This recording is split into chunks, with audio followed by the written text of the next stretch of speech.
So welcome everybody to the research stage. Please take a seat, come on forward, there are seats towards the front. I'm hoping that somewhere there is a panel that I'm about to introduce. But before we get to that, I'm Anne Trefethen. I'm a Professor of Scientific Computing at the University of Oxford, and I'm delighted to be your MC on the research stage today. So this stage is all about what's new in research. We've got a great agenda for the day, a number of panels and presentations. And before we get to that, there are a number of things that I've been asked to point out. I think there'll be a slide up in a moment, but just to let you know, all the stages are being recorded as well as live streamed, so be aware of that. The workshops have all been booked in advance and are now fully booked, so sorry if you didn't make it. The expo is open throughout the 2 days, so please do go visit and don't forget to visit floor 1. Like the previous speaker, I'm not quite sure why you should do that, but you should. There will be an endless supply of coffee and water, and I look forward to seeing you at the networking session later in the day at 4:45.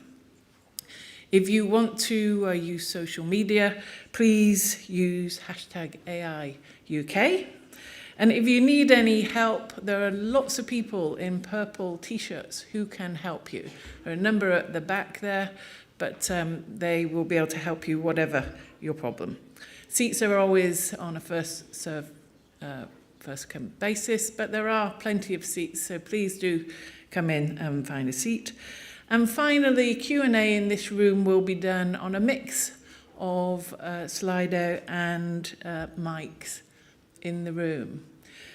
So we've got a fabulous agenda. The first panel that we've got today is focused on AI openness in the age of DeepSeek SAR1. It's exploring the transformative potential of AI openness, both the challenges and the risks, and how these sit alongside the innovation and business opportunities within the UK. We've got a fabulous panel who will be joining us, and the person who will be chairing is Amanda Brock. Amanda is the CEO of Open UK. She is a lawyer with a background in internet law and has shaped Open Source's legal framework. And at present, she is the advisor to the UK Cabinet Office on Open Standards and the UKRI Digital Research Infrastructure, as well as on a number of commercial boards. I would like to hand over to Amanda to introduce her panel, and here they come.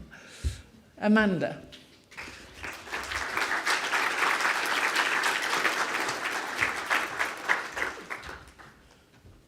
Over to you.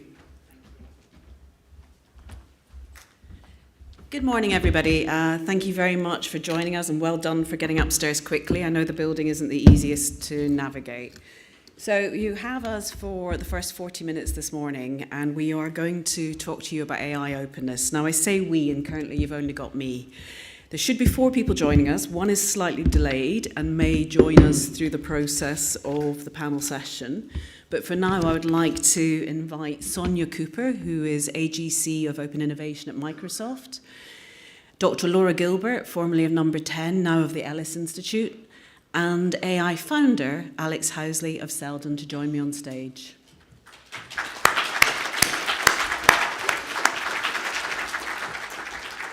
So as I say, we're hoping that Arushi will come and join us through the course of the panel. And our speakers this morning are deep experts in openness. But before we get to them and before we get to the conversation about openness and AI and what it means and how it impacts the UK and impacts our daily lives and our different roles, I'd just like to contextualize things a little bit. And you may have noticed that we haven't called this open source. Now, open source is something very specific and has a 30-year established definition when it comes to software. And key to that definition is 10 requirements that the licenses meet. But at 5 and 6, it says that anyone can use the code for any purpose. Now, when we apply this concept of openness, of open source to AI, we get into a slightly more controversial area, because for it to really meet that traditional definition of open source, anybody has to use the code for any purpose. And that's not really what we see day to day when we talk about openness in AI. We often see that open source standard, that free flow that's enabled the mass adoption of open source software not being met. But that doesn't mean that the AI that's shared without meeting that standard isn't also open. So in our panel today, we're going to explore openness as it's gone in the last 2 years to get us to the point of DeepSeek R1 in January. I may well have this printed on the back of a T-shirt, but Sam Altman on the 30th of January on Reddit said that he thought OpenAI was on the wrong side of history because it hadn't opened up its weights. And he did then go on to say that's a personal view. It wasn't something that was a priority for OpenAI. But I think the impact of DeepSeek R1 has been absolutely critical. Now, we're just about celebrating the 2-year anniversary of all of this. And 2 years ago, we saw we saw OpenAI release ChatGPT 4. And that ChatGPT 4 point in March 2023 really saw a shift. And the shift that we saw was in the pace of innovation and the pace of adoption. And as you fast forward across those 2 years to get to January this year and DeepSeek releasing R1, what we see is the leak of the first Llama LLM, where suddenly there was competition in the marketplace, which shouldn't be called open source because it was leaked software that had been shared only for use by academics, suddenly was in the open market. And what happened was the pace of innovation around that software was so fast that the big techs couldn't compete. It was unprecedented. And by May of 2023, you see Google talking about, or a member of Google's team in a leaked memo talking about having no moat, having no protection from the IP needed, no IP protection it could rely on that would enable it to differentiate its product from the open products. Fast forward to July 23, and you see Open UK supporting the launch of Llama 2, even although it's not on a traditional open source license. It's very much AI openness and not open source, because it has a restriction on 7 million users. If you hit 7 million users on any derivative work you create, you have to go back to getting a license from Meta. And then we see, as you move on, the start of this year, DeepSeek R1, I think it's 20% of the cost of past LLMs. I believe that it was created from distillation of Llama. So if Llama hadn't been out there in the open, we wouldn't have R1. And this is the piece that's at the essence of openness, the ability to recycle, to reuse, to build, to create more innovation. R1 went into the market, and within days, Hugging Face in France were building on top of R1 to build a truly open version of it. And then we see them, 2 weeks ago, I think, with Open Source Week. And each day a repository was released by DeepSeek that was entirely open, providing tooling. So we've got the open weight in R1, we've got other open source software around R1, and we've got a set of really detailed instructions.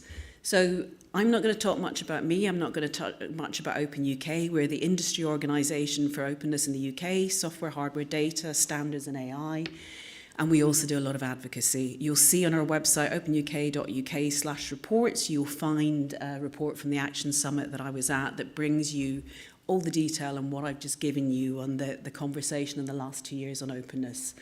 And what I want to do now is go over to the panel and give each of them 3 minutes to start to talk about how this has impacted them. And we were going to go to Arushi first to talk about the engineering perspective. She is an engineering leader at AutoGPT. And for anyone who doesn't know, AutoGPT is agentic technology that was built on the top of ChatGPT 4. It was built by Tor and Bruce Richards in Edinburgh. And until R1, and it may still be, but until R1 at least, I can be sure, it was the fastest growing open source repository in the world on a true open source license. And it was something that was enabling others to build on top of it. So it's quite incredible the success that this UK-based product's had. Now, if Arushi's able to get here, we'll get her to talk a bit about the engineering. But Alex, I'm going to come over to you next and get you to introduce yourself and just talk a bit about having run a business in the UK for 10 years, built on top of open AI. Thanks, Amanda. Thanks, everybody. Great to be here today. So Yeah, I'm Alex Housley, founder of Selden. So founded Selden in 2014. Prior to that, built and scaled a recommendation engine, which was closed source. The focus for that business was like media, newspapers, etc. And one of the challenges was overnight switching on a new publication, which may have tens of millions of readers. So we kind of saw firsthand the challenges of scaling infrastructure for just one very specific use case, the recommendation engine. And what we started to see and hear is that organizations were showing a lot more interest in solving a much broader range of use cases with machine learning more generally, so using classifications, regressions, etc., not just a recommendation. And so really the same kind of infrastructure can support many different use cases, many different types of models and frameworks. And so really that was kind of the inspiration for building Selden in the first place. And actually a lot of the technology that we had been kind of leveraging within our own platform was open source as well. Back then, there wasn't as strong of a open source ecosystem around AI. Certainly not on the infrastructure level. At that time, it was more on the data science tooling and data side of things, but there was very little on the infrastructure, on the deployment and serving, scaling of models in production, and actually that turned out to be a much harder problem than what people anticipated. So it was good timing, I think, for the launch of Selden, for the first product development, and the release of Kubernetes. So a lot of kind of our early traction came from leveraging the Kubernetes platform for orchestrating and scaling applications, but then building on top of that to enable the scaling of machine learning models. And Alex, I'm just going to. Do you know what Kubernetes is? Because I think we've got an AI crowd. Does everybody know what Kubernetes is? If you don't, put your hands up. Okay. Do you want to do a quick or will I? Yeah, just a brief. Applications went from being packaged as a virtual machine to deploy in the cloud. And then Docker came along and sort of stripped away a lot of the kind of bloat that's required to package the operating system with the rest of the code. And these containers make it very easy to sort of package and distribute software. And as you know, complex software requires a full architecture for the application to run as a whole. And what Kubernetes does is provide all of the plumbing that enables these sort of containers to work well together and scale effectively. So you can point your, you can create a cluster in the data center or in the cloud and have your Kubernetes-powered application leverage that and scale up. And so if you apply the same concept for machine learning models, as more requests come in for, say, your fraud detection model, it can then start building replicas and scale up within the data center. I think it's fair to say that Kubernetes is public cloud software in the main, and probably it's true open source software, probably underlying most public clouds that we see in the hyperscalers. Yeah, actually, I think it was originally a Google technology. I think it was their Google Borg project, and this is what they used internally to manage their data centers and their infrastructure, and then now it's been adopted across all the clouds and has become a standard. And on this, as an entrepreneur, this openness, how do we see you making money around this? So in the early days, it was very much about distribution, and especially being first to market, or one of the first to market with a new technology in a new category. It's a great way of kind of setting a standard, and sort of, the concept was effectively, if people have our software installed, especially in an enterprise setting, then there's a strategic advantage to that we can build upon. Then over time, of course, new entrants, new market entrants emerge. Of course, all of the major tech companies have developed their own AI platforms, AI solutions. So there is kind of a race to then, on a feature level, compete. And But what we found, though, is that the open core technologies have received quite a lot of kind of contribution and feedback from the wider user base, which did help us to refine the product and then build out the next generation of our platform, focusing on kind of like model serving for complex and real-time AI use cases, leveraging sort of data streaming technologies for that. Kafka is the case, is the software we're using there. One of the big challenges, though, with open source is companies can freely, use your software, and if enough of the value is contained within the open source component, then really there's no obligation for them to pay you. And I think from a startup perspective, your mission is to ultimately grow into a sustainable, fast growth, revenue business. Whereas as a large enterprise, often your motivation is to create some software which can be commoditized, so you're not tying up your internal teams in maintaining and building it, and you can all share access to this, this resource over time. So there is a kind of I'd say a tightrope or a thin line to tread around how much you put into the open source, and too much can be damaging, but too little, can also impact the adoption of the core technology. And we'll come back to that in a few minutes. I think for anybody who's from an open source background, commercialization of open source is often considered to be the holy grail. It's the hardest piece of the picture. And we'll talk a little bit more about what that is. But this idea or concept of open core, where the central piece is open and then there's closed pieces around it, sorry, that are used to help you build a sustainable revenue, is very common. So I'm going to come next to Laura.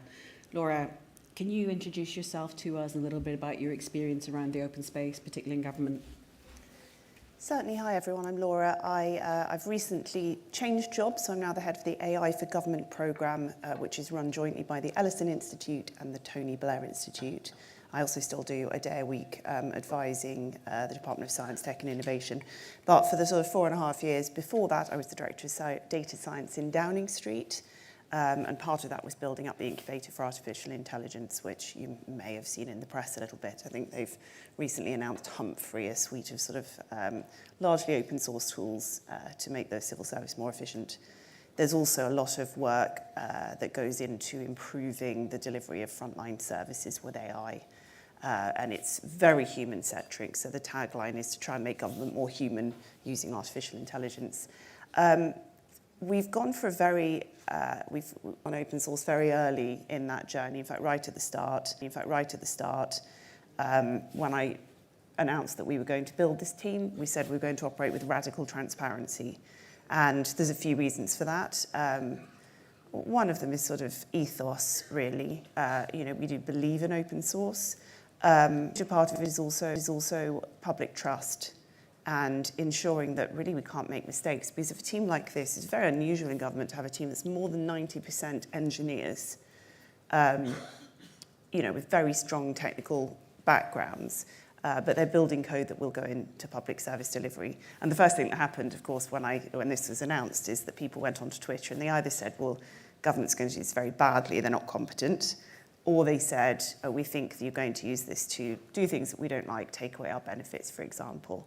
So it was very, very important for us to show and tell exactly what we were doing. You can go and look at the code base, and if we're doing work in asylum, it is definitely to get people to safer, better accommodation faster, and it's not to replace humans making asylum decisions. So the idea of putting the code out there and showing people what you're doing becomes very important if you want to build a trusting relationship with the public. It's not completely trivial, however. One of the first things that happened when we open sourced Redbox was a corporation picked up the open source, repackaged it, sold it back into government. And I was a little upset because we'd open sourced it sort of for transparency, etc. And we're happy for people to use it, but we definitely built it for government to be used for free. And obviously we hadn't done a good enough job of advertising that it was, sat right there. So sort of seeing a company reselling it, saying, this is number 10 certified code that we will now sell back to you, was really uncomfortable. So we've then had a little bit of a thought process that's still going on now, which looks like, is it actually right to open source code that's built by government to anyone when the taxpayer pays for it? And should we in fact be commercializing that code so that perhaps if you're in the public sector, it's free, but if you're not, or perhaps if if you're a company based in another country, for example, should you actually be paying the taxpayer back?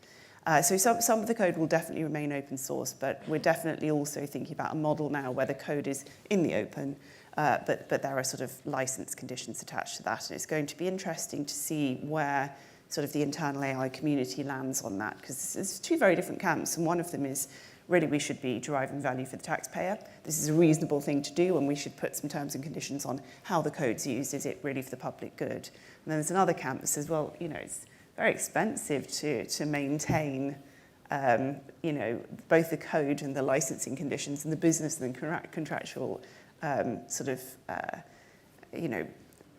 negotiations that you need to go in. That the sort of industry that goes around supporting commercial code is very different than what it is at the moment, which essentially is just putting it on GitHub. So it's a live debate, and I've not even decided myself where I think we should end up. But it will be interesting. It will be interesting to see that. What I think will carry on is that the code will be at least inspectable. So sort of respecting principles of sort of transparency and accountability and auditability and all those sorts of things. And we really do want the public, or particularly the skilled public, to go and look at that. And on the hopefully incredibly unlikely off chance we've done something wrong, tell us very, very quickly. We really do need that engagement. If a team like this in government was to do something that was objectively, led to a bad outcome, I don't think government would carry on hiring lots of technologists and doing it themselves. So, while you're in the room, if you get a little bit bored on your commute home, ai.gov.uk points to some of the early repositories. They're sort of coming out fairly regularly. Go and have a poke around and see if we can do it better. Hopefully not. But, if you think we can, now's the time. I'm going to say hopefully you can do it better. And what you can do is, because it is actually open source, you can contribute. And you can add your contributions and allow the ecosystem to grow and build. There's a thing called Linus's law from open source software, and it's like many eyes make bugs shallow. And the more people who see this code and the more who contribute to it, in my view at least, the better. The big question I think you have isn't so much about open source as about your suppliers and your supply chain and how they're vetted. Because what open source and opening up the code ought to do, or opening up the AI ought to do, is build trust. And it ought to do that through transparency. I suspect you might not have had the same issue if it hadn't been open source, but because it was open source, you were able to see what the problem was. Yeah, the trust point is very interesting. Trust in government is quite far below trust in advertisers and marketers. So people will believe, their Facebook adverts for clothing before they believe government. And you can't fix that by saying to people, but we're trustworthy. That's not the way it works. You actually have to prove it. Yeah, so we're hoping by being trustworthy, people will start to believe that we are.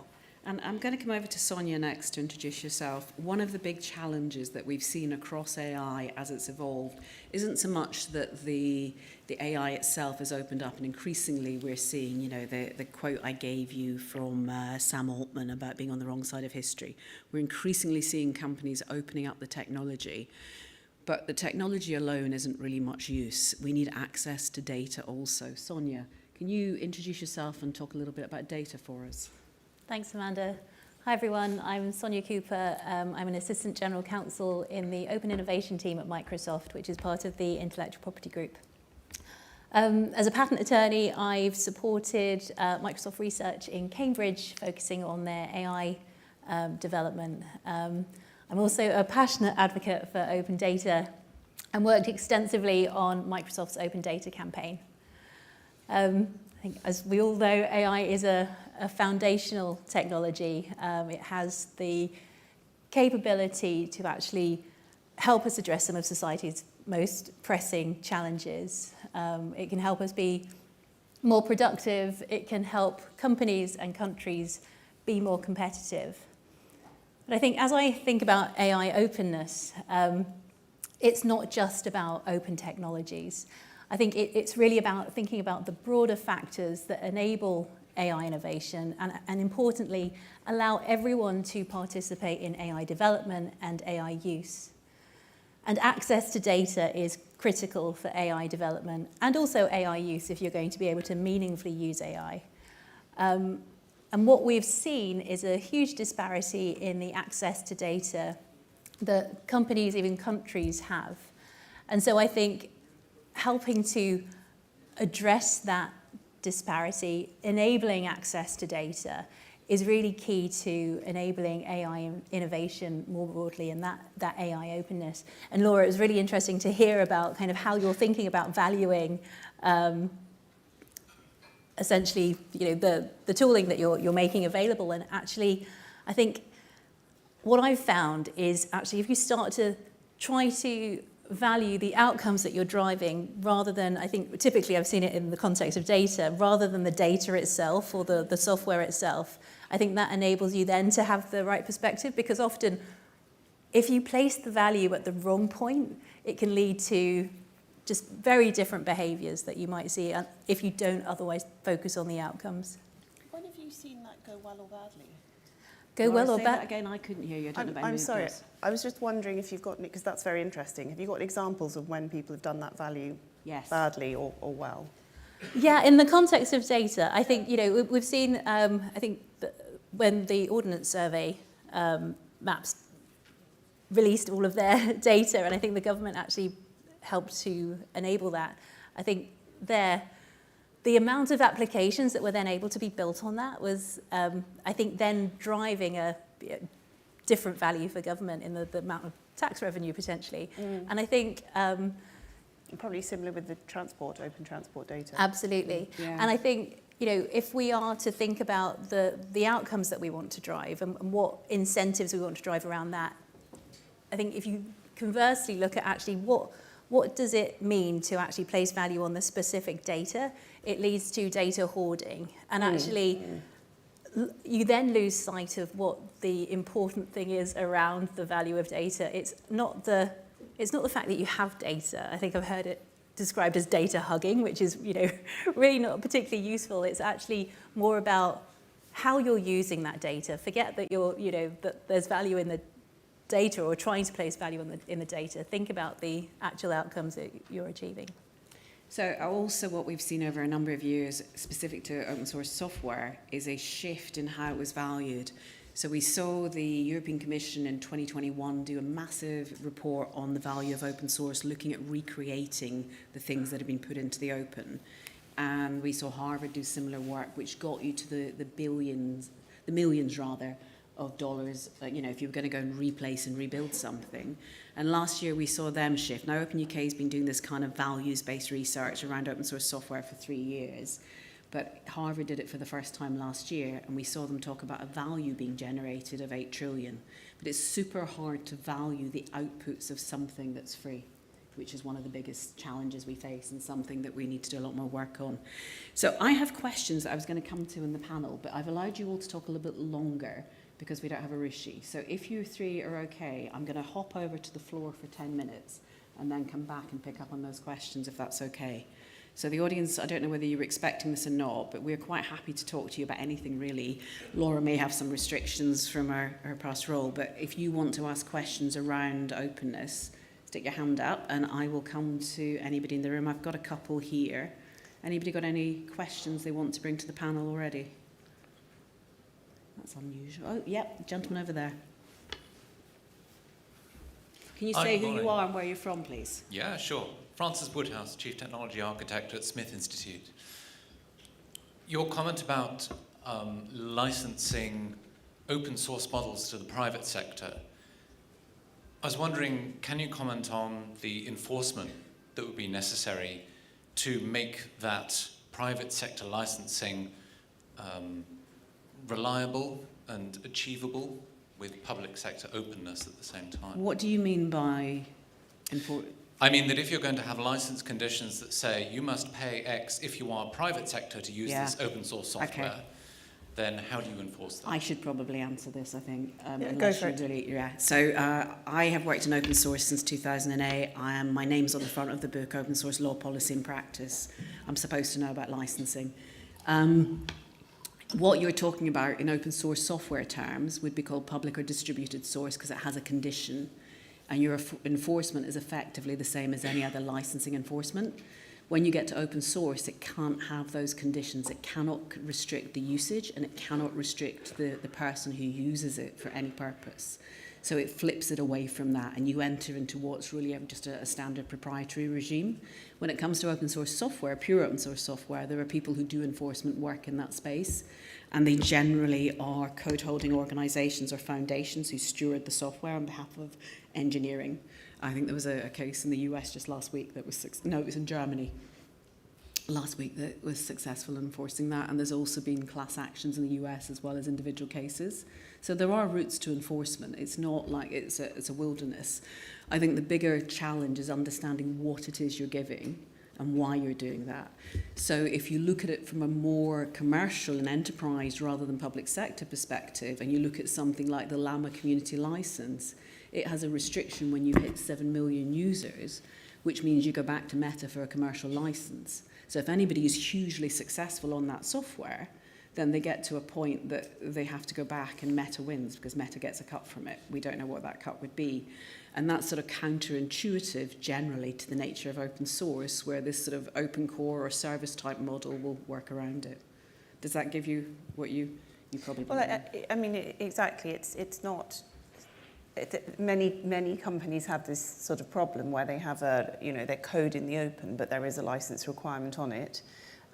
It's very difficult to enforce. I don't think government's going to be looking to hire a band of experts going around and poking through code bases to try and sniff out whether there's a few lines of something in there. I don't think that would be a particularly good use of time. But I do think that, within the business ecosystem, largish companies have legal teams who are fairly careful to make sure that they're not sort of stealing IP. Yeah. So I think that, you could expect some revenue from that. And I certainly don't think we could stop, somebody in China taking it off and using it. If we want to worry about that, then we're going to have to make sure that we keep the code completely closed. So that's just a design choice, really, isn't it? And we wouldn't have an LLM that's cost 20% of what the standard has been historically if we didn't have China engaging and we didn't have DeepSeek bringing R1 to market. But we wouldn't have had that if they weren't able to use American technology and they weren't able to bring French technology in. One of the quite interesting things that happened at the Action Summit from an open source perspective is we saw more governance shifting away from law and regulation into tooling. And they launched something called Roost, R-O-O-S-T, and it's a set of open source governance tooling that comes from the big techs, which has been donated into an organisation with 30 million of funding. And Laura, earlier you mentioned public good. We also saw a 500 million foundation being set up by the French. Now, you've talked about the work we've done at 10 Digital, and the AI Safety Institute has also, last May, open sourced its Inspect evaluation platform. So the UK was super ahead in this space, but actually the French are now #1 in Europe when it comes to open source and openness and AI. Do we have any more questions? This lady here.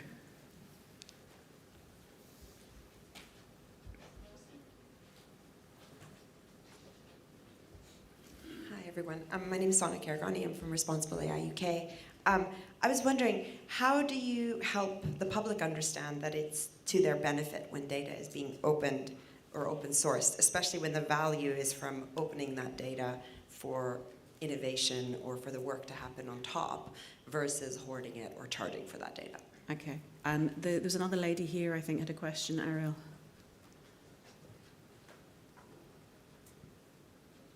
Hi there, Ariel Bennett from the Alan Turing Institute, Senior Researcher for Open Source Practices. I was wondering if the panel could comment on the EU policies that we're seeing, particularly the Germans setting up the Sovereign Tech Agency to explicitly support open source, and whether there would be a benefit in the UK taking a similar approach to really coordinate its support of open source beyond government as well. Okay, and there was one more question I saw there. Right, so that we'll take this gentleman's as well. We'll answer the three, and then we'll get to our final questions. Yeah, hi, Khalil Adib, AI engineer at Fireminds. I just have a few questions. I think she mentioned this as well, like about the data. So, like when we say open source models, I think most people refer to the weights, opening of the weights, but we don't usually we don't see the actual data that is being used to train these models. And most of these data would be crowded from the internet, and then they have copyright license. So we don't company they don't take into consideration these data as well.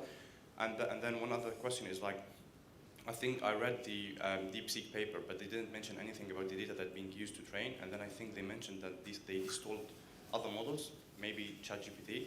So what do we think about, so like a company can expose their APIs, and that they have license on that, but another company they can get like fully open source model, and then they install that model like using prompting, and then they can use SFT to train that data, the model. So what do we think about this? So thank you. So I'm going to come to you first, Sonia. Data, opening up the data. Any comments? And convincing the public that it's a good thing. So I think one thing that is important is certainly fostering trust through trustworthy behaviour. And I think ensuring that data is handled appropriately has to be key to ensuring that the public, that actually being more open with data is a good thing. But from my perspective and what I've seen, it's actually encouraging a mindset shift towards how we think about data, predominantly in the private sector, actually, because I think companies are starting to recognise that it is valuable for them as well to be more open with data. And I think going back to the point that I was making in relation to outcomes, thinking about the business benefits of being more open with data is actually something that we're seeing shifting behaviours in businesses' approaches to actually sharing more data, being more open with data. Because essentially no one has all of the data that they need to be able to derive some of these, insights that are now possible through data analytics and AI. And I think recognising that there is a huge opportunity if we change our way of thinking about data so that actually we're enabling more insights to be derived from more open approaches essentially to information. I think that's important. And so the outcomes essentially will speak for themselves, I think, as we start to take a more open approach to data.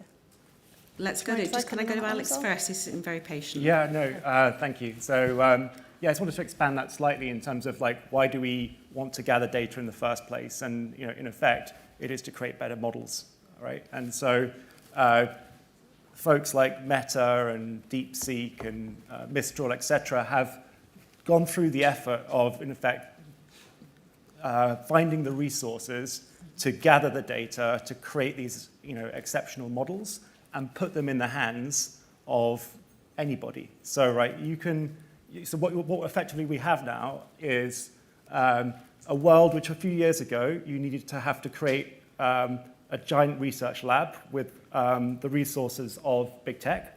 And now you've moved from that lab to being able to run these models on your laptop, right? These latest generations of models with a reasonably powered developer laptop with a GPU, you can fine-tune and create your own applications on top of that. And going further than that, the fine-tunings that you do, whether that be on your own proprietary data or on other public data sets, those fine-tunings can then be lifted and shifted to the next generation of the model, because they're all built on the same transformer architecture and have similar APIs. So as the market evolves and as new models are developed, you don't have to throw away that investment that you've made so far. You can literally upgrade as you go along. And that's one of the really powerful things that we now have access to that really simply wasn't possible a few years ago. Thank you. And I have been focused on questions from the room. We also have, I have to say, dozens of questions online. So I'm trying to read those, juggle what's being said. One or two people are getting a bit cross online that their questions aren't being asked. That's why I'm trying to read and get through them all at the same time. And there are an awful lot. Laura, do you want to just... I'd love to come in on Yes. that one, if you don't mind, just really quickly. I think we actually do a terrible job of communicating with the public about open data. And I think as a community of technologists, we're really bad at it. We're all wandering around talking about transformer architecture, terrifying, and people don't really like it. And I think that we really, as a community, should start working on the storytelling a lot more. Government needs to do that too. We do try and do it with the incubator. But people actively shy away from telling the stories that explain to people the value they're deriving. So we've got something called MedGuard, and when we go and talk about MedGuard, what we say to people is, did you realise, we're told by academics, that 22,000 people a year are killed by bad prescription profiles, and it costs the NHS about £1 billion.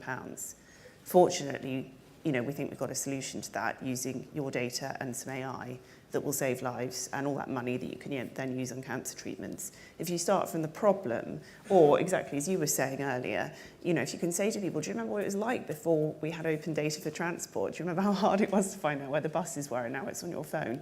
That's the outcome that you drive by being much more open. But it's still something that in large parts of government people don't think about enough, or they will actively run away from. Being too open. So I think it's a really good question, and I actually think that we need to work as collectively much, much harder on it. And this whole conversation has made me think about two things that politicians have said to me in the last few months when I've been talking to them about openness. And one was, what would I do for the mainstream in terms of education? And it's not just about openness. I think every child at the stage that somebody is going to hand them one of these needs to start to learn that they have a digital persona, that they have a digital personality, and it's not specific to AI, but it increasingly will be. And we need to be teaching them, where their parents might not be able to, what this means and what's happening to data as they put it online, and how that's being harvested and gathered. But genuinely, we're going to have to be doing that to little children as they're learning to read and write. It's going to be a huge thing.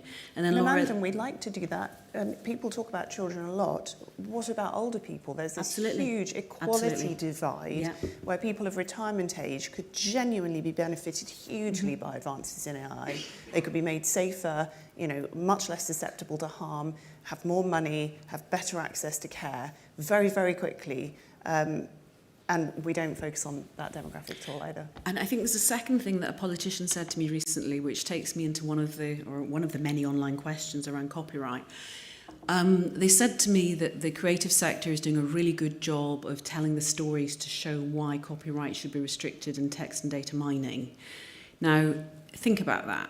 If you are in the creative sector, your job is kind of to tell a story, whether it's a painting, a movie, a song. You are a storyteller by trade, and your industry is about telling stories. And what Laura, you just said there, is that we need, as a tech sector, to get much better about telling these stories and demonstrating these benefits, whatever level of openness is engaged in that product that you're using. So also just going back to what we were discussing around openness and copyright and TDM, Sonia, I want to come to you. There's a few questions, a couple from a journalist at Diginomica, just so you're aware, around the copyright consultation and ripping up our creative industries. Do you feel able to comment on something around the response to the copyright consultation and TDM? Yes, certainly I can There's talk a lot about of different things to distill. The copyright issue more broadly. I think as we think about reforms to copyright law, it's important that we consider what copyright is intended to protect and ensure that there are robust protections to support copyright in relation to the outputs that are created by AI. Because you don't want AI to be outputting anything that is an infringement, that is used in an infringing way, and you don't want to weaken any protection that would be existing protection that is there for rights holders in relation to the use of what would be a copy of their work. I think what's important is to actually take a step back and actually think about the technical analysis that's involved when you're analysing data, and again, what copyright is intended to protect. If you look at the scope of copyright protection as it's set out in TRIPS, for example, it says that copyright is intended to protect the expression of an idea, but it's not intended to lock up the ideas, the facts, the information that is within a copyright work. That's really important because that enables knowledge to be developed from being able to read from something and then build on that. Ideas are something that you can protect through patent protection, but not through copyright protection. If you are technically analysing something, it's necessary to take a technical copy of something in order to extract the unprotected elements. And I think we need to be very careful not to say that copyright prevents us from making those technical copies, because essentially what you will end up doing is locking up the ideas, the knowledge in that information that was never intended to be protected by copyright. So we do not have anywhere near long enough as a panel to talk to you about openness and AI. As an organisation, Open UK has an advisory board on AI openness, and these three wonderful speakers are part of it. We have a dozen leading experts from the UK on that. We have a number of different events that we're going to be speaking at, and in different panels and different keynotes and things as a group, individually. And we have a number of Open UK events if you really want to drill down more into this openness concept. Ariella will answer your question about Germany has a sovereign tech fund, which was initially given, I think it was 5 million, then it was up to 15 million, and now it's 500 million to invest in openness in Germany. And there have been proposals to do something similar in the UK. Well, Germany is way behind the UK when it comes to open source software, and way behind the UK and France when it comes to AI openness. We were the first country in the world where we had a public sector policy of open source first, and it's now 13 years old. The problem with it is the implementation is the difficult piece. And Open UK has been working with UKRI on that and looking at how we can build better open source and openness across UK public sector, and looking at how that will apply over time in AI. Personally, I wouldn't encourage building a siloed standalone unit. I think what we need to do is focus on the way that government is moving forward. And in the UK, we're seeing more and more integration.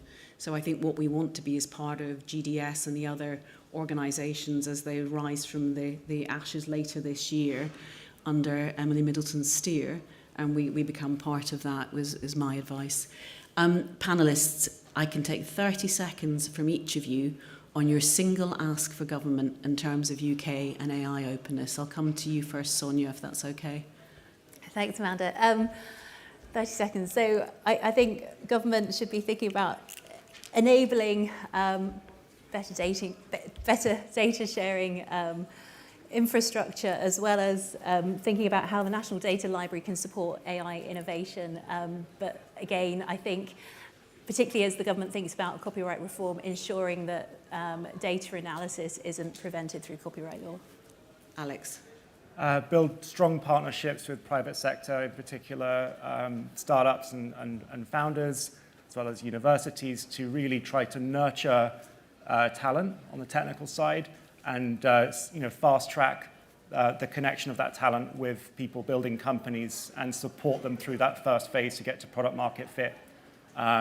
Could be done through a variety of ways, whether that's accelerators, incubators, hackathons, providing incentives for organizations to take bigger risks through things like R&D tax credits, which are great to expand upon that kind of thing. Okay, and Laura. Well, what I want to see next, and fully intend to make sure happens next, is a really big international digital public goods program. Yeah. That's backed by multiple governments, tech companies, academia, etc. And part of that digital public goods program, I want to be really focusing on educating different sectors of the public, including sort of a degree of nudging, so that people aren't left behind.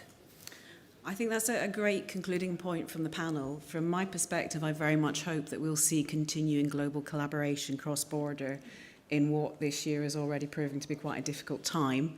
But I think that innovation, that continued collaboration, is the only way that we're really going to see the best innovation.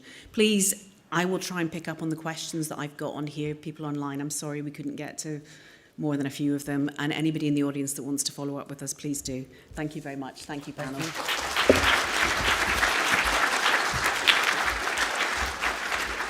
So thank you very much, Amanda. Thank you to the panel. Great discussion.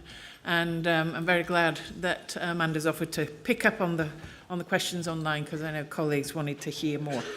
We now have a break until 11, so go and get yourself a coffee, and see you back here at 11, where we can be charting the future of research in UK. So see you then. Thank you.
Welcome back, everybody, for the second session on the research stage.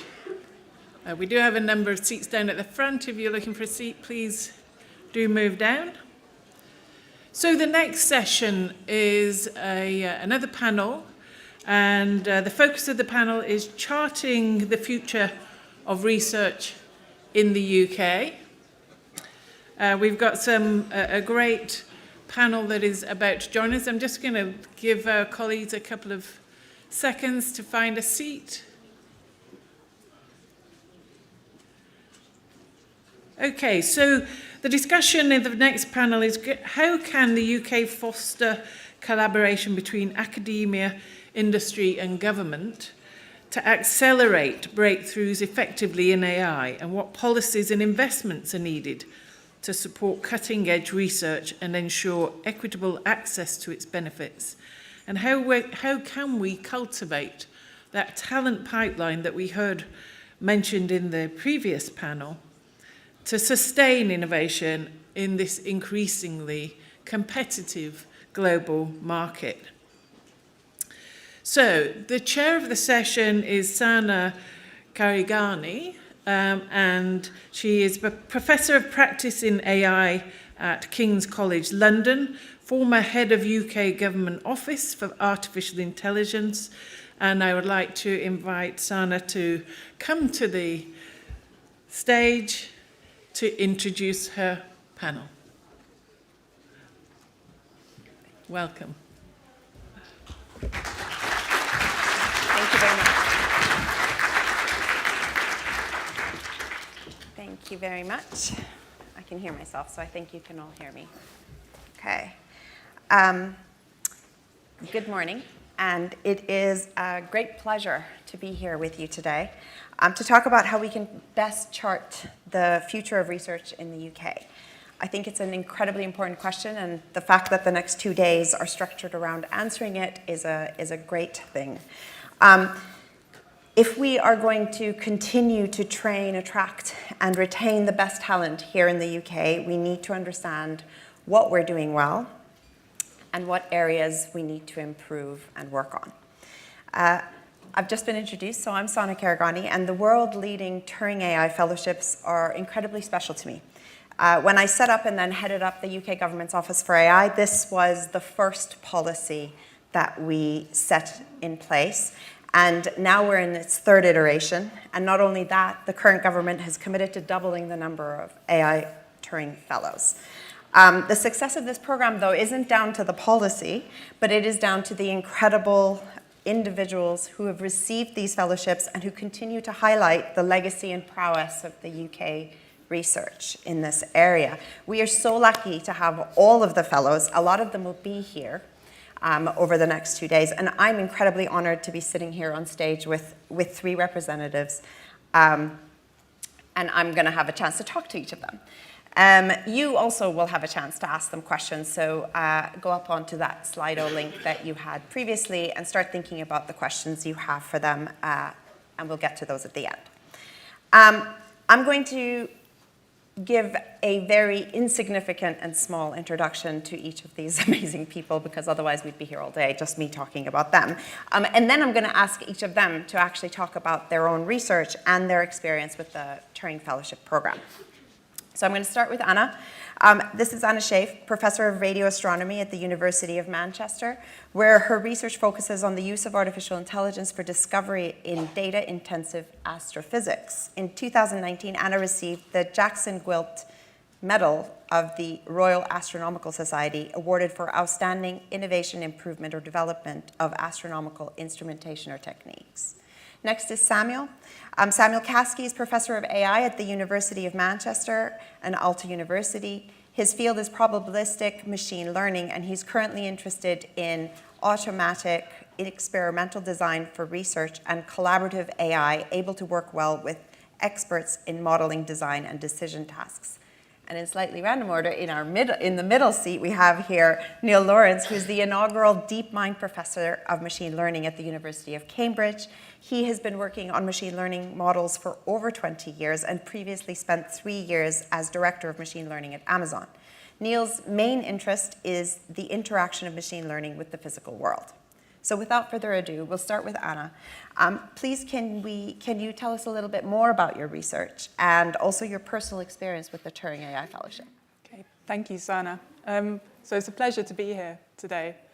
I think I have a very specific perspective on these fellowships because I didn't come from a computer science background. I came from a scientific background. You'll see that reflected in my job title. When the fellowships were first created, I was heavily involved in the signal processing for new telescopes and wondering how we were going to deal with the hundreds of petabytes of data that we were just about to receive. So we were really moving into an exascale data regime in astrophysics, and no one was developing the automation through AI that we needed to be able to extract the scientific impact in a timely manner, within the space of a career, let alone a year. And so the fellowship allowed me to pivot my research fully into the development of domain-specific AI for astrophysics.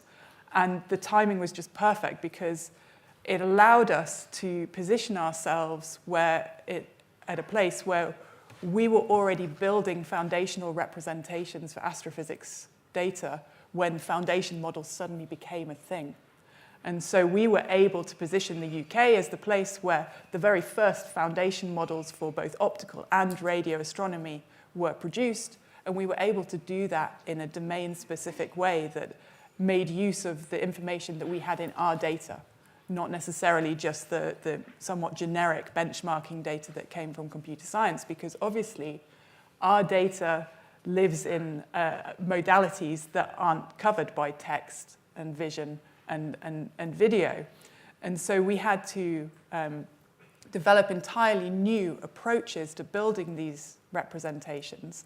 And the fellowship was absolutely instrumental for allowing us to do that, to build a group, and to really get ahead of the game in a completely international field, and take that research further. And so we're now in a fabulous position to take advantage of the infrastructures that the UK has put in place to support AI for science, such as the new AI research resources with Isambard and Dawn, and scale that up to the next level and make sure that UK scientists are able to do the best science from those data that it's possible to do.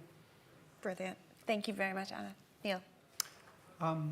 Yes, so from, I think that's my perspective, I guess my story goes back with this space about just over 10 years ago when I started working with colleagues in Uganda and Kenya. And because by that time it was clear these techniques were working and they were being deployed in really innovative ways, mobile phone networks there.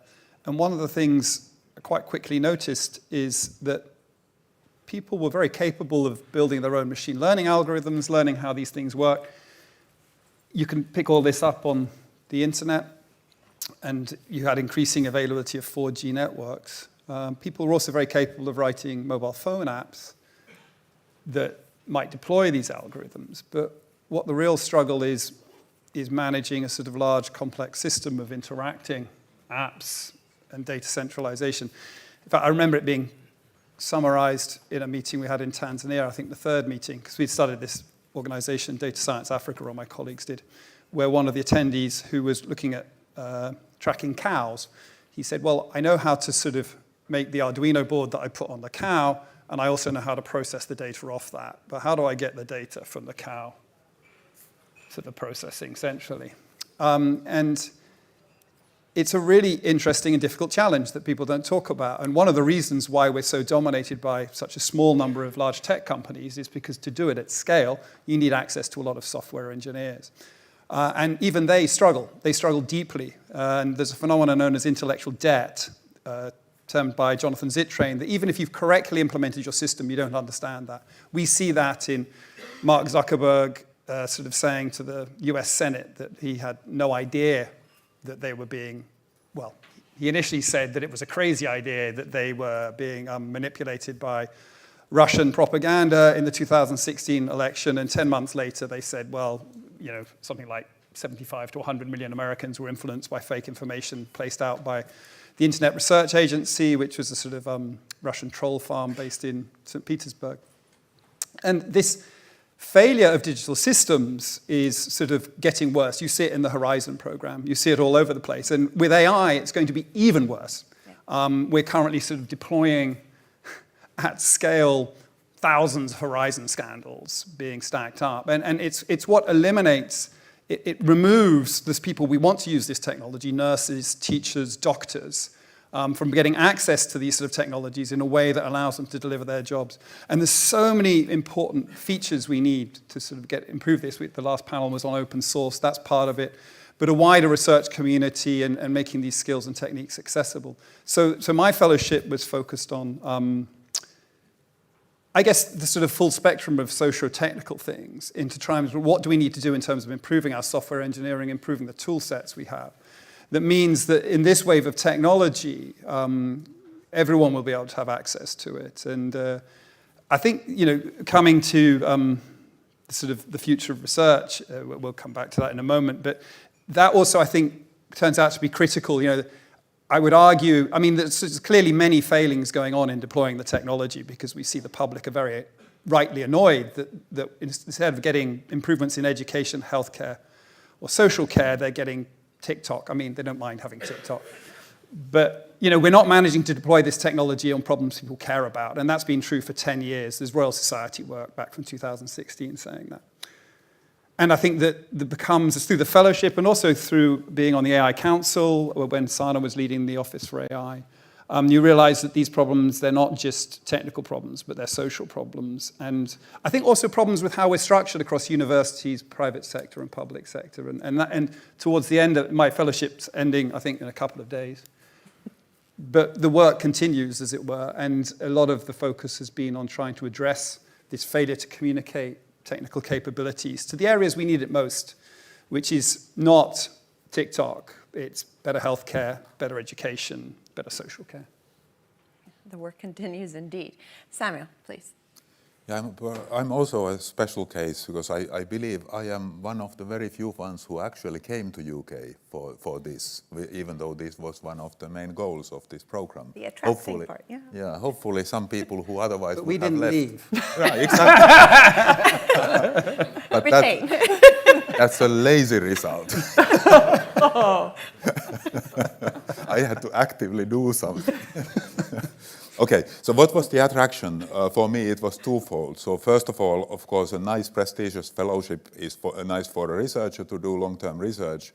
But then the other thing was that there was a big university who wanted to invest more in my field and wanted to have help. So the second part of my fellowship was to make also sure that the others can thrive by setting up a Center for AI Fundamentals to Manchester. So I had a starting package of hiring 5 academics. And because the academics were so great, I got 2 more. So we hired 7 more, and then there were already few people. So I think that is beginning to be a very nice place to actually do the kind of research I'm doing, and the others are doing. But regarding my research, so what my main goal in the fellowship has been is to think seriously as a probabilistic modeler, which I am, kind of in between statistics and computer science. Formulating things as probabilistic models. And I noticed that most of my colleagues might be talking about human-centric systems, but they are not taking this angle to actually formulating how should a human-centric machine learning system operate. So I started thinking of systems that have a person and an AI. And my task is to design the AI so that it operates with the model of the whole system. And then this is where the slightly off-sounding words like experimental design and so on find their place. So my task is to design what experimental design should the AI do when there are people in the system.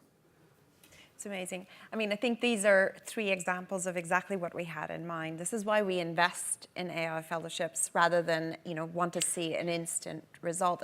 As we've heard, these are all the start of doing things differently. And actually, if you reflect on what each of the panelists have just said about their own research and their experience, you can see how actually some of the things that the government is now doing with AI are building upon exactly these kinds of themes, which I'll come on to. What I want to talk about now, and I always like to start with strengths before we move on to, what we can do even better, which is my way of saying, how do we improve at things, right? Which I get picked up on by my children all the time. Mommy, that's not how you do things better. It's just how you do things differently. It's like, no, we just didn't do it so well the first time. But anyway, it's a positive way of looking at things. So I want to start with strengths. There are a lot of strengths, and there is legacy here in the UK when it comes to research and getting things right. What do you think, Sam, and why don't we come to you this time, are some of the strengths that the UK has shown when it comes to research? I think by far the biggest is that there's a catchphrase that UK is a science superpower. I think it is to a great extent, and in particular in the fundamental AI research and other fields, but within AI it has been. But then what is it due to? Now, to me, it looks like it is due to the university sector actually being broad and diverse. There's plenty of people who are spending their time and having the freedom to really think what would be the next steps. And then they are, of course, educating all the time the next generation. I think this is the biggest thing, and this is partially as a result of an incredible advantage which I noticed coming from elsewhere, that not all native UK Brits don't maybe realize that the British universities are incredibly attractive to students globally compared to maybe how much they actually work for it. And also to academics. And now I'm part of Britain now, so that's why I dare say. In the beginning, I tried to be a bit timid and not say directly how I think. So I think UK could do much more by this incredible opportunity. Yeah, I can't wait to hear what that is. Also, about what the secret sauce is. Do you know what it is that makes the UK so attractive? Is it that we don't shout about it? Yeah, I think it's actually pretty simple. So it's the same reason why immigrants come to UK, the perception of how the society is, and then the reputation of the universities and the university system is very high. And simply being a native English-speaking country with all the lovely accents. I agree. Neil, can I come to you next, please? What are some of the strengths that you've seen? Yeah, I think, it was...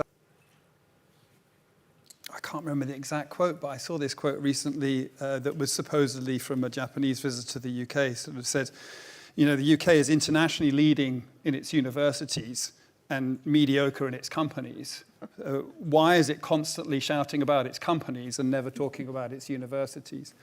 Well, maybe it's something to do with this. Maybe that's by being understated about our universities. Yeah. But I think it's a bit more than that. And I think Sammy has mentioned.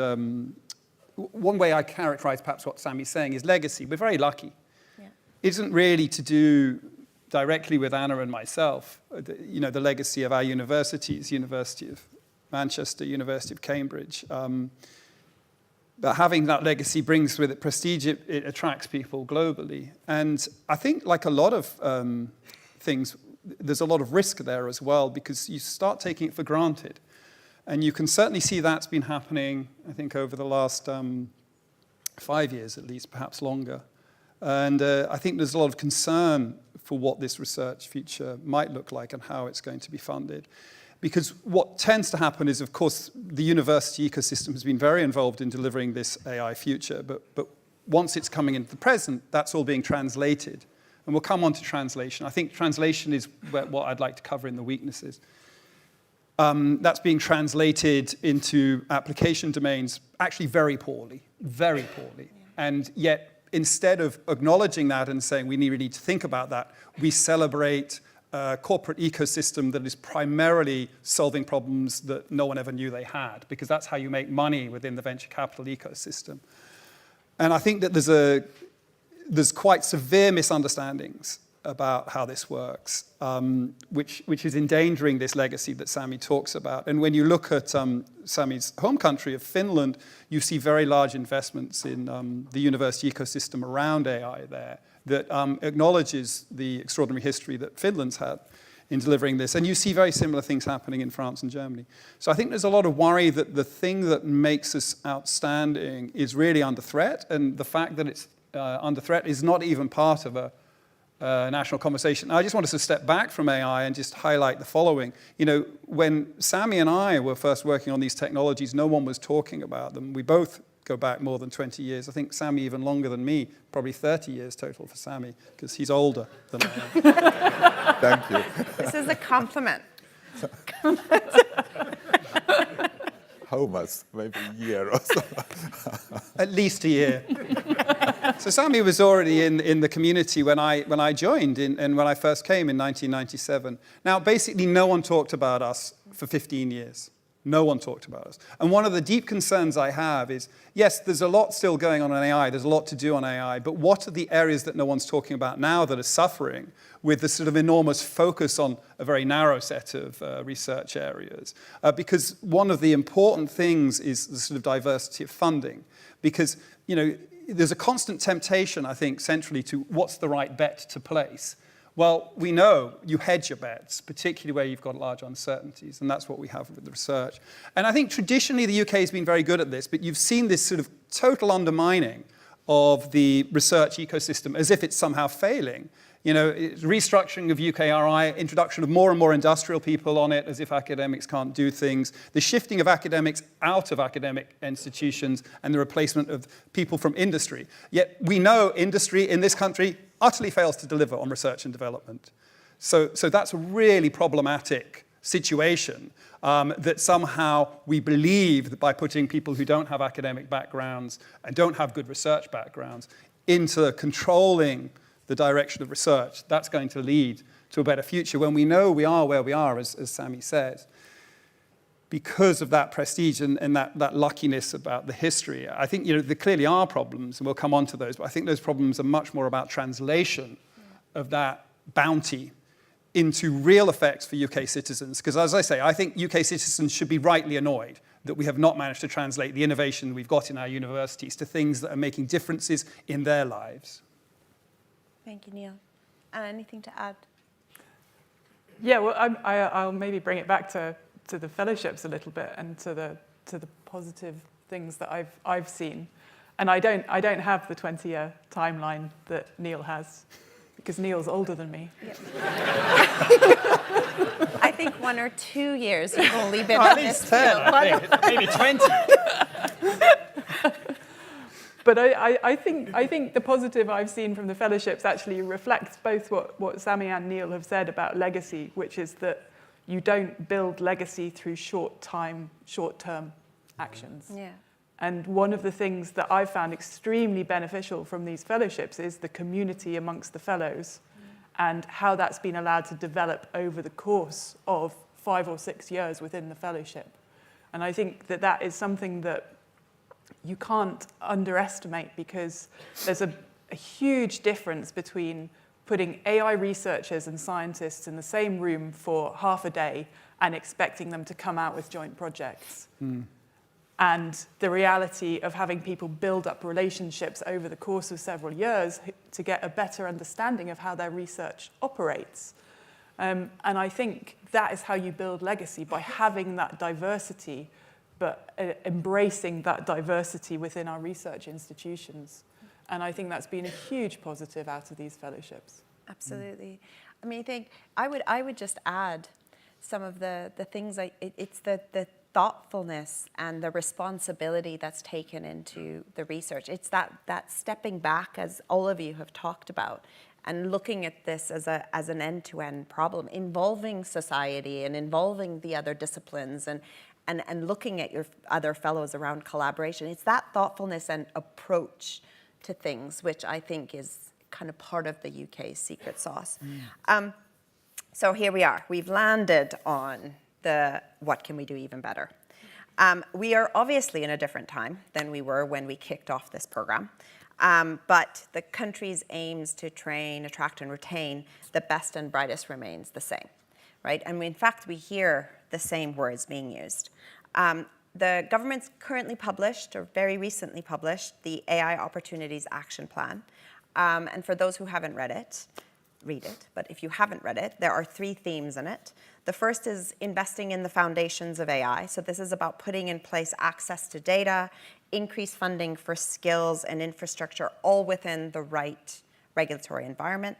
The second is pushing hard on cross-economy AI adoption. So this is all about investing to become a better customer of AI products. So using AI to make our civil service more productive and to offer better public services, as well as driving efficiencies and gains across the whole of our economy.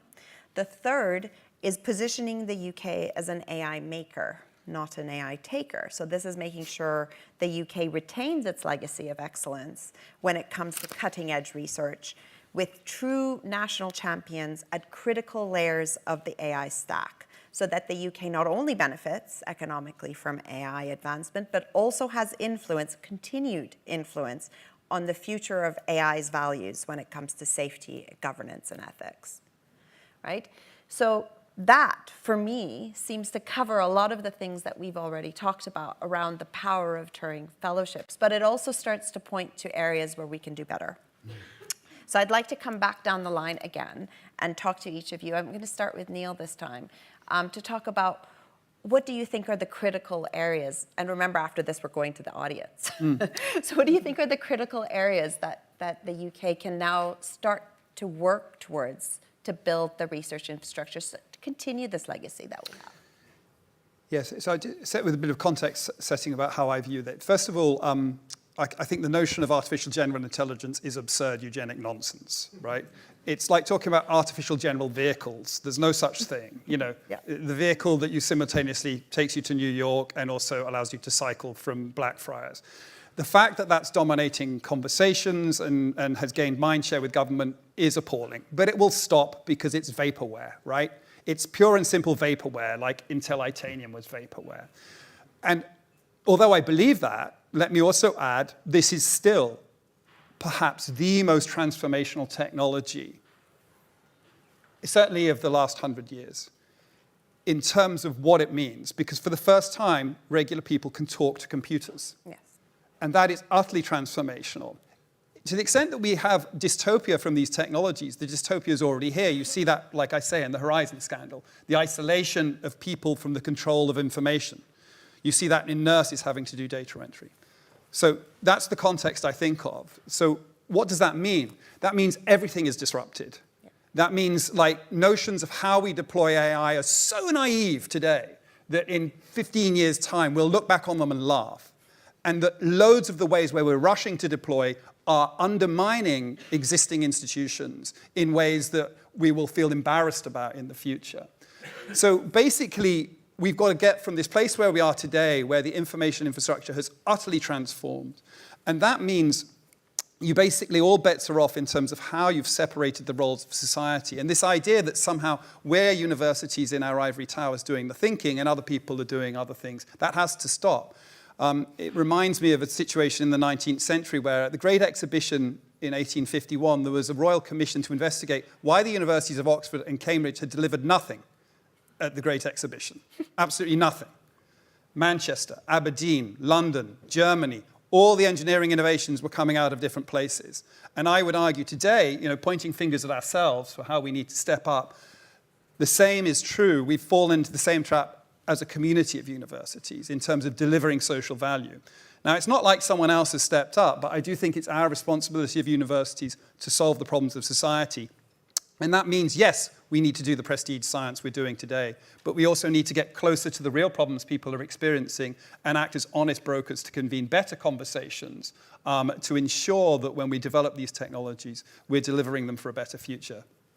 Absolutely, I couldn't agree more. I mean, it's that level of kind of moving from hypothetical and deep research, which needs to still get done. So this isn't an or, it's an and. Yeah, but also looking at that practical part of and this. Valuing those universities that do it.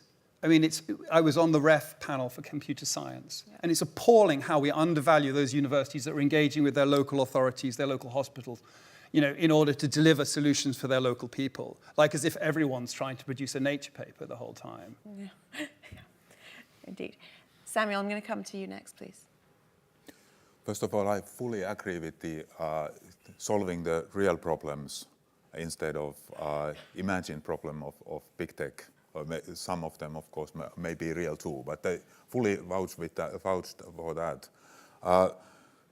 What I would like to bring up a couple of other things. So one is the obvious role of universities, which I think we can't emphasize too much, is that we need to be the ones who are thinking of the next revolutions, which may not be as grandiose in the beginning. They can be really humble starts of some new ways of thinking. And it will be very hard to centralize this in any way. So it really needs the diversity of a big university system. But then one more thing, which I think is maybe the single one thing that the UK could improve a lot on, it is that the research sector could be more agile in its administrative practices. And this is so funny that people always laugh at this. But I mean, it's serious. This is why we are not delivering, right? Everything gets slowed down immediately. So I think red tape was not invented in UK, but certainly it was imported here really quickly and used extensively. I think we've revolutionized the use of it. But I agree, and it's only funny because it's true, right? That's what people tend to say. I agree. Anna, please tell me what your thoughts are on how we can do things even better.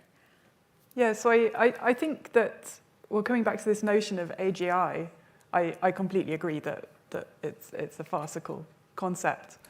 But I think that we've become so accustomed to seeing the idea of AGI through cinema and literature that we're all conditioned to be waiting for this one big AI apocalypse to affect our lives, when the reality is much closer to something like the Horizon scandal, where incrementally these little pieces of technology can make our lives worse. And so I think that we need to create an ecosystem that does the reverse, that incrementally makes our lives better and identifies the steps forward, the small steps forward towards better society and easier societies. And that kind of development is underpinned by an ecosystem of research that happens on all levels, from the fundamental up to the applied. And I think this is somewhere where we have to also recognize that science and society are not two separate things. We can't draw a line and say all of the science will happen on this side and all of the societal applications will happen on this side, because the reality is that they are heavily interlinked at a number of levels. And so we need to start thinking about science and research as part of society and see how the impacts filter through and learn to appreciate those different levels in the ecosystem and how they interact. So I think the biggest opportunity for us is to build up that ecosystem and to recognize how it can grow. And like Sami and Neil, I fully agree that the universities are the key place to do that, because they have this integrated part that affects all levels of society already. So why not leverage that? Love that. So it's now your turn to start adding some questions on Slido, some of which have come through already. I might use Chair's prerogative and ask you one of my questions, which is that right now, and this isn't just the UK, but in the world, but for the UK specifically, the funding that goes into research for all UK universities, across the whole of all UK universities, is the same as that which goes into Google's AI lab. Yeah. Right? That's just one of the big tech companies. There is a question of incentives here, right, that drives the kind of research that might get done. Now, Google DeepMind is very different in the way that it approaches things, but even that being said, returns to investors tends to be the focus. So the incentives are different than those in universities. So what do we do here, and how do we continue the work that needs to be done in universities? Do we partner with these kinds of labs? What do we do? What do you think is the right way to approach something like that? I've stunned you into silence. I mean, I can start. And of course, I have to say, I'm funded by DeepMind, although I don't work for them. So, but I think I looked at, there was a freedom of information request on how much money they gave, and it's less than 1% of their annual budget for DeepMind. At the time they gave it, their budget's much higher now. That was for just DeepMind. Funds me in perpetuity. So my position in perpetuity is less than 1% of the annual budget of DeepMind, as was back in sort of 2019 or something.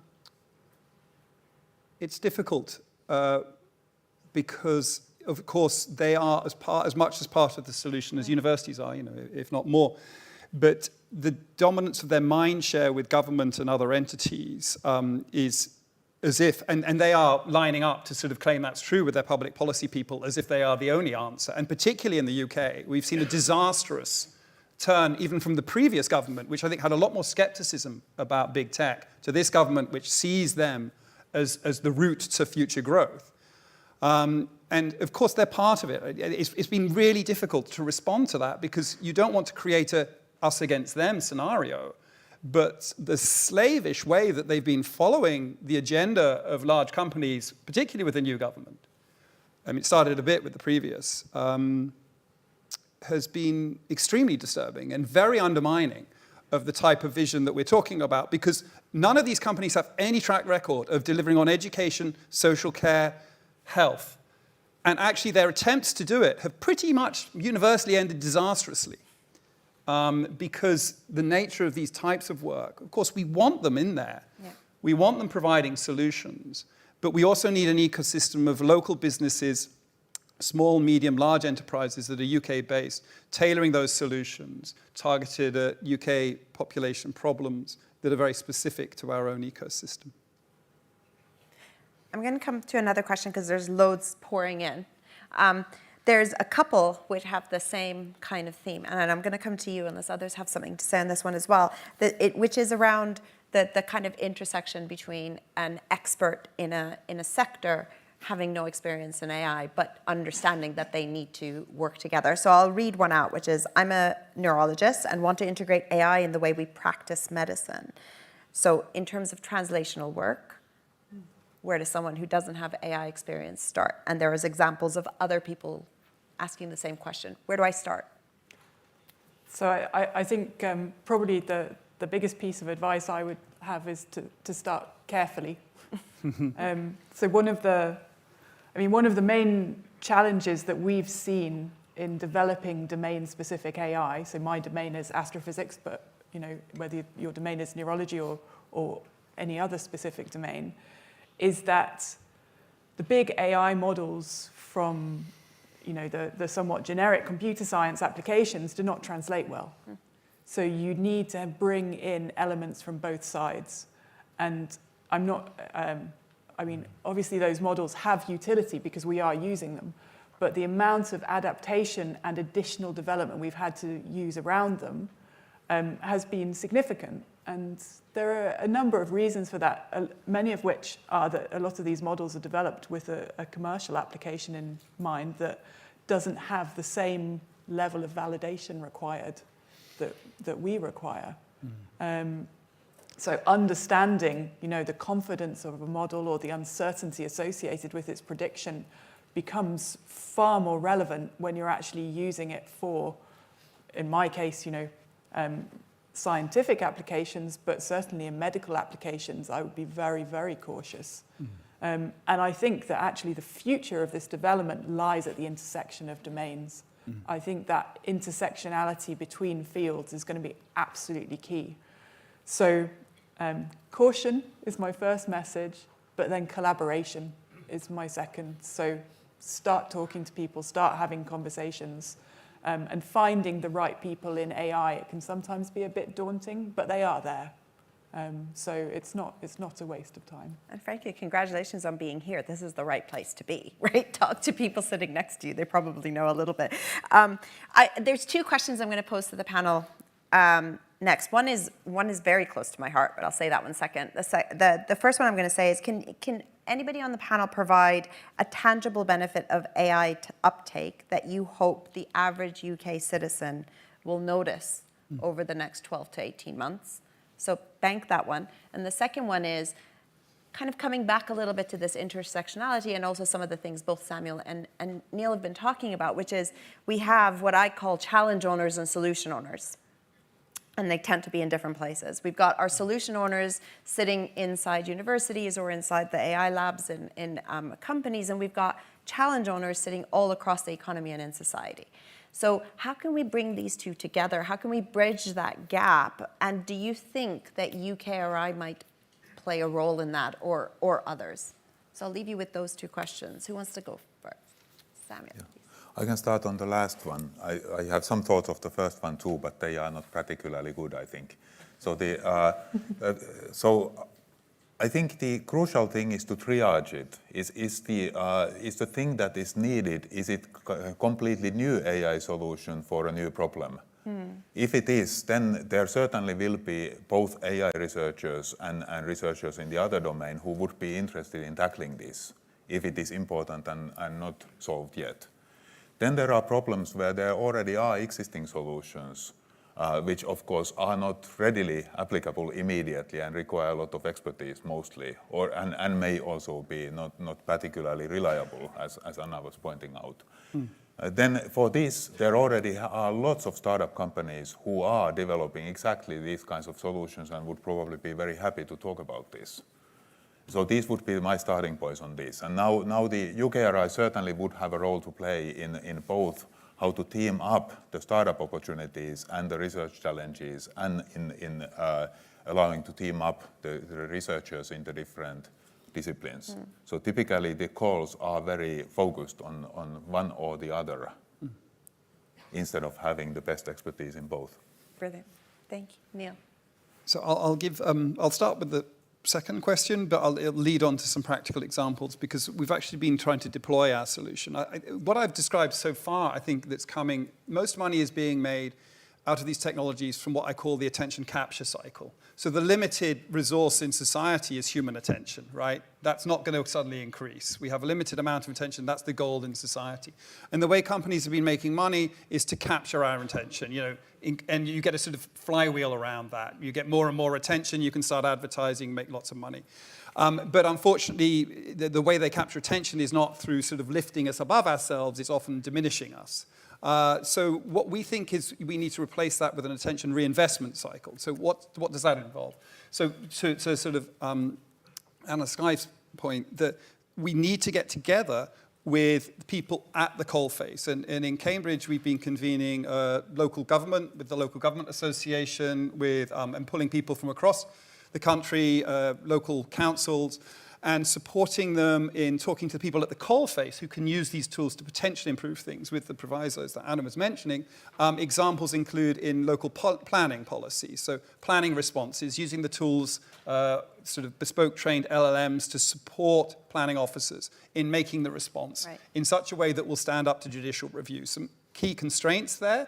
And as academics, what we provide is a bit of support and advice around the edges, but they're the true experts, as Anna was saying. They're the ones that understand the problem. Similarly, people working in social care, and this is just with commercial products, being able to use them to confidentially transliterate interviews or onto scripts, so that they're saving the amount of time that they're spending on the paperwork after engaging in interviews in their local community, and can spend more time doing the piece of the job that they enjoy. And we're already seeing that those benefits coming out. But of course, they're right at the coalface.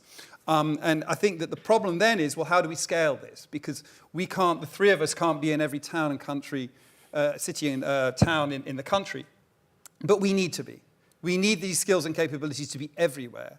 And the way to scale it, and this is the hardest part, is to explain to those people who have done this work at the coalface that they are now the experts, to support them in building their confidence that they are the next ones to convene, to push back on this weird agenda where we're hearing just from the Tony Blair Institute as if they've suddenly become the experts on AI and how it should be deployed, right? And actually sort of realize that the expertise is at the coalface. Because when you look at not just the Horizon scandal, but the Lorenzo scandal, which is the failure of the National Programme for IT, where the health system spent $10 billion on a health system that was never implemented, which was probably a good thing if we look at the Horizon scandal, but a waste of $10 billion. In each case, it's always the same problem.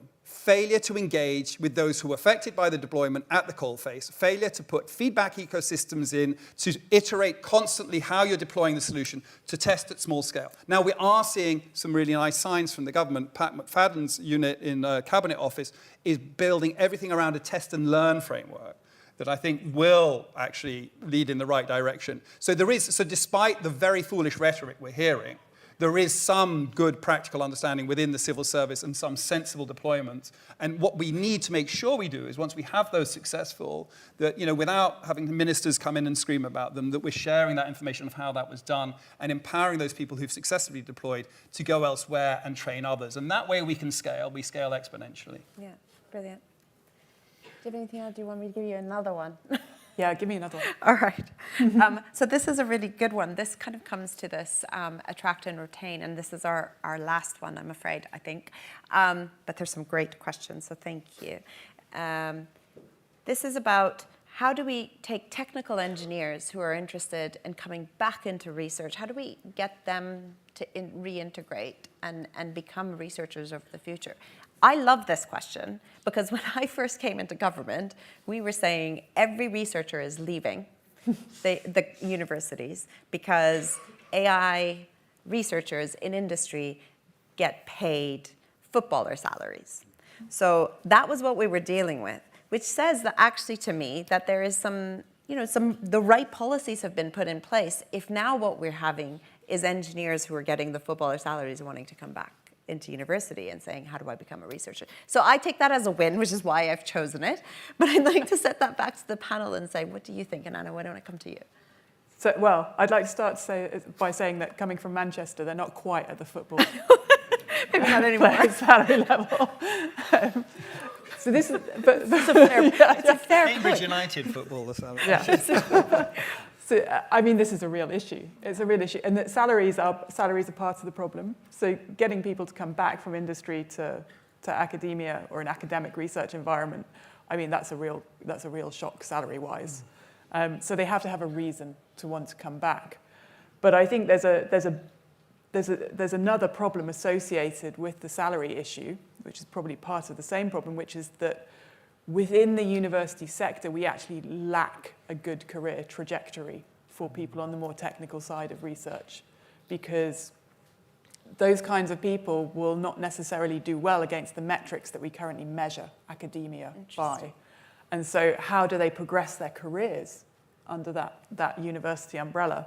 And that, I mean, that's a much wider question, which we probably don't have time to discuss here, but I would say that this is there are many aspects to how we would address this, but it is an issue. But a really important one, I think, also to think about, because if we do have engineers who now want to come back, we have to give them that on-ramp and that ability to build their career in research, which we need. All right, well, now it just leaves me time to thank my amazing panel, apologize to the audience for not getting to all your questions because they're brilliant, and I wish we had the rest of the day to go through them. But do find the panelists and ask your questions throughout the day. So thank you very, very much for joining me, and thank you very much for joining me.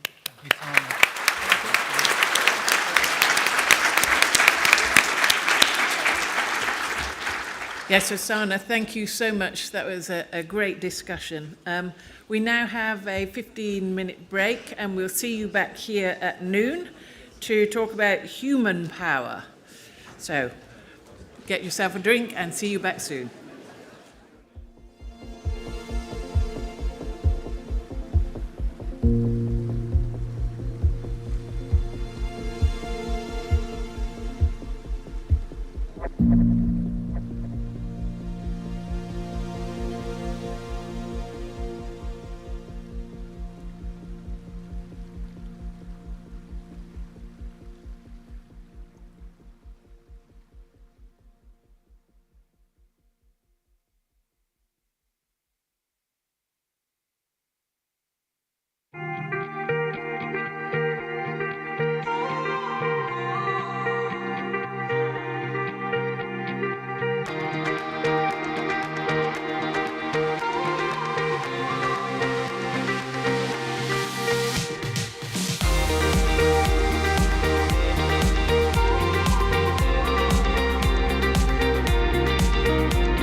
Would you like to take a seat?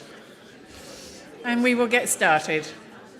So welcome back to the research stage. Our next session is not a panel. We have a speaker, Phelim Bradley, who is the CEO and founder of Prolific. And Phelim's going to talk to us about the critical role that people will play in AI's future. And I believe he'll be speaking to some of the work that's been done with the Alan Turing Institute and the Collective Intelligence Project, and showing us how human data drives meaningful AI improvements. So I'll just wait till people at the back have found a seat, and then I will ask Phelim to come to the stage to give us his presentation. Okay, Phelim, welcome. Over to you. Thank you very much.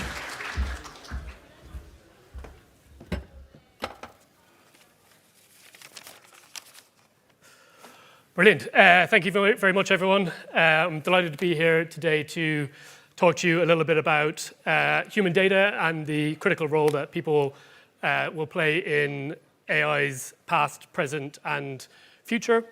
I'm particularly delighted to talk to you about this topic because I think it's sometimes a slightly overlooked topic and an invisible part of the AI development lifecycle. It's quite easy, I think, to view these AI models as somehow self-training systems, continuously improving themselves or being improved by the researchers who are developing them in the frontier AI labs.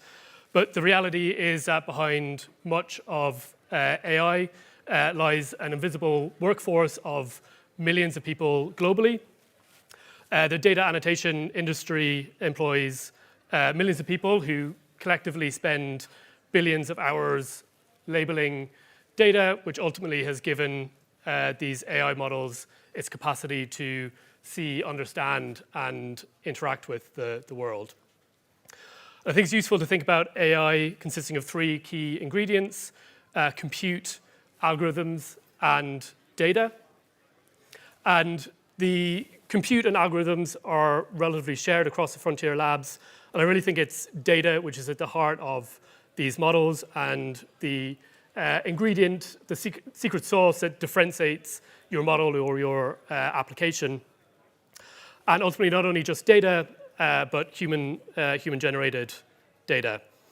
For every kind of magical capability you've seen in these models, every kind of magical moment you've had with an LLM, it's likely that there's countless hours of human labor has gone in to make that possible. And fundamentally, what makes artificial intelligence intelligent is human intelligence.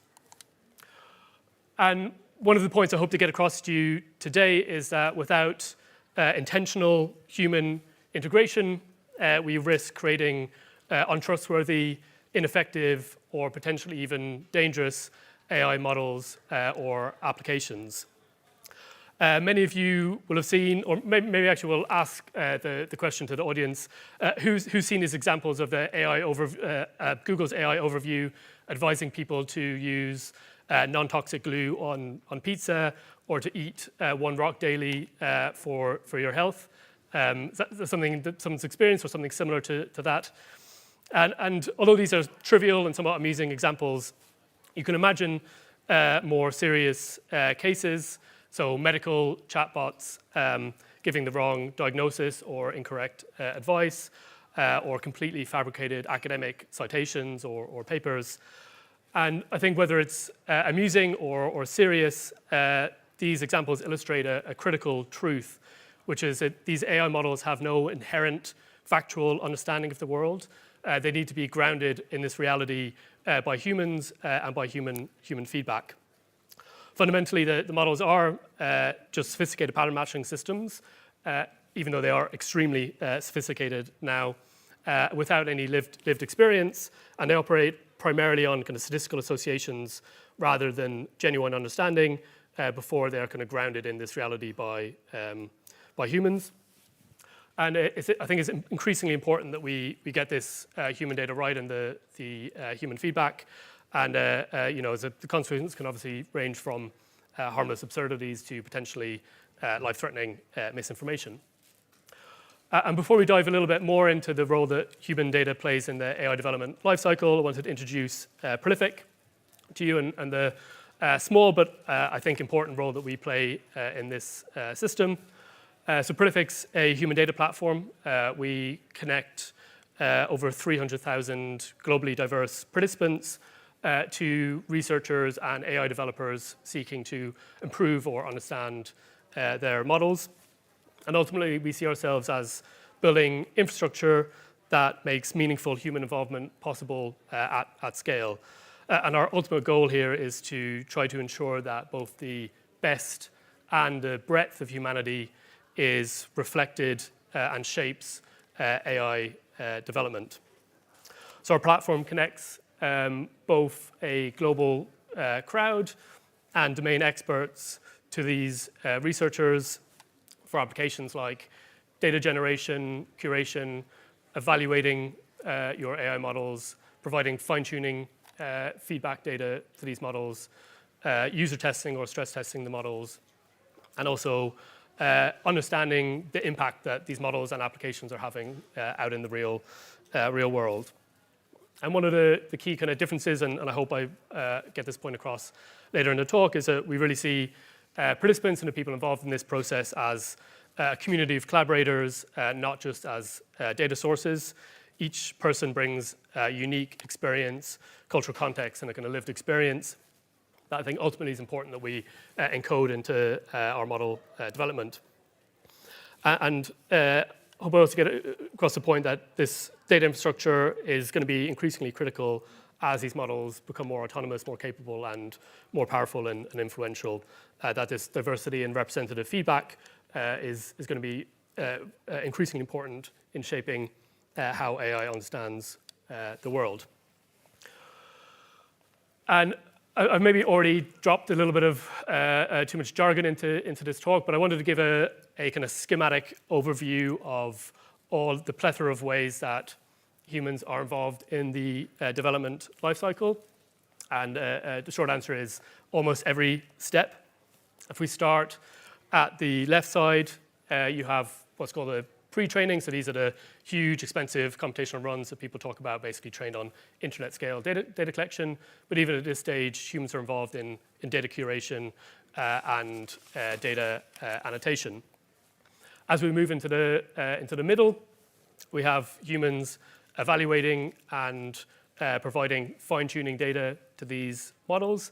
And I think here is where human data has had the most transformative impact in recent years. This step, which many of you may have heard of, reinforcement learning through human feedback or direct preference optimization.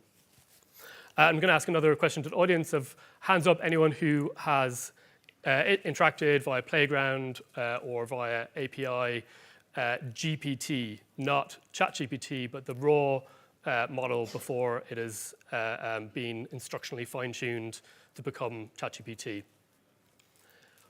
So smattering of hands, but only maybe 5 or 10% of the audience. I think if you do have a chance to interact with these raw models, you'll find them chaotic. They don't follow instructions. They provide kind of incoherent responses. Whereas obviously our experience with ChatGPT and these models are that they are helpful, controllable, and follow our instructions. And ultimately the process and the step that has taken the model from not understanding our intents or instructions to being a useful assistant is a step of reinforcement learning through human feedback. You have human annotators evaluating the response and informing the model which one better follows the instructions or is better suited for the task at hand.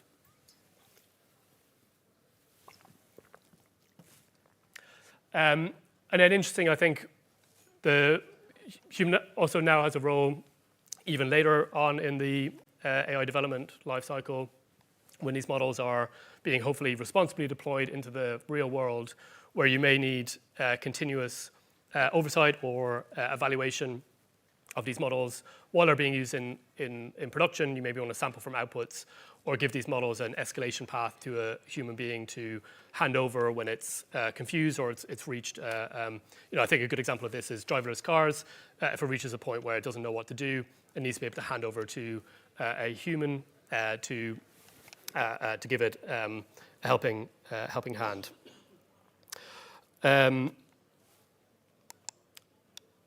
And obviously this human role in AI development lifecycle is not new. I won't ask the audience this time, but I would suspect that most people in the room has interacted with something like a Google reCAPTCHA.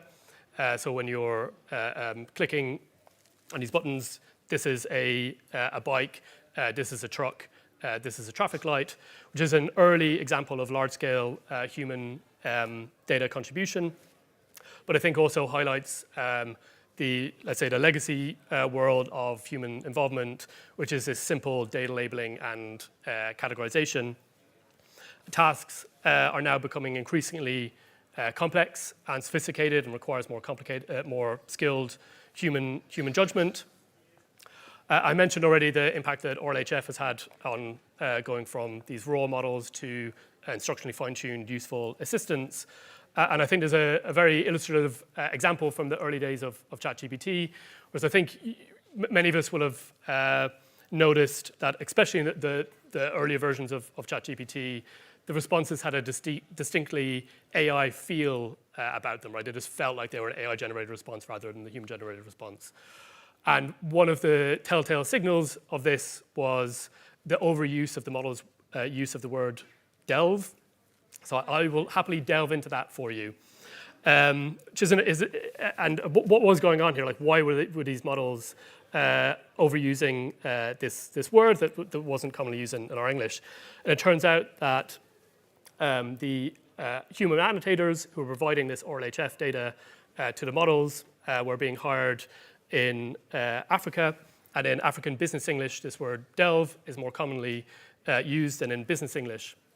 And I think this kind of cultural fingerprint reveals potentially profound truth, which is that who trains your AI model matters, who provides this data matters. It can have sometimes subtle, sometimes not so subtle biases that may impact the end result of these models. And I think the simplest way of thinking about our changing role as humans involved in the AI development lifecycle is the past. These AI models were like toddlers. They needed an explanation for everything. This is a cat, this is a duck, this is a bus. Whereas today's AI is more like adolescents. They're mostly independent and autonomous, but do occasionally need guidance or mentoring on more complex matters, or some oversight when they're going in the wrong direction. And as a result, our role is moving from basic data labeling to more sophisticated judgment-based contributions. Now, instead of telling models what to do or what the data means, we're guiding them towards more responsible outcomes, the more safe outcomes, and maybe factuality and grounding the models in the real world. I think there's a paradox here where, as these models are becoming more autonomous, they actually require more sophisticated human oversight, not less.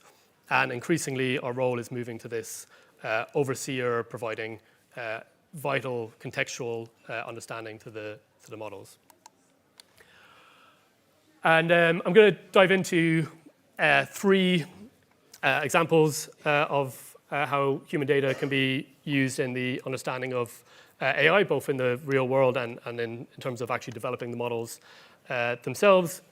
And I'm hoping that the thread that is noticeable throughout these examples is this idea that who is involved in your research, who labels your data really matters, and really thinking about the people behind your data is critically important.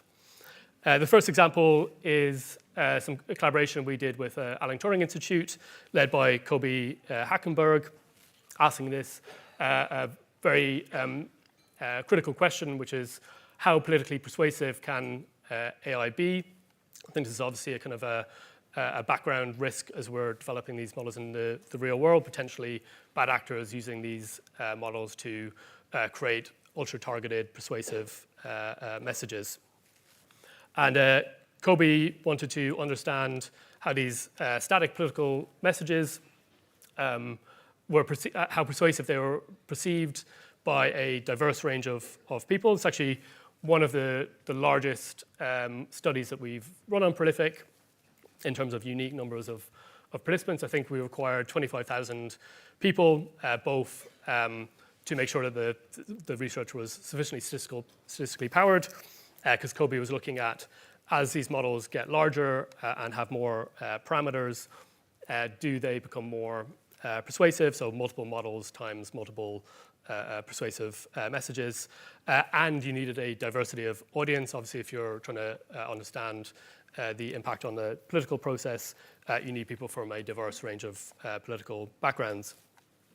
And fundamentally, the results here were that as these models advanced or became larger, they did become more persuasive, but with diminishing returns as size increases. It was a logarithmic curve, I believe, so maybe some hope for us yet, but still very early research.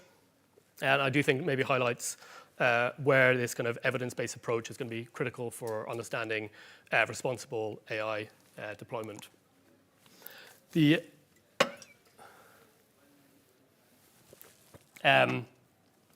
next example is probably one of my favorite kind of ongoing projects at Prolific, mainly because it's really stretching our ability to generate the required samples that's interested. But the person really behind this project is Divya Siddharth from the Collective Intelligence Project. And the Collective Intelligence Project are trying to bridge this gap between the rapid progress of AI and AI safety through active participation. And the ultimate goal of this project is trying to ask this question to a global population: what do you want from the future of AI? How do you want it to interact in your life? What are you concerned about? What are your hopes? And as a result, we worked with CIP and Remesh, which was the platform for creating these dialogues between the participants in the study. And we recruited over 2,000 participants across 40 countries, trying to essentially census match the population of the globe, which, no surprise, is a relatively challenging task and something that we still need to improve on.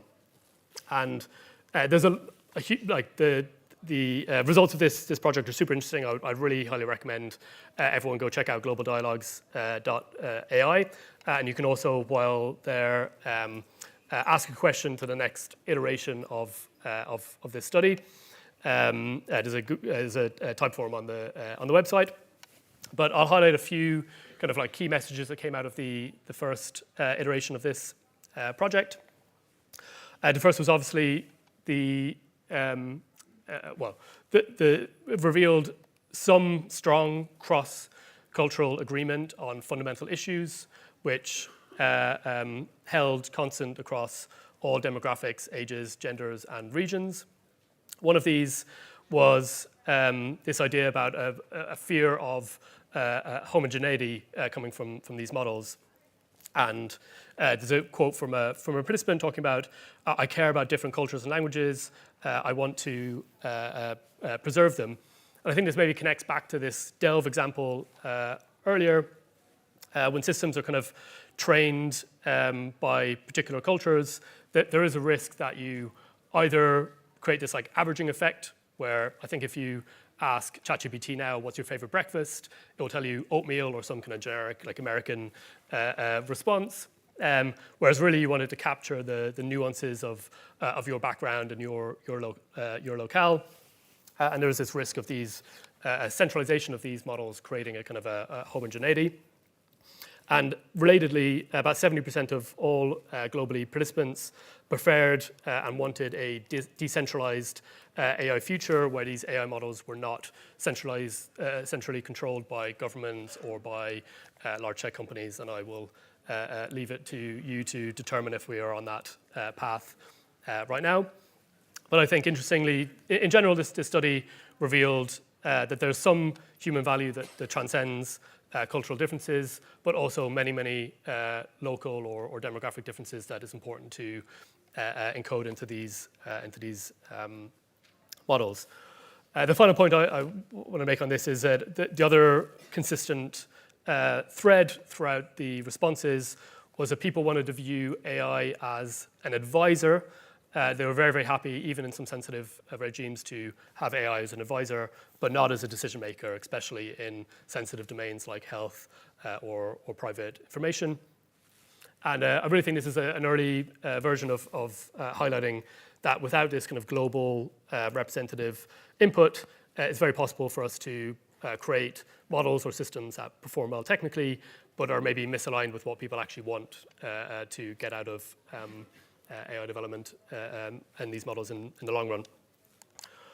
And the final example I wanted to highlight was work by Hannah Rose Kirk et al.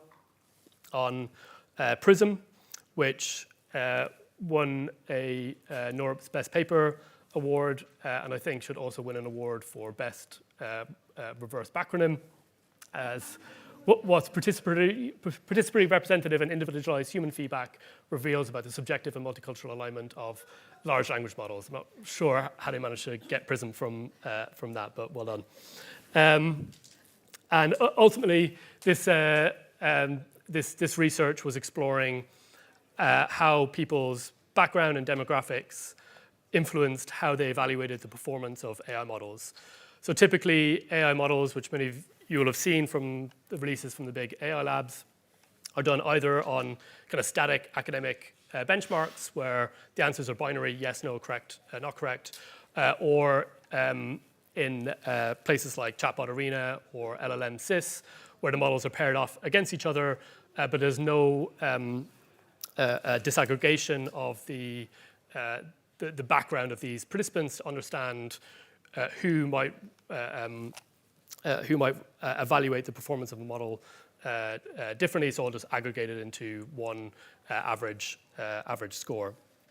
And what I think this paper definitively showed, and I think there's other research that shows a similar thing, which is that the model performance as evaluated by humans varies dramatically across populations and domains. So another way of framing saying this is that not all, if you ask people, is the responsive model A better than model B? That is a subjective, not an objective statement. And participants from different regions can actually reach contradictory conclusions where one group may say that model B is better than model A, whereas another group might say model A is better than model B. None of this is captured in our current evaluation process, but does reflect genuine differences in how models might serve different populations or work in different domain contexts. This is something that we're hoping to build on at Prolific. So evaluating leading models at regular intervals with a global participant pool, and trying to complement some of these existing benchmarks with more nuanced human-centric benchmarks in addition to these academic or kind of technical benchmarks. And our long-term vision here is to develop domain-specific evaluations as a kind of a seal of approval in that domain, backed by experts in that domain. And I think the question that drives this work is, what good is a perfect technical benchmark score if the system fails real users in a real-world context? So this is the question we're trying to answer. And to elaborate on this thread a little bit more, obviously evaluations often lead to benchmarks, And you'll all have seen the latest release, topping X benchmark or topping Y benchmark, which are typically focused on either technical metrics or this chatbot arena style leaderboard I mentioned earlier, but may miss this kind of human experience element or human sentiment. And we're looking at trying to develop a new generation of benchmarks, which are built more around the human experience and trying to capture this in 5 key measures: preference, usefulness, ease of use, trustworthiness, and alignment, where alignment means essentially does it respect users' values and boundaries, and then hopefully being able to evaluate models on an ongoing basis. And I hope it's clear that none of the work we do at Prolific is in isolation. We rely heavily on partners for this work, and we're partnering again with the CIP, the Human Feedback Foundation, and Hugging Face on this work. But if this is something you're interested in, please come and talk to us. We would love to have a chat, see if there's ways of collaborating on this problem and complement these technical benchmarks with human-centric metrics and domain-specific, which model, which domain, providing which outcome. And to nearly wrap up, I hope I've got the point across that human feedback directly steers AI towards preferred values and behaviors. And as these models become more capable, more autonomous, and more powerful, we must rethink how we're involved in the development of these models. I don't hear people talk about data being the new oil anymore, but I'm going to bring back the metaphor, but with a different meaning, which I think, although I think when people originally meant data as a new oil, they meant it was valuable. But I think it's also interesting to think that the existing practices or historical practices for data generation for AI are also somewhat extractive. And we want to think about what is the renewable energy approach to human data for these models that are still hungry for data and guidance, especially in expert and more sophisticated domains, and start to see people moving from data providers to co-creators, trainers, mentors, and collaborators of these models. And also, I think importantly, move this work from something that's quite hidden, a little bit of a dark secret of the industry, and bring it out into the light, make a more open and collaborative process. And on that note, I would stress that everyone in this room obviously has domain expertise that these models would love to learn from. The understanding of how these models are performing in your domain and for your use cases is extremely valuable information. And I hope that you realize that your perspective really matters in shaping our future of responsible AI development and deployment. I hope you don't mind me finishing on a plug, but you can join Prolific as a domain expert if the former statements were interesting to you. In particular, we're doing a strong drive for people with domain expertise who would be interested in helping evaluate these models or build these benchmarks. We have a workshop at 2:00 led by Andrew Gordon, and I think Lisa, I'm afraid, is not there, so Sarah Saab is going to be joining as well in trying to understand the challenges behind being one of these annotators or evaluators of the model. And my message to you is it's harder than you think, right? This is actually quite challenging, sophisticated work now, and you might find it a little bit more challenging and build empathy with the people who are creating this data. And finally, we're both hiring and looking for partners. We have an amazing team of over 200 Prolificos. So if you're interested in collaborating or working with us on these challenging human and AI problems, please come and speak to us. We also have a booth down on the 3rd floor. Brilliant. I think we have some time for questions. We do. Thank you.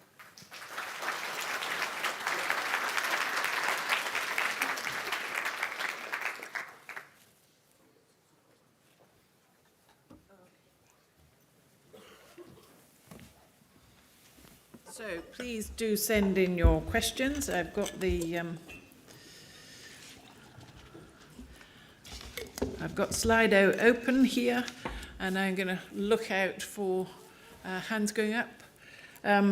Before that, I'm going to use the take a seat. Take a seat. Yeah, okay. In the spotlight, and I'm going to stand here and we've got a gentleman here for a question. But before we get to that, I was really intrigued to see on your slides there that you've got 1 million participants on a wait list.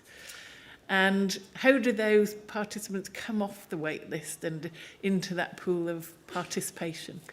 Yeah, it's a great question. So the wait list is currently actively managed by us, in part to manage the demographic diversity of the pool, so to make sure that the people involved roughly match the populations that researchers are interested in. So, for example, representative samples of the UK and US, and also to manage the experience on the platform to make sure that when we invite you from the waitlist, there are actually projects for you to get involved in, and you don't have a negative experience joining and being met by an empty dashboard and leaving. So it's a little bit managing the supply and demand, and then also managing the demographics of the pool.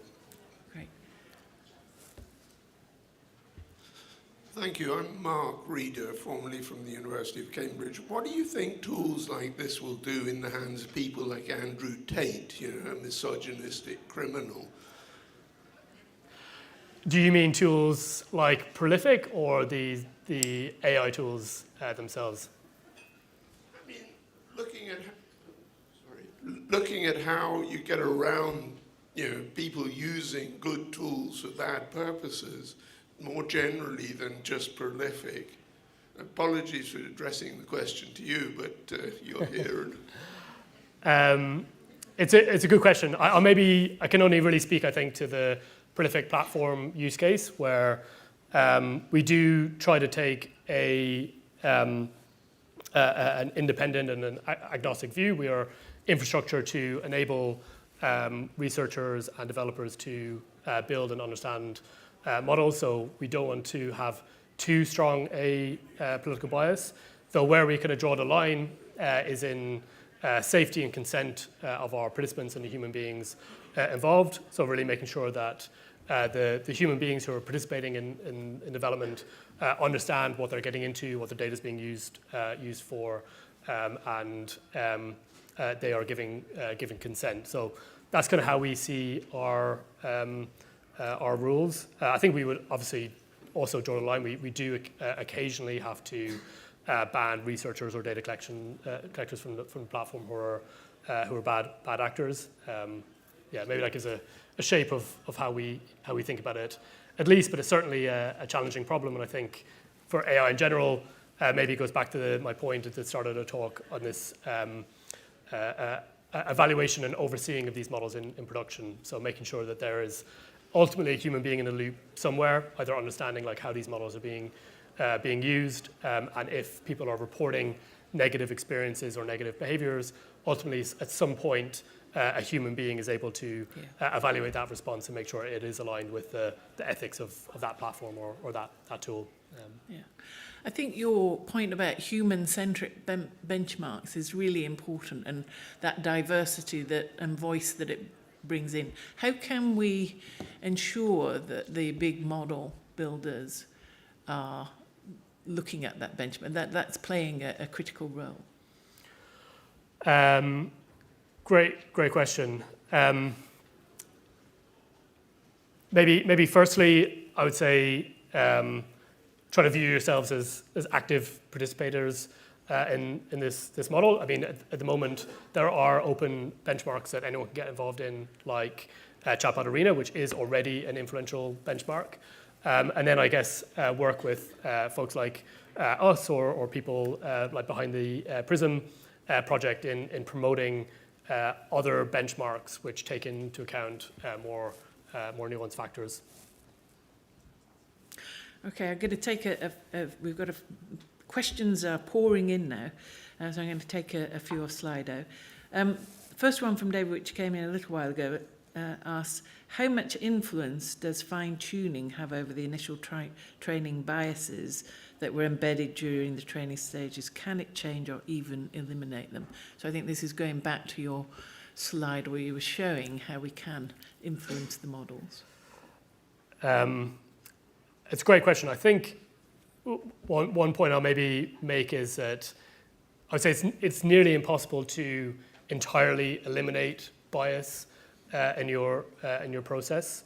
I think the important things to do is to obviously understand and audit where this data is coming from. So at least if you find biases in the end results, you can try to work backwards and try to identify where in the data that bias originally emerged, because it is either going to be in the kind of the pre-training data set or at some part in the process along the way, and then also find ways of, I guess, comes back to the human-driven benchmarks and the diverse benchmarks, actually try to measure and understand the bias in the model output.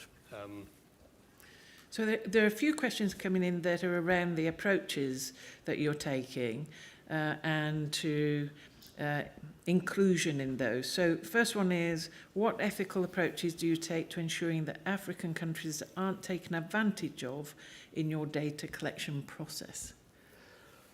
Yeah, great question. So in our case, we set a global minimum reward on the platform. Although I will say that because our platform is primarily UK and US based, it's not a particular problem that we have to face. But in general, our approach is mandating at least minimum rewards for these data annotation tasks, treating our participants as kind of like first-class citizens on the platform, continuously reviewing, surveying them, understanding the impact the work is having on them, and publishing those results to our customers.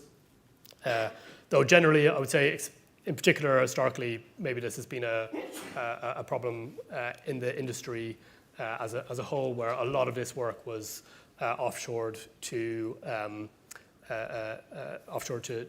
lower-income countries, and especially some of the trust and safety data collections can have a real negative impact on people. So really making sure, again, I think measuring, talking to the participants in the model, making sure that we have some red lines in terms of the consent and ethics as the approach that we're taking. Although again, I think talking about taking this industry from this kind of dirty secret of AI creation and data annotation into the light will hopefully help with this as well, and making it more kind of democratized and open and something that people talk about. And a little bit of a bugbear of mine, but when especially open source models are released, they often open source the weights of the models and maybe some information around the technical benchmarking. They very rarely, if ever, talk about the people behind the data or the data sets that went into these models. So I think some pressure on especially the open source community to start to make this kind of auditability more of a standard process, I think would be a step in the right direction, and something that is obvious to other industries, right? So I think if you're talking about scientific research or political polling, you can't really publish the research unless you give information about how the data was collected and who was involved, what the demographics of those people are, whereas that is not yet a kind of standard in AI research publications or open source So a question models. that kind of follows on from that discussion is, how do you include the digitally excluded in your work? tricky? That is very tricky, and I'm afraid I probably don't have a good answer for you there. It's certainly not something that we are practically able to do with Prolific right now. We are. Any ideas from the audience would be welcome. Absolutely. So, a further question: how do you think about annotation tasks for which there is no real ground truth, such as hate speech, misinformation, etc.? Again, an excellent question. I think the PRISM paper that I cited is a really excellent paper, and there's a massive amount of nuance in that paper that I wasn't able to go into. But they did talk specifically, and we've done work with other collaborators on a tool called Potato, which is another great backronym, portable text annotation tool, which showed that, again, if you disaggregate the demographics of the people who are evaluating whether or not a content is harmful or not, you will get different responses depending on the background of those people, especially disaggregating those results and understanding the demographic influence can ultimately lead to better aligned models overall that are perceived as safe, not only by the dominant culture in the data set, let's say, but also by the less dominant subgroups. So I think that disaggregation of the demographics of the audience and understanding that people are not a kind of a homogenized melting pot, which will have the same opinions on what is harmful or not, is the first step. So a very specific, Prolific question. Does Prolific offer an internship program for PhD students with some experience in the field? I don't believe we have any open intern projects, but it is absolutely something that we are open-minded to, and would love to speak to you at our booth later. Our VP of Data Science, Enzo, is in the audience, and I'm sure he would happily speak to you about this. Great. I'm just going to ask one last question, combining a couple here about annotators, because we're running towards the end and we do need to make an announcement before you all go. So there are a couple of questions coming in about annotators and how do you verify annotators. There have been cases of bad actors, for example, the Microsoft chatbot, and how do you protect against the human annotators using AI and LLMs to label data? Yeah, great question. I am unfortunately extremely familiar with the fact that there are bad actors on the internet who will try to get around any identity checks in order to earn money for these tasks. I mean, this is more or less our biggest investment area in Prolific to date. It's been since founding the company a constant game of cat and mouse. We have pretty extensive verification processes to the extent of more or less a similar identity validation that you'd get going and applying for a bank account, which may be a little bit heavy-handed, but we have had to get to that level. We have many measurements on the platform, understanding where people are using VPN to hide their location, and are they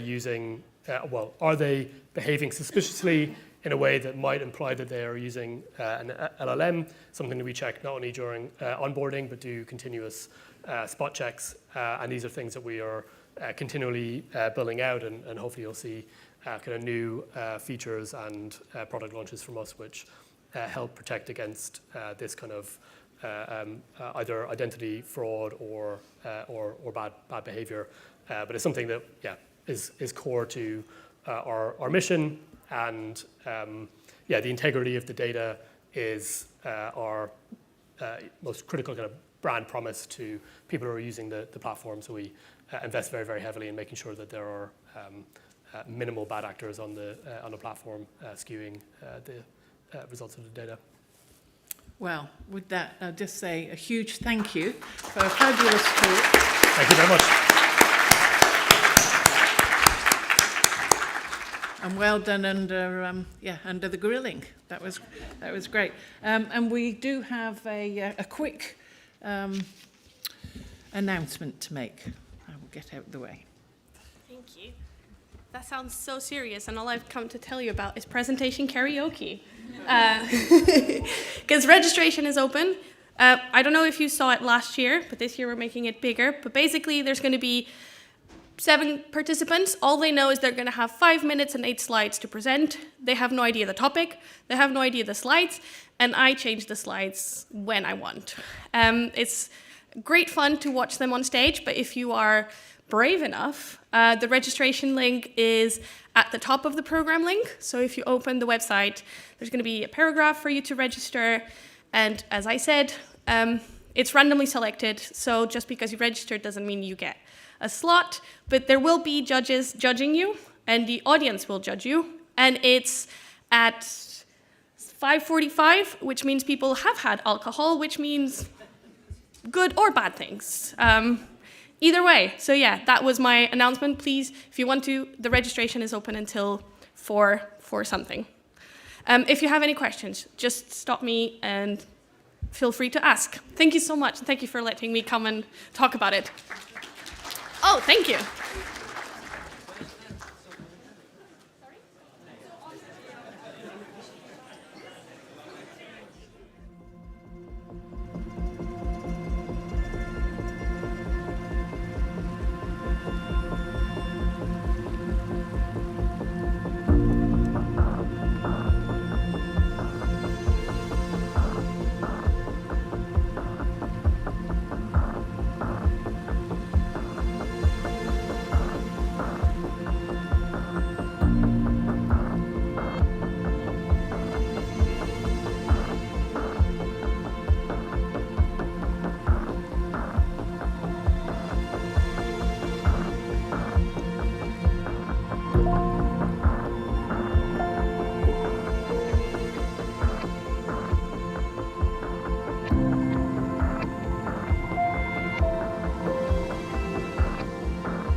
Good afternoon, everybody. I hope you had a great lunch and enjoyed the demos and what have you. So, we are almost into the final run here. Our next session is a panel who are going to be addressing issues around the use of AI in clinical and health applications, harnessing AI with clinical ingenuity. So I think we can all recognize that AI is already being used in areas within the NHS and within clinical diagnosis, and trying to use AI to simplify and reduce administrative burden. But on this panel, we're going to hear from some clinical leaders who are advancing AI in the front line of healthcare. And they'll be sharing some real-world examples and reflections for future directions. So a really incredibly important area, and one where we think there's a huge potential. And I'm really glad to say that we have Alicia Davies, who is the Population Health Lead at the Alan Turing Institute, who will be chairing this panel. Alicia is the Head of Research and Evaluation at Public Health Wales NHS Trust. She has over 20 years' experience across NHS, local government and think tanks. She holds postgraduate degrees in epidemiology, demography and public health from the London School of Hygiene and Tropical Medicine, and also an honorary professorship at Swansea University. So, with no more ado, I will hand over to Alicia to introduce the panel. Welcome. Thank you. I'll come up. Nice to hear. I'll come up. That was quite an introduction. I'm absolutely delighted to be with you all here this afternoon, here in the room and online. Thank you very much for joining us if you're virtual as well too. Welcome to Harnessing AI Through Clinical Ingenuity. And what a fantastic title, and that reflects the fantastic people that we have here on the panel and the stories that you're going to hear this afternoon. In the room today, we have with me to my right, I have Shakil Ahmed, National Clinical Lead for Stroke in NHS Wales, and driving this real-world AI transforming stroke care across Wales. So we'll hear from Shakil shortly. Followed by David Lowe, Director of Innovation in the University of Glasgow, and also working with the Scottish Government. but also a background in emergency medicine, consultant in that area and working in NHS Scotland, leading Ingenious, a digital health validation lab up in Scotland, really exciting initiative.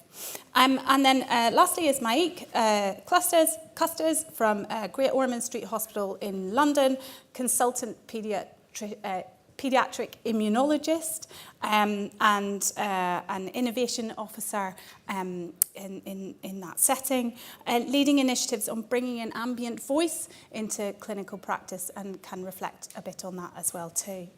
So as Anne kindly introduced at the start, the idea that technology-driven innovation can improve patient outcomes and efficiency in the NHS is certainly not new.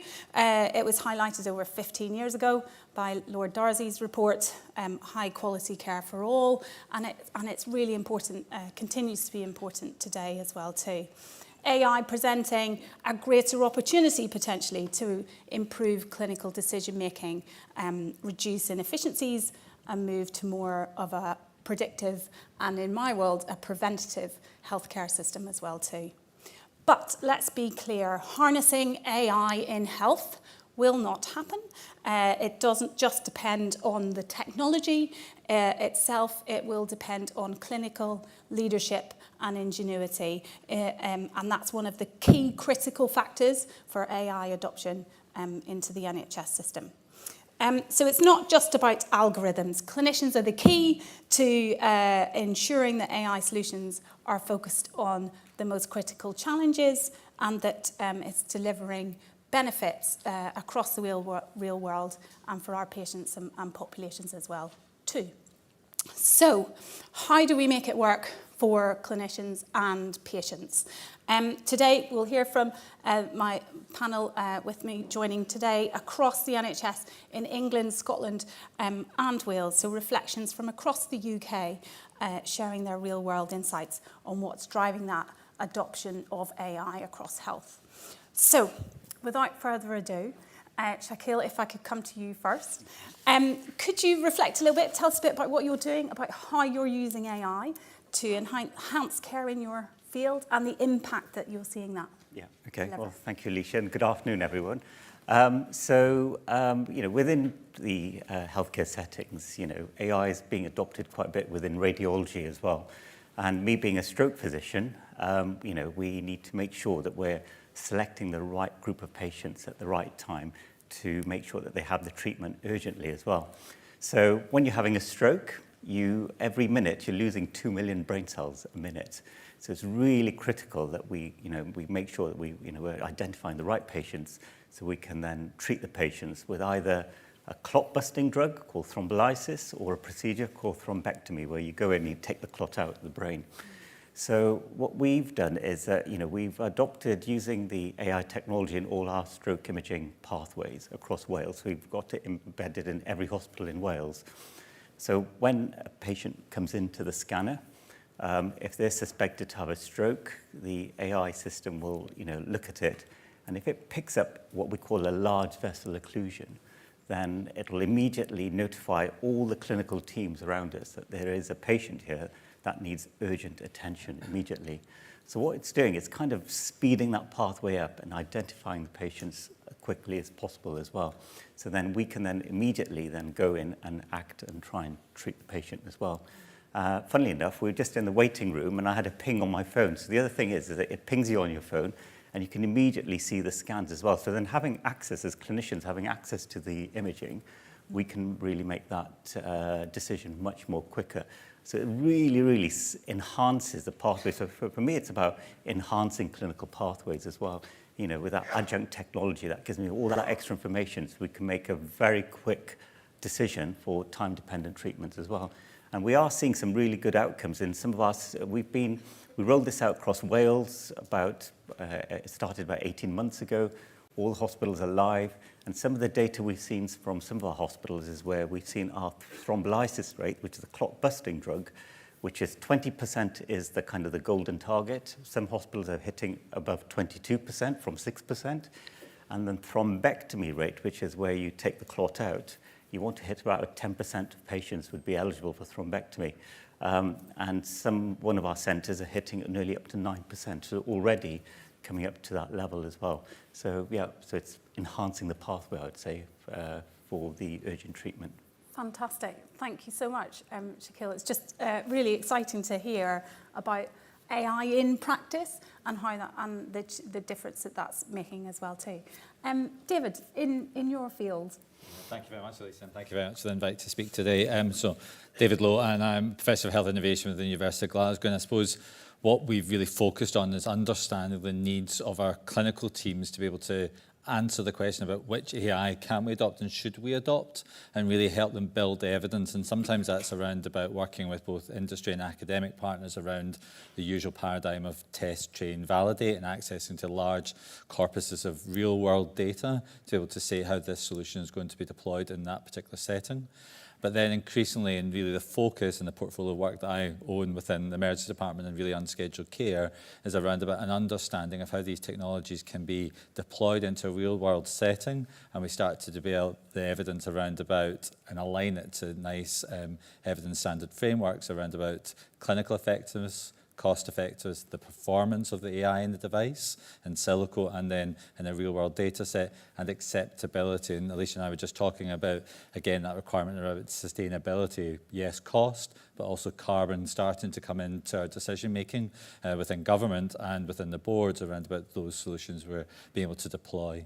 When you look at the kind of unseen, a negative decision around about not yet because of either performance of device or maturity of this clinical system that you're deploying that technology into. And I think that's really critical as we move forward, a really clear understanding of our decision making around about AI is probably not the panacea for all of our challenges around about healthcare delivery, but really targeted interventions such as coordination of stroke care is a really good example of how you can deploy technology that builds confidence and therefore allows you to start to ask a question about how do you use that same technology for pulmonary embolism detection, which is just a clot in your lung as opposed to in your head. So I'll stop there and pass over. Thank you very much.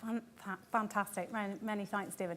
And that kind of transferability of learning, you touched on that from one discipline to another, is where different clinical specialties are moving at different speeds with some of this innovation, but the potential to learn from across those different disciplines is really, really key, I think. Mike, in your area, what's happening?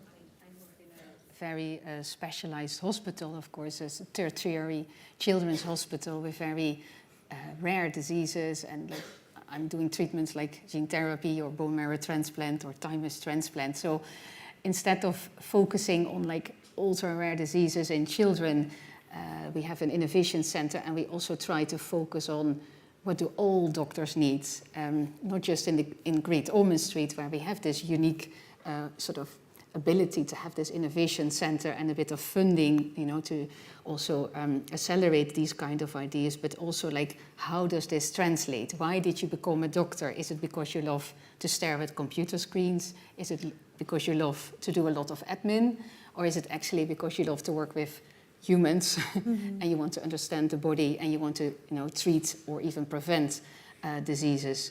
So the project that I would like to highlight, but there are loads of other projects, is the ambient conversation tool. So what you notice if you come into a hospital and you have a clinical appointment, you know, the doctor brings you into the room, the doctor will see you now, but actually the moment you step into the room, the doctor is not looking at you anymore. They're going straight into their computer. They might introduce themselves and say hello, and then they move away from you and they stare at the computer. They're typing lots of things, they're looking at lots of things, and then from this side, information is coming in that apparently is a dialogue. I don't know, if you normally have a dialogue, is that how you do it? Are you just like staring at random places? Is that how we speak to each other? This is not how we speak to each other. And health, you know, health is the most important thing. If people say like, what's important for you? It's like, I'm healthy, happy, if possible, for myself and for my loved ones. So health is very important. So you want to have a meaningful conversation. So instead of this staring at a computer screen, we actually want to look at our patient and have this conversation again. So what we did, this is actually also funded by NHS England, we started to do an ambient conversation tool, a speech-to-text tool, you're mic'd up, sort of like I am now. Actually 2 mics in the room with a 200-meter action radius, because I work with children. They're not going to sit on the chair, they're going to move around, and that's perfectly fine, because we can pick up any signal. And then you can sort of start this when the patient comes in. You can even already say, this patient coming in, this is the background condition, etc. You have already your own sort of designed template for your note and for your letter. And then when the patient comes in, you can have just complete random, doesn't have to be in a specific order, conversation about the history, physical examination. You can say it out loud. You can walk after the child when you are listening to the chest, or it doesn't really matter. And then in the end, this tool actually collects the medical data. So you can talk about football, your favorite book, it doesn't really matter. It collects the medical data and then it translates this into the template. It makes a note, and you can then just copy the note into your electronic patient record. Why is it relevant to actually copy the patient record like in the note and not have it in electronic patient record? Is that a lot of the digital patient record systems are very commercial. They're often driven by sort of global companies, and the moment you build in all these AI tools embedded in your EPR, then actually it becomes very expensive. It becomes expensive per person, per hospital, and it's not something I think we can afford within the NHS. So we need to build our own tools, sort of homegrown UK stuff. And then if we can then embed it and showcase, for instance, in Great Ormond Street that this works, then you can also translate it to the wider NHS. And so these best practices, and if you have that opportunity within your hospital or in primary healthcare, if it then works, then you need to accelerate and deploy it. And this is the next step. So we have now done over 6,000 clinical observations. We already see, the patients are really happy with it because we're actually having this conversation again. It saves time. That's still, I think, work in progress. And also it actually shortens a little bit the appointment time. So that is already quite beneficial. And it's now going to be deployed sort of within London area, across ambulances, primary care, and more hospitals. Yeah. It's just fantastic. And what's really interesting about that use case is that there's this narrative that AI will lose that human connection, but actually this is an example where the use of an AI tool is helping to enhance that human connection, because it's taking away the collecting the information that's being transferred and that kind of connection. Yeah. It's doing sort of the hard work in the background, like this cognitive overload when you have all this data and you lose the connection with the patient, and you can connect with the patient and focus more on the complex decision making, and the cognitive overload of all the stuff coming towards you should be done in the background. Yeah, fantastic. If we could hear from you a little bit about a reflection, the work that you were doing, what has enabled that success about bringing in those tools into your own areas, your own spaces, and how can that help them with that kind of acceleration of deployment? So what's helped to enable some of that success? Shaquille. Right.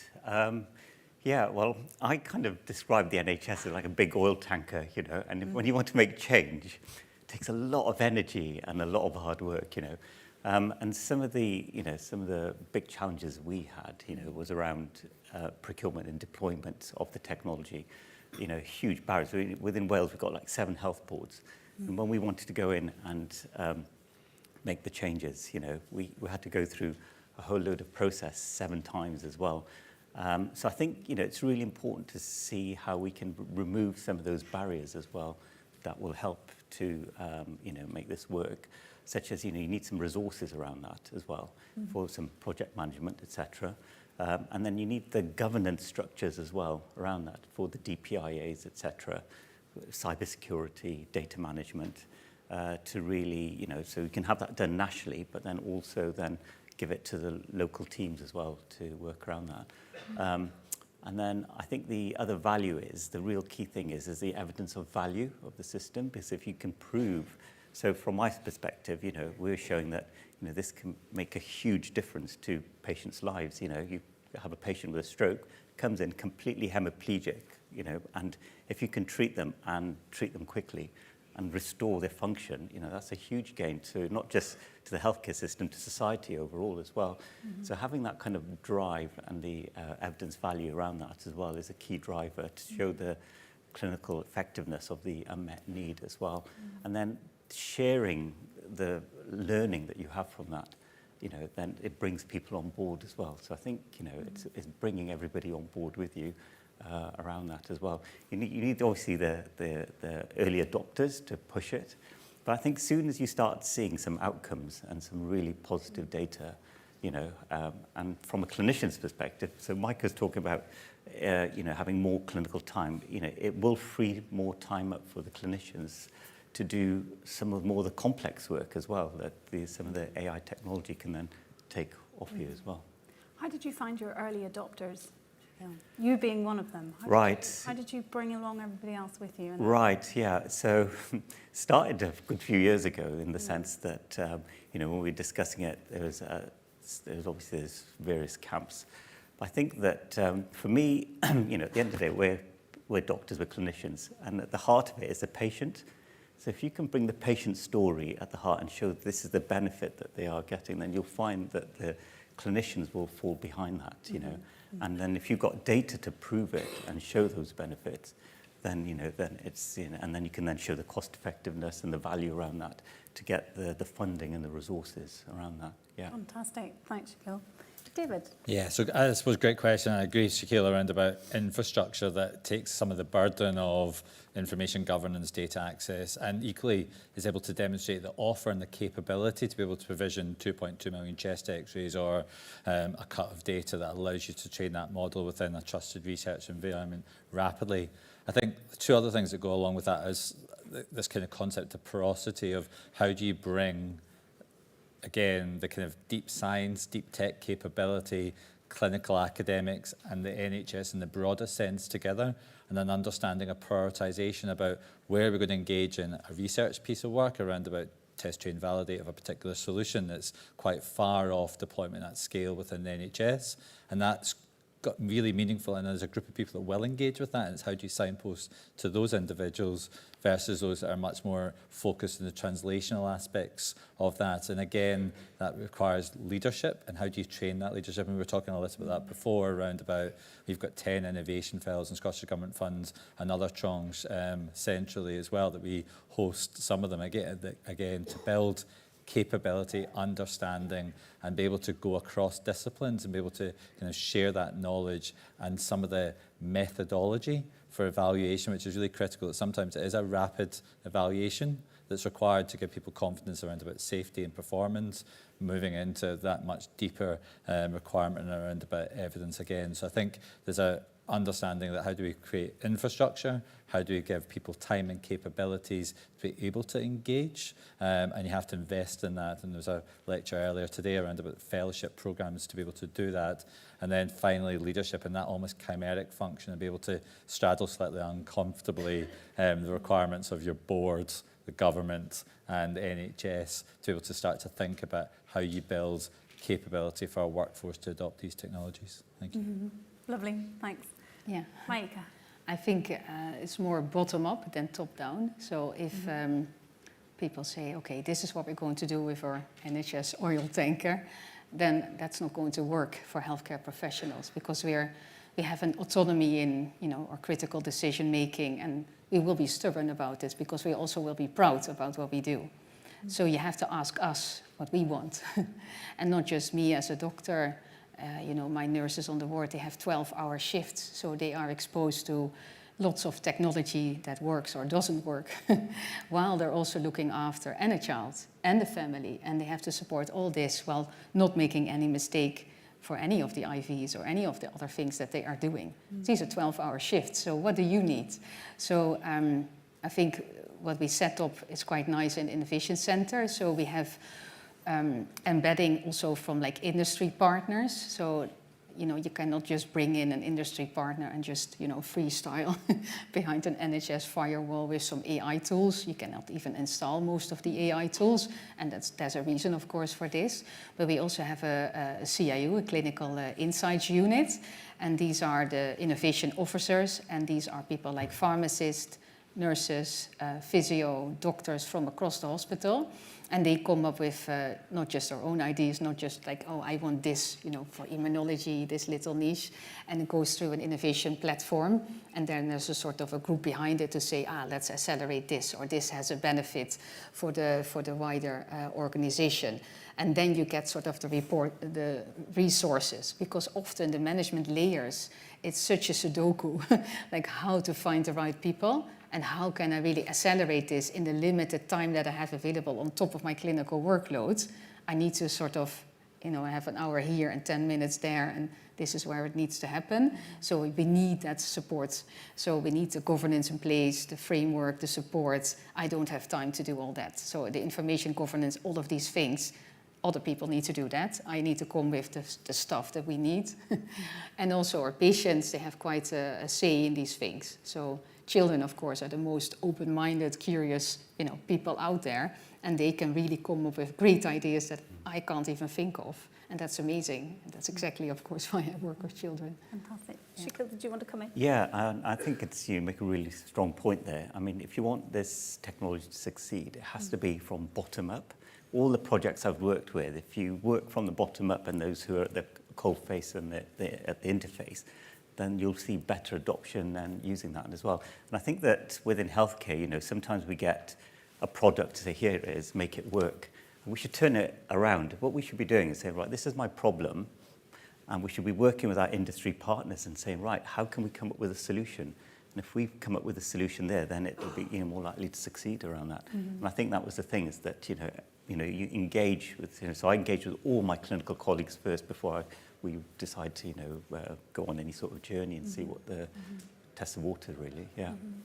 I think the reflections from each of you is that it just goes to show the complexity of the system that you're trying to work in, but the system from the patient through to the clinician, through to procurement, to digital infrastructure, the data infrastructure, and how to bring all of those pieces together to help it to move forward.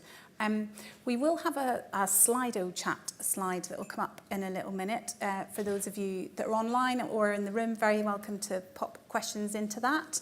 And in the room, we'll come around for some questions in a minute as well too. Maybe while you're all thinking, I'm just going to pose one more question to the three of you, which is, what would be like your key lesson that you've learned about integrating that AI into day-to-day NHS, which is quite clunky, doesn't matter which part of the UK you're sat in. What would be your one reflection on that? Who would like to go first? So I start. I think it's a really good question and really important. What we typically do, and I suppose this is a hard-won lesson of deploying at least 10 AI solutions into various different contexts, including the emergency department, which obviously is stressed and challenged and trying to keep business as usual going in spite of everything else that's going on. I think what we end up doing is, as has been described, taking that step back and really systematically understanding both the performance of the proposed device, if it's coming at that kind of level of we've got this solution that's potentially available, it's got its CE mark, but then really think about patient flows, data flows, clinician flows, and what happens to the bow wave of activity that is inevitably created. That stroke's a good example, lung cancer, chest x-ray, AI detection, moving into what do you do with nodule management, and being really systematic in understanding clinical pathways, and really importantly in the digital validation lab that I work as their lead, is really focused on taking that step back and being really clear that it's not asking Professor David Lowe what he thinks, because he's got absolutely no idea what happens at 2 o'clock in the morning in my emergency department, frankly.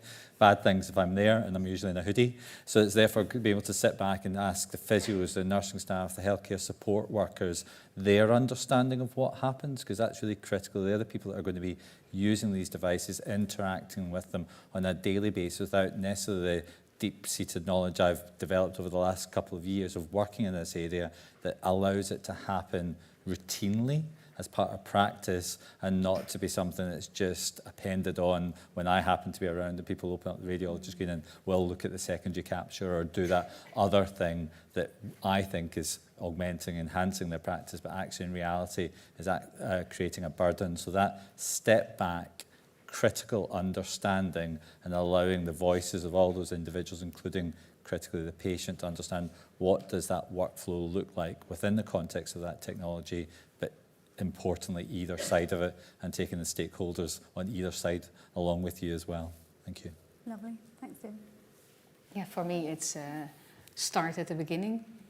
So instead of, you get a pop-up on LinkedIn, DeepSeek live now, and then you think, okay, let's do this, let's get this into the hospital. Well, that's not going to happen. You have to start at the beginning and not at the end. So the beginning is how you collect the data. So I have the opportunity to have like an electronic patient record, but if you work in a hospital where you still have paper, and the file becomes heavier than the actual child, then you have a problem, because how are you going to apply AI on a 3-kilo file and say, okay, let's do some AI? Well, you can't read half of the notes, so you might as well give me a cassette player, right? I can't do anything with AI with this. So it starts at the beginning. How are we collecting the data in a systematic way? So you need to have it digitalized. This is the first thing that you need for everyone in the NHS.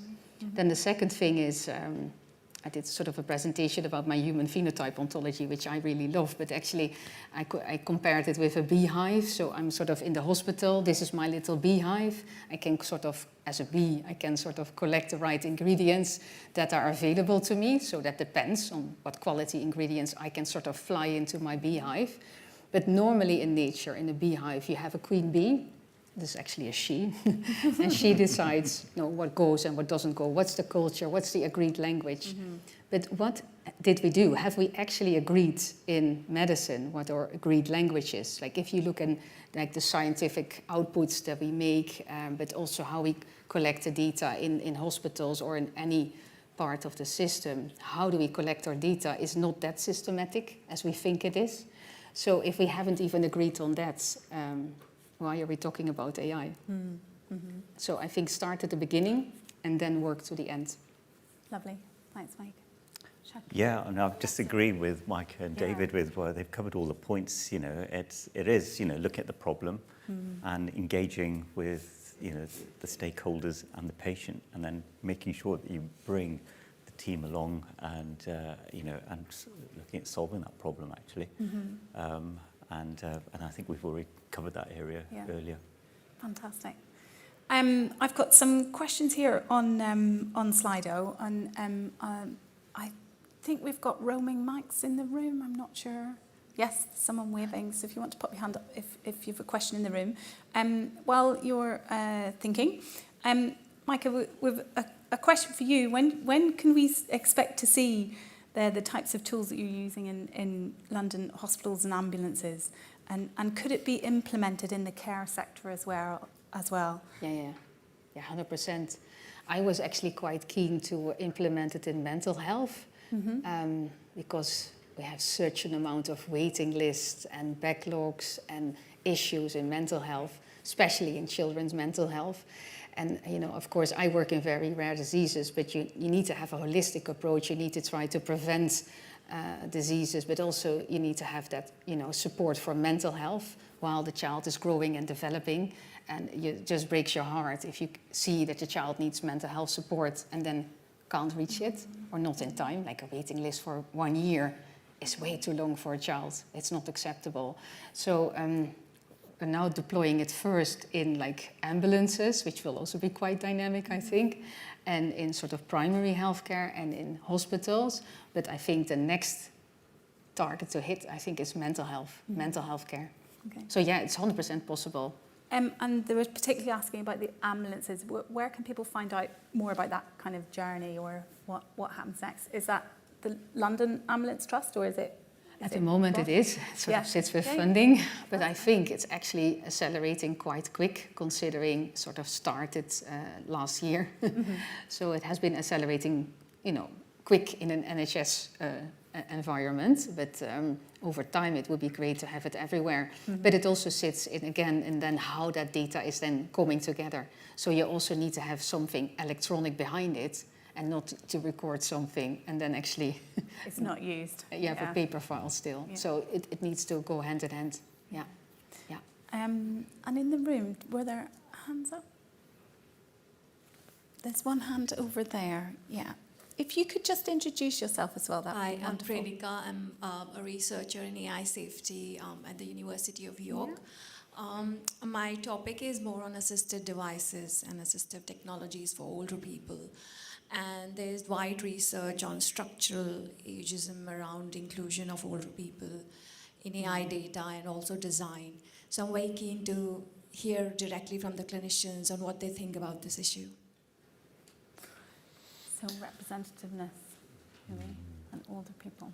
I think, great question. I think it depends where you're deploying that AI technology. There's clearly that thread around about social care and how you're deploying it directly into people's homes and be able to use agentic agents, ambient sensors and those components to be able to start to think about risk and management and loneliness, which I think is really an important factor that we have to start talking about, especially as we start to pull some of the kind of contact points that older people would typically have and lose that. And I'm always really thoughtful when I come to the board with a decision around about how do we optimize patients with, so we don't bring them in for routine appointments with Parkinson's. But actually that's a key touch point often for these individuals. So we have to think about that equity of access and the wider halo impact of it. I think the other part of it is about data and ultimately how do you generate that. And the piece I often have to say to my engineer colleagues is 25% of the population in Greater Glasgow and Clyde don't have broadband, don't have Wi-Fi access, therefore, and that is propensity towards people that are older, ethnic minorities, more deprived groups. So again, there has to be an understanding of how, when you're deploying these technologies, how do you balance that equity, equality of care access, that if you're constantly just reshuffling the pack based upon data availability, then potentially those individuals with heart failure over the age of 80, which is 50% of our population, don't get seen as often and have as optimized care as those others. So complicated, but ultimately it's about being very clear about what some of the outcomes can be if you start to deploy these technologies into groups of people that don't necessarily have the same digital signature to train AI with, if that's a broad oversimplification. Yeah. I think it's a really important question because you have an aging population. I work with children, so I have no aging population on my side because then I would transition to these colleagues. But the aging population is quite relevant. If I look at, for instance, my own mother-in-law, she had these crooked fingers. So even if you would think about smart devices, she wouldn't be even able to swipe to open it, right? So yeah, I think you have a big role there as healthcare professionals to drive that forward, to have, for instance, fall risk or reminders, but if they're popping up and they can't swipe it, there's a lot of, I think, advocacy for aging population coming from the healthcare community. Yep. So now I agree. I think there's, we've got a big problem ahead. Well, I wouldn't say problem, a growing demand ahead of us. So the Resolution Foundation predicted by 2035. Healthcare costs will go up by 100 billion and pensions by 40 billion. That's 140 billion extra. That's 7% of our GDP we need to grow by. And so we need to make sure that we're optimizing all our pathways and care to meet that demand as well. And from a stroke perspective, we've got the atrial fibrillation as well, which is an irregular heartbeat that increases your risk by stroke by 5-fold. There are lots of technologies which are out there to try and collect some of that data and making sure we're optimizing that. We did do a project which I led on in Wales called Stop a Stroke, where we optimized the anticoagulation pathway in the community using some of the modules with primary care. We incentivized that, and we saw our anticoagulation rate go up from 72% to 89% across Wales as well. That's a huge reduction, because when you have AF-related strokes, they are the most severest type of stroke. Think of it like a little DVT, but it's in the brain, and you've thrown up a big clot off as well. And I think the other 2 points, if we're looking at the elderly population, because obviously a lot of my patients are in that category, there is the issue about using the technology and then also looking at the health inequalities as well and having access to the technology as well. So we have to balance all these things when we're deploying as well. And capturing some of that, I presume, in the evaluation, that kind of post-deployment question. There's a question about you know, how do you know in those instances where AI prediction or AI tools have got it wrong? So how do you monitor that in clinical practice once things have deployed into that space? Yeah. So we spend a lot of time on this, and we've deployed platforms, and I'm involved in the Centre of Excellence for Regulatory Science, and really part of that is platforming to be able to, when you start to deploy technology in radiology, pathology, dermatology is the most mature currently for AI, that we actually are starting to look at what's our approach to performance management sampling. Is it just 2 standard deviations off a threshold for prediction, or what else are you doing to be able to start to think about which the elderly population, how do you start to sample meaningfully against the known performance of an AI versus prevalence of disease and other factors, and it becomes rapidly an existential and relatively difficult challenge around about what's good enough in terms of performance management against the misnomer that is AI drift versus really challenges around about population prevalence and other clinical features that change and pathways that actually have a bigger effect on presentation of disease.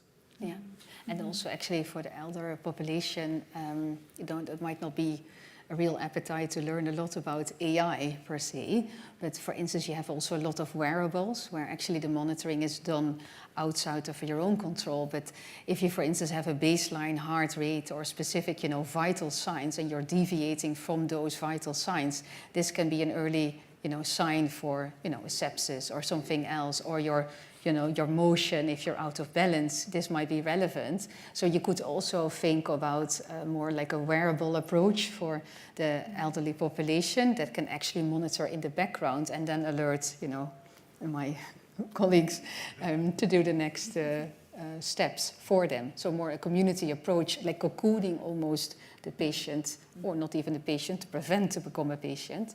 And with that approach, I think wearables are the way forward. Yeah. Thank you, Mike. We'll have time for just one more question, maybe from the room. Your hand was up first. So if... Hi, thank you. Usmani, Professor of Clinical AI at Queen Mary. So great talk, but something, I guess, these technologies will require a lot of maintenance post-deployment, especially if your data changes that you mentioned, for example, due to demographic changes. So I'm just wondering, how do you see kind of, you know, making these technologies self-sustainable? Do you see that being funded by public money, or is there another model that may be applied? Thank you. Tricky question. So I'll go first, and then it seems to be my role. The emergency physician comes to the fore. So I think great question. I think there's a procurement question there around about how do we, if it's an industry partner, a CMARC tool, then is that built into the service model, and what requirements are we actually asking the company to cover off? And they've obviously got increasing requirements around about total product cycle, evaluation, reporting. But I think we also have to be able to describe what the requirements are for the clinical teams or the operational teams to be able to engage in that process, which I think is really important, which leads on to workforce and education and be able to factor that in.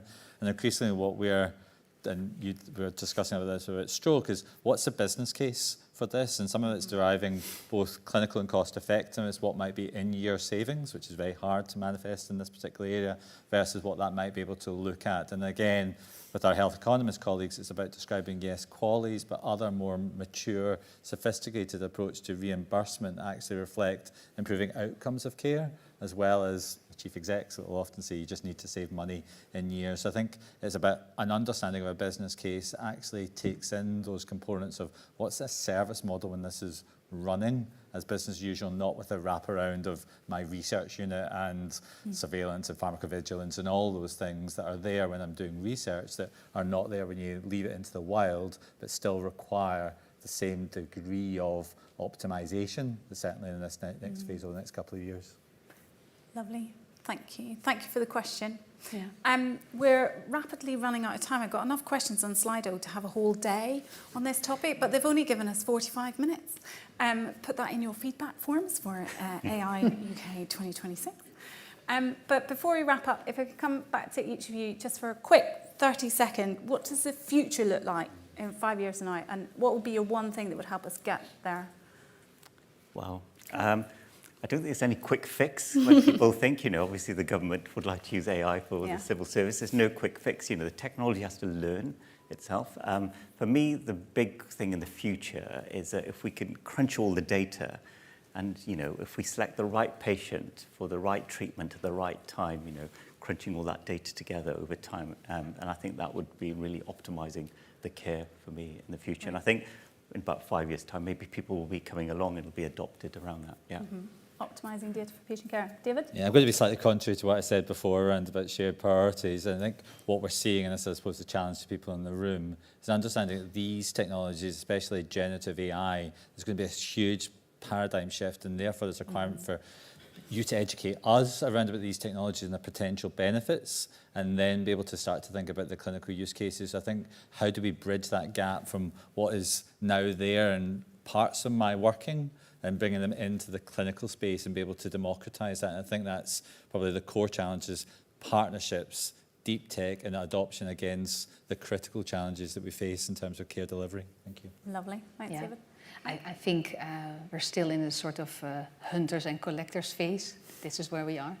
And we need an evolutionary acceleration, almost like once in a lifetime acceleration for the NHS. But if we can do this, if we can create, the governance, the digitalization, and the right data collection, you also have this unique system.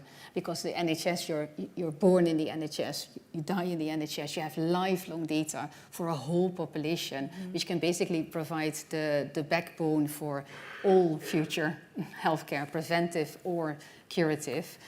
So you are basically building your own population data set. So if you get this right, you are uniquely positioned in the world. Fantastic. And I like your point, David. I'm going to use that kind of bridging that gap between innovators, researchers, and clinicians. And we're here as part of the Turing Clinical AI Special Interest Group. You're more than welcome to join. It's free to join. It's an online community, but it's about striving to really harness AI, but into clinical practice and into the NHS, and bridging some of those gaps. Thank you ever so much for joining us this afternoon and online. And just to say thank you to our 3 fantastic panellists this afternoon, and enjoy the rest of your day at AI UK.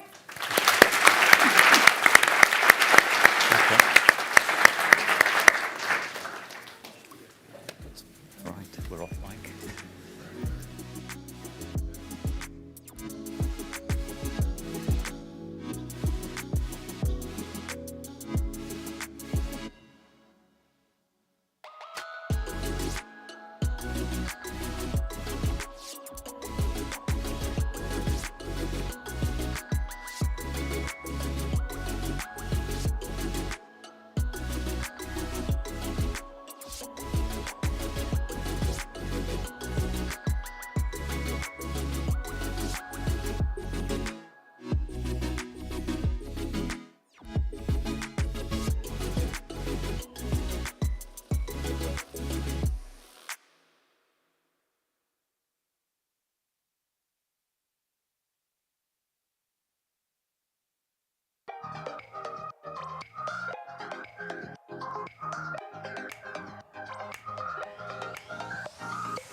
Welcome back, everybody, for this penultimate session. So in this session, we're going to hear from Charlotte Dean, who's the Executive Chair of EPSRC. She was going to give us a short presentation, and then we're going to have what they call a fireside chat, but I haven't quite seen the fireside yet. But we will be welcoming questions from the floor. I'm delighted to be introducing Charlotte today. Charlotte's a professor of structural bioinformatics at my very own university, so she's a colleague of mine, but as I've just said, is here today as the Executive Chair of EPSRC, but is also the UKRI AI champion, and so is able to speak on behalf of UKRI at some level regarding AI. As I've just said, she will give a short presentation. I understand from Charlotte there are no questions that she won't try to answer, so don't hold back. But with that, may I introduce Charlotte Dean. Thank you.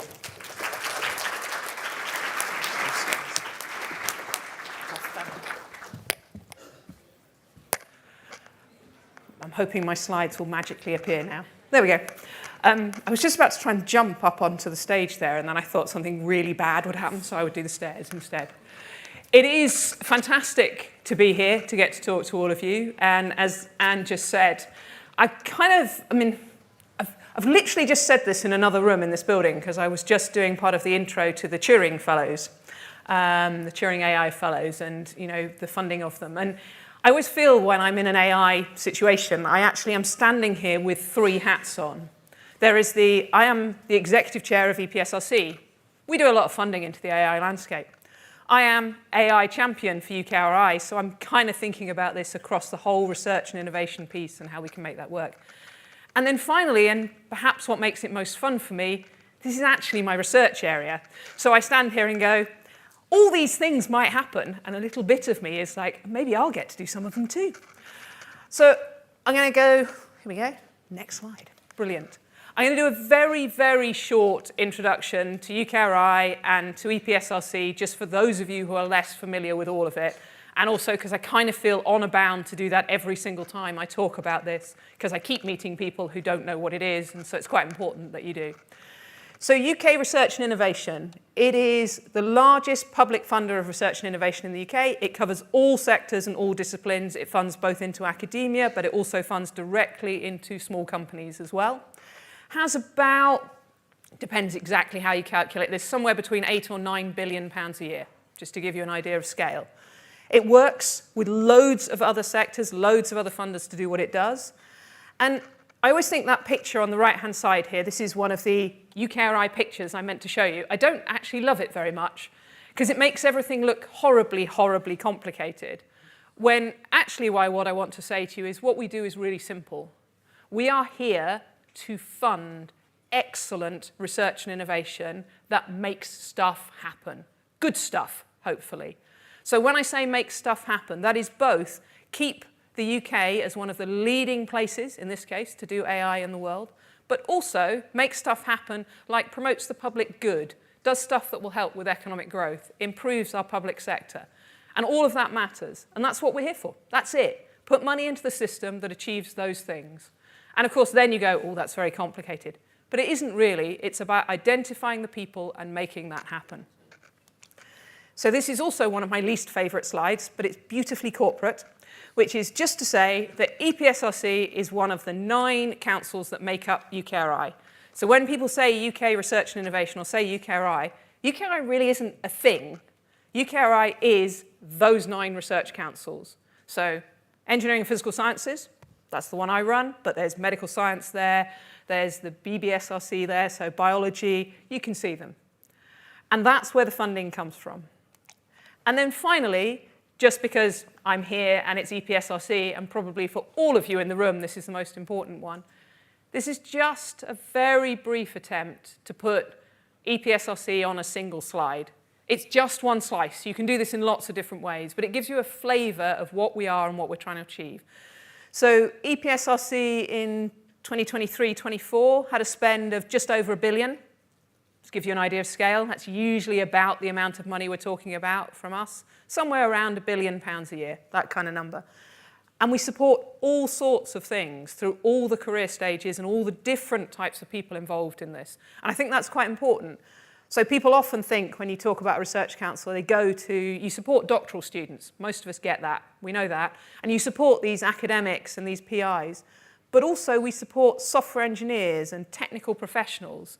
And I know everyone in this room will know how important that is. The people who actually make the computers work and the people who know how to build that code, who are a vital part of our labs and our infrastructure. We do lots of other stuff as well. So we fund 4 national institutes. Obviously, one of those is the Turing, so that kind of might explain why they let me stand here now. But we also have lots of things that are really important, like there's 2.3 billion of co-investment sitting alongside the EPSRC portfolio. So whenever anyone sort of talks about public funding into research and they sort of say, oh, you just put this money in universities and they just go and do stuff.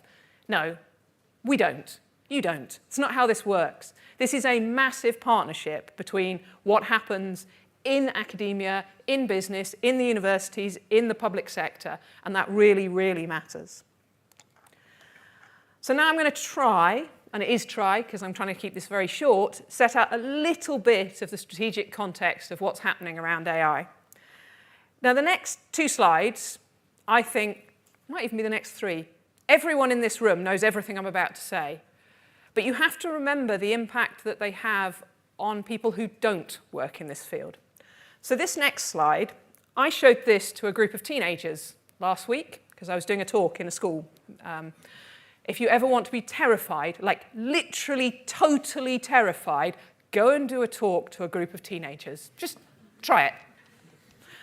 I will do it again, just not for a little bit. But they see this and, you know, they understand what's on that slide. This is what is already happening. How much AI is going to transform the economy. How much jobs are going to be affected. And this is a massive piece of context for talking about AI. Because it's not just, you know, we get to do some cool science, cool stuff happens, might make some money. It is a change in the way the economy will work and the types of jobs people will have. And change is both fantastically awesome, if you're someone like me, and also apparently terrifying. And it's really important to remember that when we talk about our subject. Because people are having both those emotions every time. And that gives a huge amount of the context about the way the government thinks about this. The potential and the possibilities are massive, but so are the kind of potential, I'm not going to necessarily say threats, but changes. And changes are big and they are scary. And then the next one. I mean, this is just some examples, but really this slide is here to remind me to say something that I don't think I have ever experienced, and there can be people in the room who can correct me on this. Anything, any other technology, where what we have seen is the transference from the point that we've thought about how we might be able to do something in academia to the point where it is a product out and available to everybody and being used across the planet. Think how quickly we went from nobody had even known what a large language model was or what it could be useful for to the millions and millions of users every day to the fact that it is in probably every one of your mobile phones to some shape or form, and certainly most of you are using it alongside Microsoft or something else. And that's everyone. We're not special here. That's happened. And that's happening continuously here. And that once again speaks to that thing about change, and that also speaks to the concept of how it could be massive for the way the economy operates and the way people behave and all sorts of other things. And then there's the good stuff about being in the UK. One of the reasons I took this job as executive chair is one of the very few things that happens if you talk to people around the world, you know, and you're talking about research, is people think we're really good at it here. Yep. They think, and I hope that they're right, I sort of think they are, UK's really good at research. Yep. We're amazingly good at research. And this is just a little bit about the UK in AI research and talent. Now, you can decide whether you like the numbers on here or not and how much you love them or what you think about them. But the reality is that this is also the perception of the world as to what we are. And that is great. We are seen as a country which has talent in AI, somewhere where you can grow AI companies, somewhere where stuff is happening in our research base, which is incredible in here. So we need to stay that way to take massive advantage of all of that.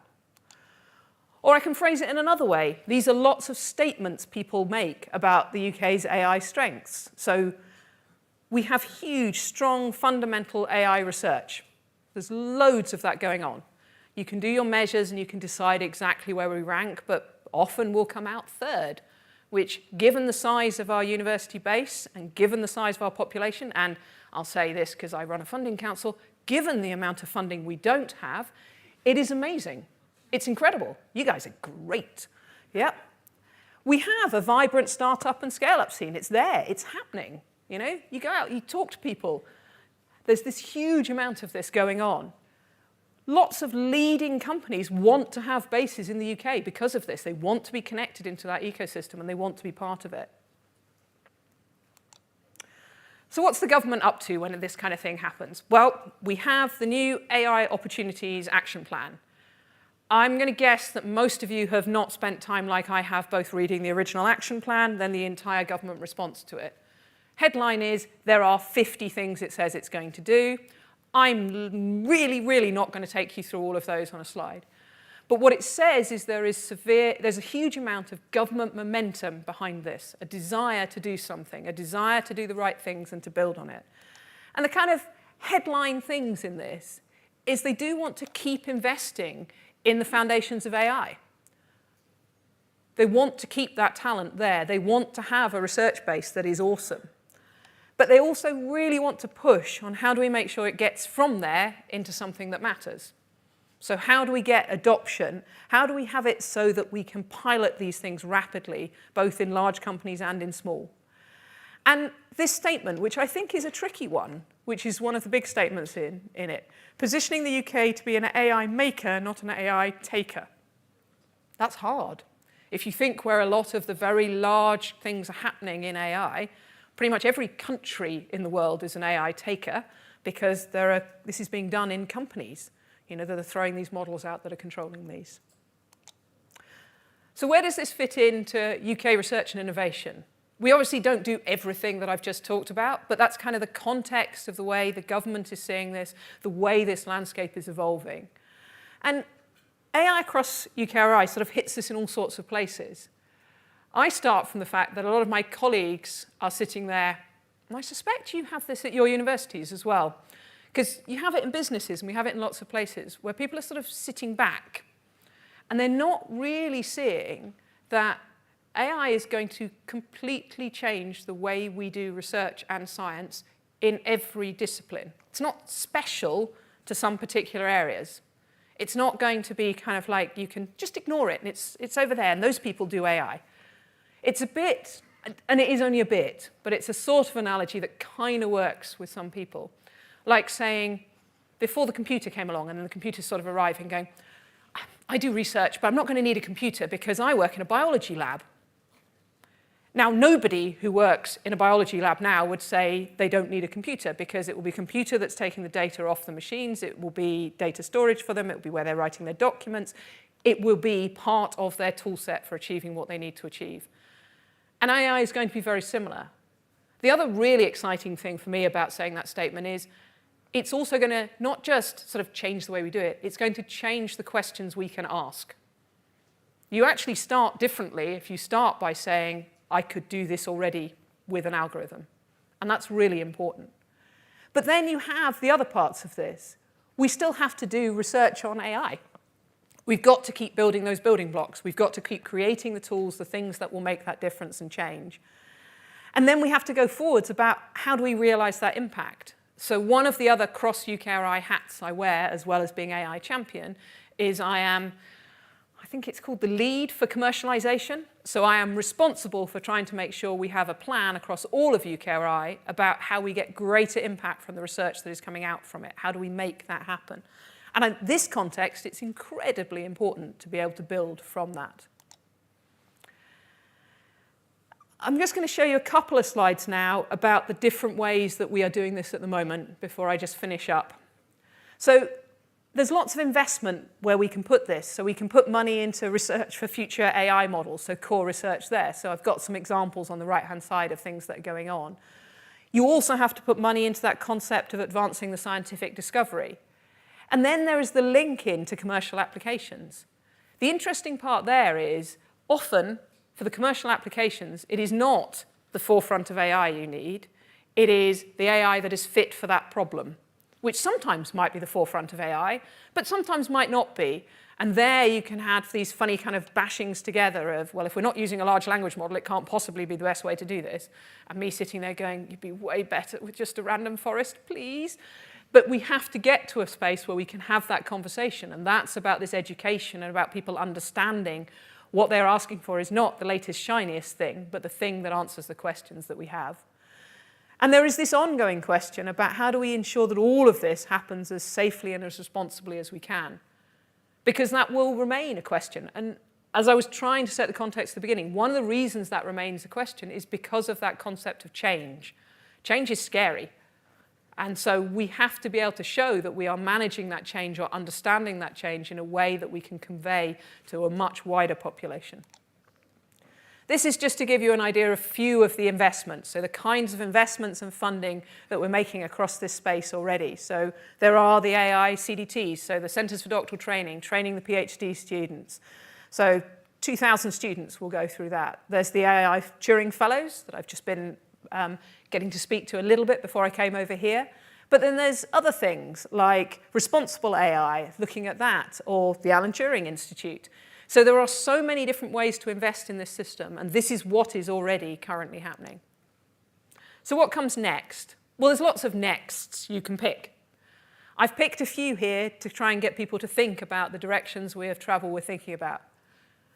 There is always, I sort of say this a lot, but it's really important to remember.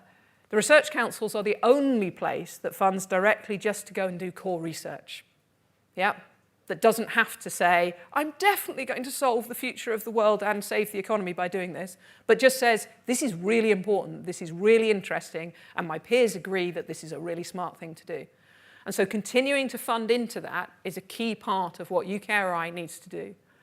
We need to make sure we keep having the talent and skills. If we think about what's happening, probably the most powerful thing to have is a very skilled workforce, or a workforce that understands what's happening and enough people within it who can communicate and build off what is happening here. Something that I'm really passionate about is the next one, which is sustainable AI. I find it quite scary that we have lots of conversations about how AI could model this or model that, or maybe really help with climate change. And at the moment, I would say AI is really helping with climate change, but not in the correct direction. It doesn't matter if we could solve the problems if we burn the planet in doing so. So thinking about this is really important. It's also fundamentally important because one of the places we're never going to compete is by having the biggest computer. Yep. The UK is, got a reasonable sized economy, but we're not that big. We're not going to win that race. So we should think about the things where we can make a real difference and do those. You have AI for science. I think the human-AI interaction is a really interesting topic as that grows, as people's behavior will actually change by having these toys and things available to them. And as always, AI safety, trust and assurance, knowing that people feel that the change that is happening and the things that are happening are things that they trust and that they can work with. So just to finish, we are at an amazing position. We are really fortunate. I feel lucky. I mean, I meet lots of my counterparts who do similar jobs in other countries, talking about all the areas. There isn't a country in the world that doesn't want to be the place for AI. But actually, we're in a reasonable state to be one of the places for AI, and we should capitalize on that, and that is what you need to make happen. It is also a time of these unprecedented leaps forward, and that means the need for talent and the need for skilled people and the need to be able to work out how we can do this and adopt this that rapidly is very, very high. And important to me is that that's basically where UKRI can play a massive part.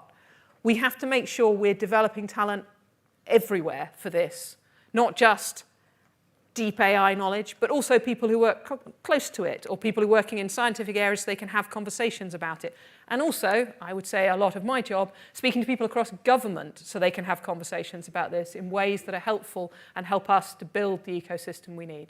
So I'm going to stop there and try and answer any questions you might have. Thank you.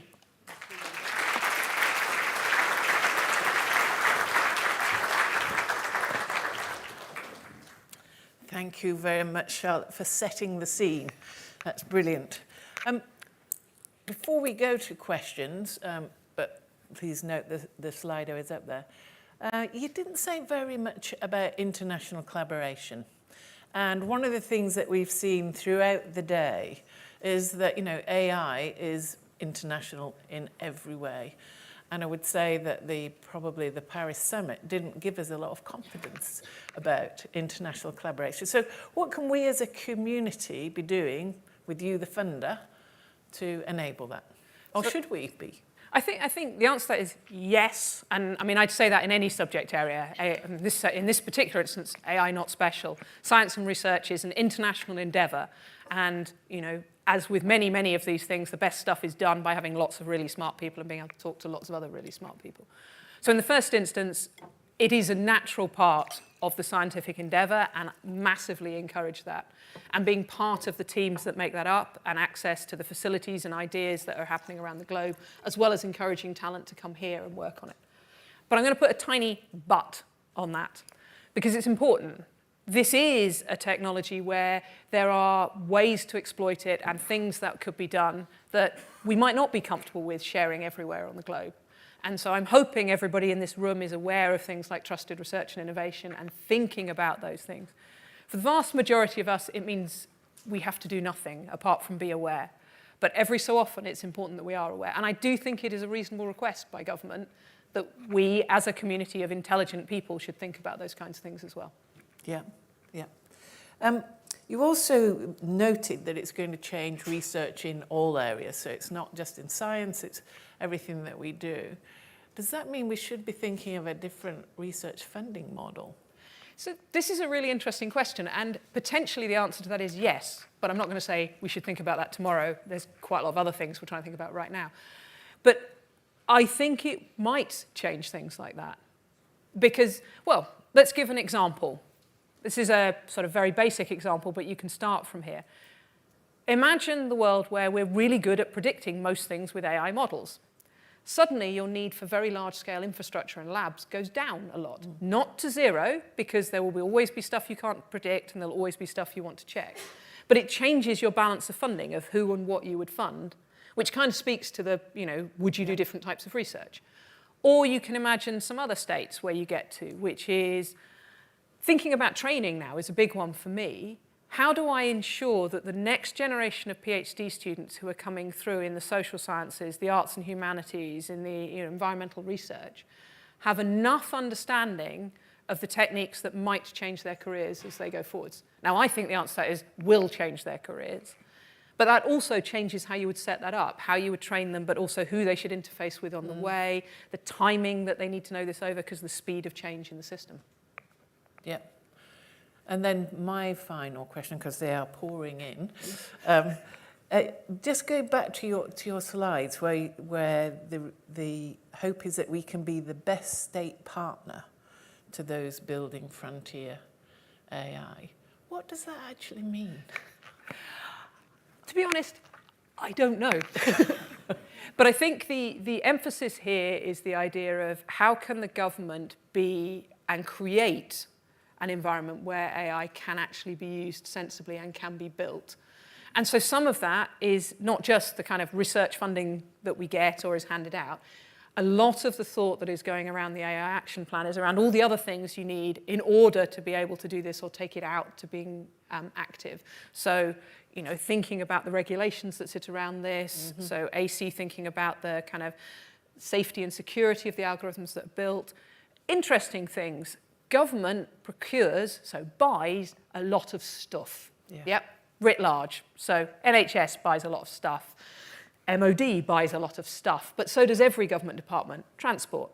But the current procurement models and the way they work mean that a lot of the things which might be very powerful coming out of techniques like AI, never reach them in a way that's sensible or on a time frame that makes a difference.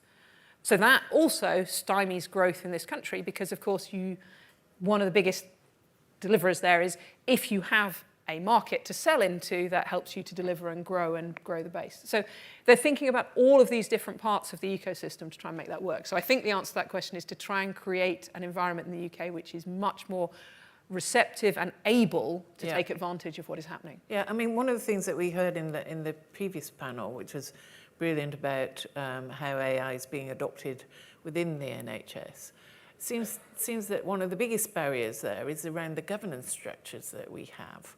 And I have to say that when I was out in California recently, the UK and Europe are, I'm afraid, a bit of a joke from their point of view, that we are focused on governance and not actually building stuff. What do you think? Where do you think we sit in that picture of over-governance, not enough governance? I think, I mean, I'm not totally qualified to answer all of that question, but I think I have a general happiness that the approach that the UK has taken to regulation is a really sensible one, thinking about it in terms of the area something's operating in, rather than going, there is AI law in some kind of horizontal way across everything. Yeah. Because to me, I mean, I may offend some people in the room with the next sentence. To me, AI is just another toy.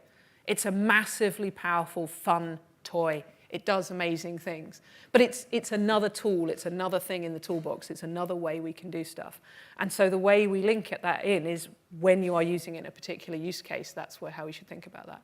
So I think there is always a danger of being, it's that kind of what I was trying to talk about in the talk. There is the potential for amazing things to happen, and then there is the fear of the large amount of change and possible damage when you do these things.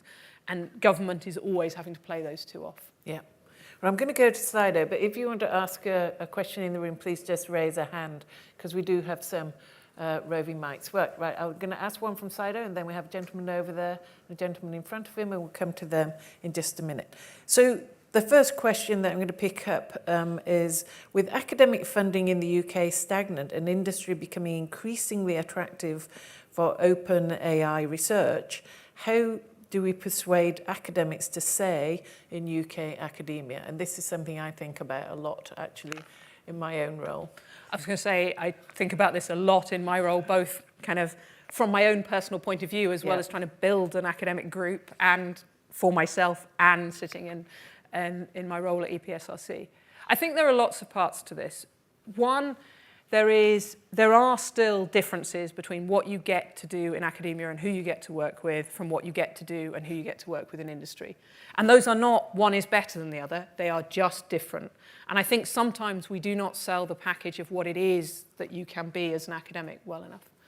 The second answer is something that actually I was talking about with people this morning, which is, I think, universities in the UK in general have been less flexible than their American counterparts, certainly, in terms of allowing people to have dual careers.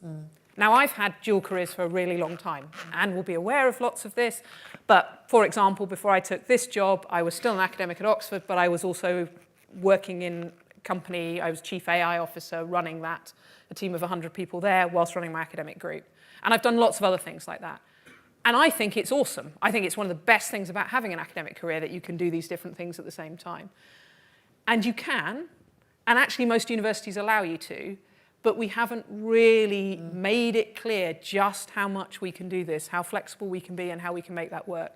And to me, that's one of the biggest things. When you have an opportunity space like this, the most fun place to be, actually, I will be honest, is doing both.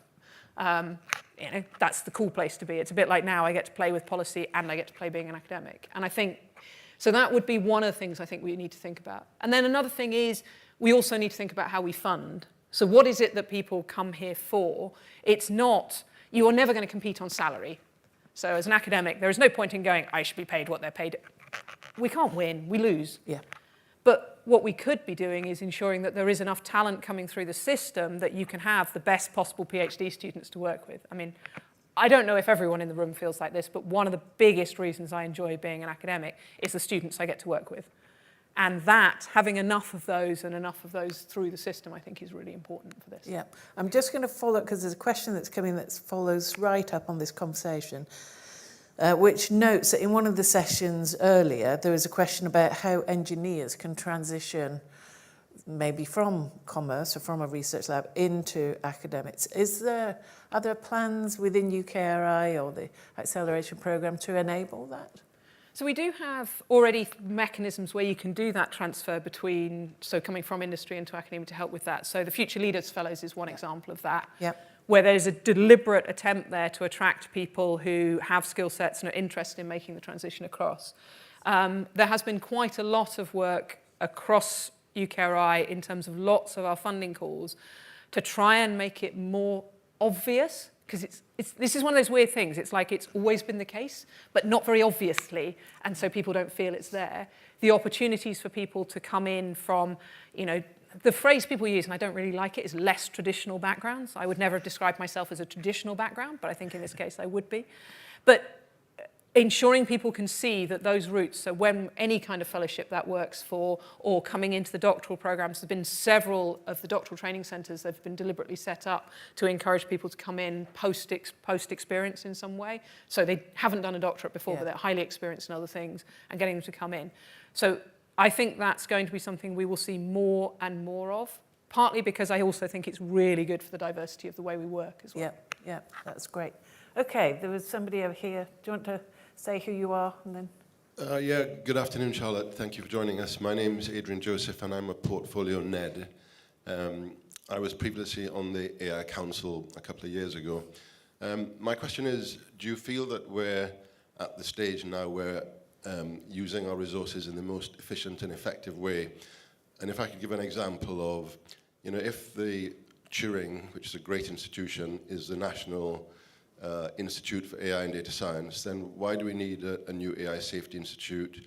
Why do we need Ada Lovelace? And why and I did read the 50-point opportunity plan and the government's response.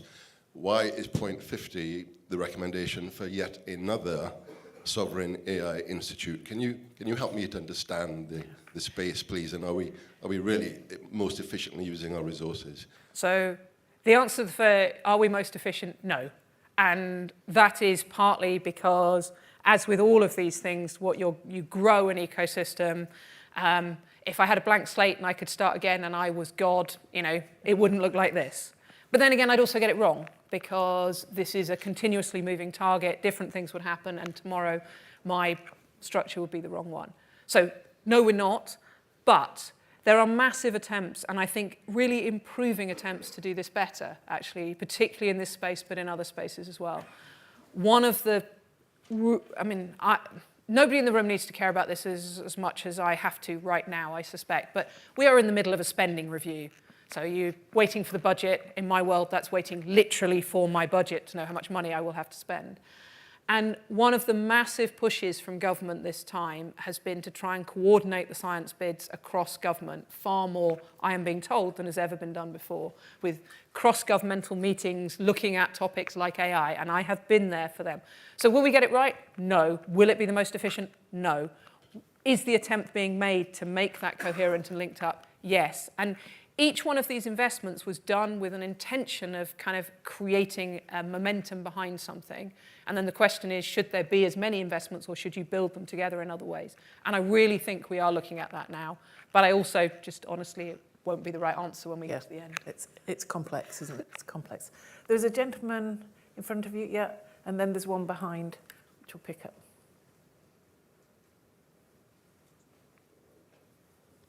Hi, Sharon. Thanks for the inspiring talk. As a bit of context, my name's Clarence. I'm a technologist. I work for a UK startup called Order. Order is developing an agentic AI to help CEOs run their businesses better. My question is, we deal with a lot of sensitive commercial data in the public sector. We'll also be dealing with sensitive information. I'd just love your views on almost like AI sovereignty. We've got a lot of big services out there which we're using, like ChatGPT, Claude, Anthropic, Grok. Given what you've said about the amazing UK talent and ecosystem, given a lot of these companies have headquarters in the UK, what's your view in terms of why we don't also have companies like this that exist? And in terms of data security and privacy, just your views on kind of what the UK government is doing on that side of the infrastructure. So on the first part of that, I think in some sense, once again, I'm going to say AI isn't special. It's one of the reasons that I really wanted the commercialization portfolio across UKRI is we have an amazing research base. Yep. We're actually sort of okay at spinning companies out. We're not fantastically great at creating the next huge companies that dominate the world. Yep. And that's a problem. You don't have to have everything turn into that, but it'd be great if some of it did. And so it is a massive it is actually a really complicated system of problems to create that. There is both what you can do at the start to ensure that you get these companies off to the very best start and the best kind of control environment for that, and that they're not held back by something odd in terms of their IP arrangements or in terms of being made to spin out too early, or then you have to ensure that there's enough of a workforce that it's sticky so it can stay in the UK and doesn't just immediately have to pop somewhere else in order to be able to hire enough people. Then you have to ensure that there is enough capital for it to be able to grow sustainably at that point and stay stuck in the UK and keep that workforce coming. And then finally, you have to ensure that kind of thing I was talking about, which relates to the regulations and procurement, that they have somewhere to sell their product to or a way to generate that. So in terms of where I sit on that pipeline, where UKRI sits, it's all that very early stuff. How can we ensure that there is the talent and that we can set it up in an environment that gives you the best chances going forwards? But this government is doing a lot of thinking and trying to make real changes in terms of the availability of capital and the ways that things are structured to try and build it so that we are more likely, and it is a game of chance, to be able to build those companies going forward. So I think I see that as something that it's hard, it's a difficult environment, but we are seeing more and more progress, I think, in that, and I have more and more hope. Yeah, I might pick up some of those things on commercialisation in a minute because we're getting a number of questions coming in. But before I do that, there was a gentleman that had his hand up, eager to ask a question. Hi, thank you very much for the talk. I'm James Graham, Head of Research Software Engineering at King's College London. It was great to see the Research Software Maintenance Fund in collaboration with the Software Sustainability Institute recently. But in the grand scheme of things, that's a fairly small amount of money, although it is a big movement in the right direction. What routes do you see that we could take with the research councils towards maintaining technical research outputs that come from universities that have impact but maybe aren't directly commercializable? So, I mean, I think the point about impact is that someone else should care. Yep. Which means the important thing about building things towards impact is not, I mean, commercialization is a good example of that. The reason it gets commercialized is because somebody thinks there is a value proposition there to make money from. If there is research that has impact, our job is to use things, and we try and put the vehicles out there from the research councils, like the impact acceleration accounts in this case, or the kind of knowledge transfer networks, those kinds of things, to allow it to get to a stage where the people who care about it are able to pick it up and use it. Yep. And that's the real key point here. I think academic research, and even with I have 2 research software engineers in my own research group, even with having 2 research, I would state that the software that comes out of my group, the pharmaceutical companies are still kind of a bit like about, which is fair. I mean, it works, it's sort of right, it's good, but there's a long stage before that and product. So the aim here is what you need to get to is the stage that the people who care about this outside of our universe are picking up and running with it and wanting to take it. So what, as a research council and all of that, a lot of it is to think about how do I fund to that point? Yep, not past that point, because that isn't my job, but just far enough that they can see the value and they will put the money in to be able to make that thing exist, wherever that might be, whether that's in government, whether that's other universities picking it up to help them with their structures and their work. Yeah. So I'm going to take you back to some of the comments which are not unrelated, but on commercialisation, because we've got a few questions come in, one of which is, why is the UK not as proficient at commercialising our research? I'm not sure that's a valid point at the moment, so I'll leave that to you to pick up. But then the other one, which you've spoken to a little bit, but it would be good to hear a bit more of your thinking around, is what's keeping the UK from producing companies like OpenAI and transferring the top research into industry? Is it a lack of funding?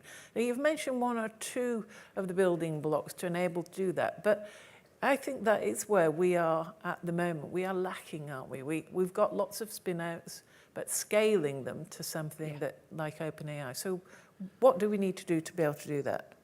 Okay, so once again, we're slightly stepping outside the territory I can control to, or even have influence on as with the research councils. But I think it's really important because it is part of what we do. So that first question about commercializing, actually, we're not bad at that. You look at the numbers in terms of what we spin out, what we license, what we patent. We could still do more, and I will always be pushing for more because, you know, it's like chocolate, more is better. But the question about scaling companies, so there are lots of different theories around that, and people who know more about this than I do talk about them. Some of it is the availability of capital. So just the sheer availability of money to put into those companies at the right point in time. So they make the choice to move or get their money from, you know, somewhere else. Some of it is a kind of, I coined this phrase in response to somebody explaining this to me in lots of long words. When we have a PhD student in the UK, if a PhD student came up to you and said, I want to be a billionaire, right? There's a sort of funny feeling that runs through me. I don't know if it runs through you as well. It does, doesn't it? If you're in America and you're now an American and a PhD student comes up to you and says, I want to be a billionaire, they're all like, yeah, go for it. Go for it. Awesome. Yeah? We don't. And actually, we should be saying awesome, because there is nothing wrong with wanting to be a billionaire. It is fantastic for our economy if loads of our PhD students went on to pay that much tax. Yeah? Hire that many people. Create that size of company. So there is both that availability of capital, which, you know, that's something outside the realm that I can influence. But there is something else, which is a cultural thing, which some of the training that you try and do within Centres for Doctoral Training, and it is training within ourselves as well. Because like I said, did everyone feel that little shiver when I said that? I do. And we shouldn't. We should be immensely proud that there are students who want to do that. And that's a very shortcut way of trying to explain that there is a cultural thing there we have to overcome, because it affects every stage of a company's growth as well. So you've got your company to a certain size. Oh, I've got a company now. Yeah. Got a few hundred people. I'm good. No, you're doing not well. good. There's more. Yeah. Now, I recognise I've only taken questions from this side of the room. So if anybody over there does want to speak up, please raise a hand. Okay, they're going up already. So I'm going to take one from Slido whilst we get a mic to the gentleman with the glasses, and then we'll take the gentleman in front of you. So going back to the international question, there are a number of questions here about AI governance, the need for clearer standards, how do we do that? And also, could the increase in geopolitical tensions inhibit UK's industry ability to collaborate across national borders? So there's a bit of a mix there, but... Yeah, so I think it is, to me, I mean, and that's kind of why when I was talking about the international collaboration, I mentioned the Trusted Research and Innovation Framework. I don't have to tell anyone in this room, the world doesn't exactly look like the world I'd like it to look like right now. I hope it doesn't look like the one you'd like it to look like either. This is not, you know, it is slightly scary when you look up and you read the news and you see what's happening. So yes, I think there will be impacts across what can happen in terms of collaboration. It might impede progress in lots of types of research because of the way the world currently is. But research is one of those things where you do it internationally, where we talk about it in those ways, where most of the time we are trying to be as open as possible. So it's really important we keep going and we don't get afraid of all of those things. Yeah. I do think the questions around safety and governance here are always going to be tricky. And one of the reasons they're tricky, kind of as I alluded to in my talk, is the speed of change. There isn't time for governments to sit down, think, consider, write a new law that comes out in 5 or 6 years' time. Because by that point, what they're legislating on is a technology we've all thrown away, gone through 8 other generations of, and are doing something totally different. And so needing to get them to understand that we have to work this within, if you like, the legal frameworks that already exist, or the governance that is there, and educating those people to apply those in a way that is relevant to what is now happening, I think is a really big step within this as well. Yeah, that's really important. Okay, the gentleman there, yep. Hi, Bennett Osmani, Professor of Clinical AI at Queen Mary. So you said that AI is a tool, and I agree, even though I work on AI, but it's a high-value tool. And we've seen that, high-value tools, such as military, for example, sometimes come with switches that are not necessarily controlled by the owners of those tools. Perhaps they are controlled by the producer of those tools. So shouldn't there be, and we've seen, in terms of, geopolitical changes and, how the military equipment is being controlled in some way. So what is the plan of EPSRC, but also government-wide, to actually address this issue? Because to me, it seems far more critical issue rather than, developing our own kind of, applying these technologies. I think we should have, control of these. So I think in terms of EPSRC, but also UKRI more widely, there is a lot of funding going into research that helps with those kinds of questions, or institutes and centres that build and try and work with them. So, there are two big initiatives, so BRAID is one of those, looking at kind of how to do this responsibly and how you work with these kind of technologies. There's also things that are really dear to my heart, like the phrase people use is explainable AI. I don't particularly like that as the wording, but there should be a statistical underpinning model on these things. I'm in the stats department. And that matters, because if you had one of those, then lots of the things we talk about, they don't go away exactly, but we know what we're dealing with and we know how to answer the questions around them. This, the government does have quite a big focus on this, hence the existence of AC and the consideration around, sovereign AI. It is a really difficult question to answer. So I have been asked this question in lots of fora in the House of Lords and other places as well around this. And one of the things I always have to point out is you also can't stop this stuff going around the globe right now. It's software, not hardware. You can't legislate actually to stop it because of the way the internet works and computers work. It is really hard to imagine that somebody will invent something over here in software terms and no one else will have any idea how they did it or what happened. It just isn't like that. So to me, I think this is a lot about being open in the international collaboration, learning, and then working really hard around the other stuff that goes around it, rather than trying to hold it tight, because it won't work in this space. I think that's absolutely right. And we could talk for the rest of the day. There's just so much the questions are still coming in. But I did promise a question down here, and I'm afraid that's going to have to be the last one. Not a question, a comment. I'm Don McLaughlin from West Virginia University in the United States. And I just wanted to offer a different point of view to something you said. And that is that I feel, and my colleagues feel, that you're way ahead of us in things like the ethics of AI and guidelines for developing AI and in a number of other areas. So I think that that's something that we look at and know that it's an issue, and we have a tendency to kick the can down the road and say we'll get to it someday, but it will bite us at some point, and we'll have to face those issues. So thank you. Thank you for that comment. Well, Charlotte, it's been absolutely fabulous to spend some time on the stage with you. Thanks for all that you're doing on our behalves. This AI stuff is really, incredibly important across all of the research councils. So thanks for being our champion on that. And we will work to help to support you. Thank you.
Okay, welcome for the final session on the research stage today.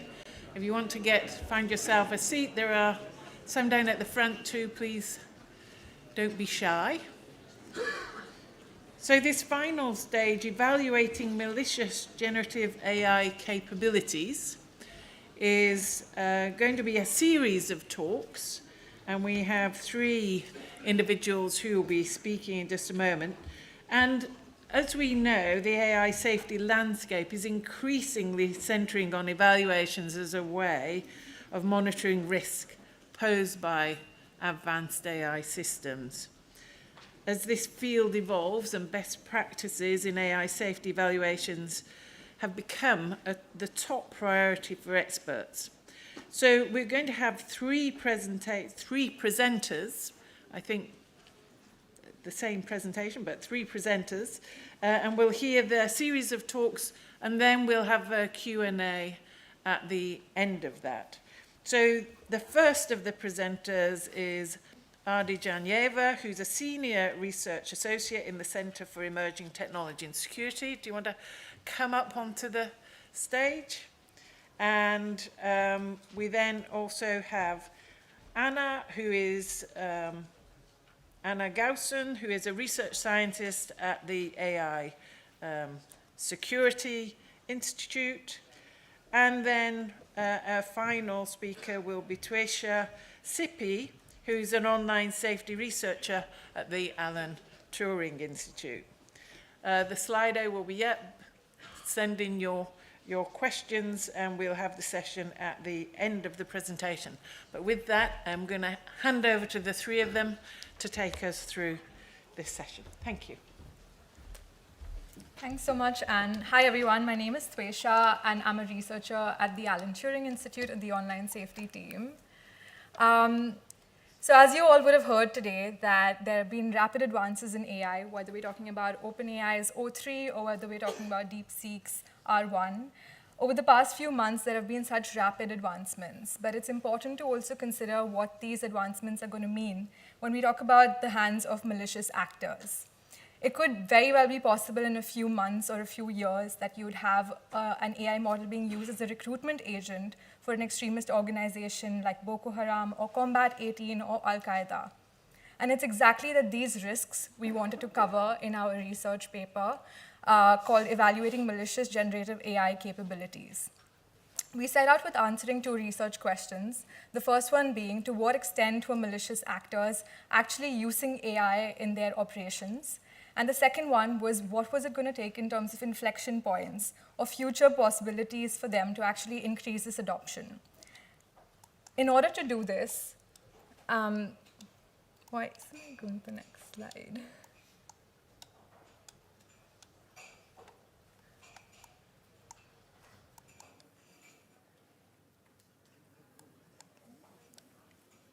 Could we get some technical support, please?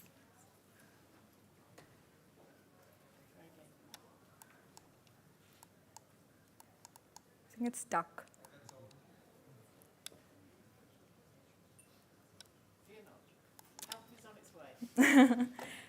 I can go on in the meantime, just to give you all some context of what we did in order to answer these 2 research questions. We conducted a bunch of focus groups and interviews with government stakeholders across 13 different departments.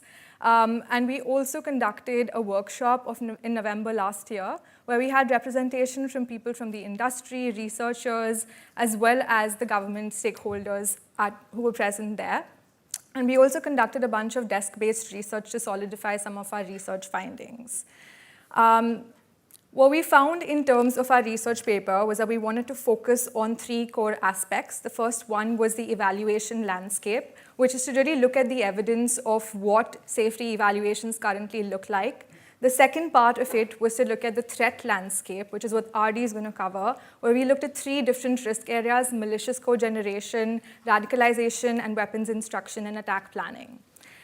The third aspect was actually looking at these inflection points, which was what is going to take these different threat areas to actually go on and escalate to the next level. Do we get the slides? No worries. Okay, so in the interest of time, I'm just going to give you all a breeze of the evaluation landscape, which is what I'm going to cover. Before going into that, the motivation for our project was primarily threefold. The first one was that we wanted the safety community to be more proactive and efficient, because the pace at which these models are developing is so rapid that it's important that even safety evaluations keep pace with that. The second one was we've seen a proliferation of AI safety institutes across the world. So we wanted these safety institutes to take a more proactive approach at forecasting what future risks were going to look like. And the third one was to have a shared common language for different stakeholders. When we're talking about the safety community, the security community, government, industry, as well as researchers. So with that in the mind, we set out to do evidence review of the current evaluation landscape. And what this really looked like was that 85% of evidence today focuses only on technical capability evaluations of different AI models. And this is not surprising because it's one of the most cost-effective means to do so. But as we all know, that AI is a socio-technical system, and therefore it's increasingly important to not just look at the technical elements of the system, but also how it interacts with the human being at the end of it, and how these interactions and capabilities then have an impact on society at large. But what we found was, based on an evidence review conducted by Weidenger et al., that only 9% of the evidence currently focuses on a systemic level impact assessment, and only 5% around focuses on human interactions with the AI system. This clearly needs to change. Currently, there are three popular approaches to evaluation. The first one is benchmarking, which again focuses on the capability layer of the AI models, where you give a model a predefined task. For example, you could ask it, what is the compliance with recognizing a particular symbology belonging to an extremist organization? And based on how different models actually perform that task, you can rate them on their level of compliance. Red teaming, on the other hand, is a more concerted effort at finding at what point the model is going to break and give you information that it shouldn't. For example, you could ask the model to give you instructions for creating a weapon, and it wouldn't do so. But if you frame the same prompt as something for your child's school project, it might actually do so. So it's actually trying to figure out at what point the model breaks down and gives you this malicious information. And the third aspect is human participant studies, which are more cost-effective, which are more cost-intensive to design. The question really is, how do you design a survey or an experiment to understand when you ask an AI model to create some propaganda at scale, how is it really impacting people at the end of it in terms of their beliefs, in terms of their persuasive levels, etc.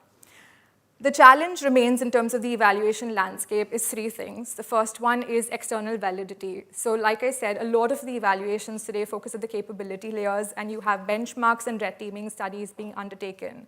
But it's very difficult to externalize and generalize the findings from these methodologies to other contexts, because as I said initially, AI is a socio-technical system, and as you move beyond just the capability layer, you have the human interaction and the systemic layer, which just adds on more context to it.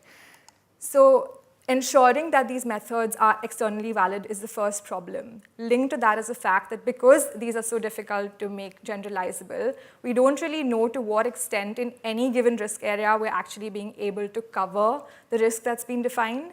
And then linked to that is the fact that it's very difficult to scale these evaluations at the pace at which AI models are expanding. And because of these three interlinked challenges, and I would argue because of it, it becomes very important to go out from the concentric circle layer and add in more context and then design evaluations. And therefore, our attempt with this briefing paper was to really look at the malicious actors' point of view, really see how they are adopting AI in the different threat landscapes, and then design these evaluations. So with that, I'm going to now hand it over to Adi to talk about the three different threat areas.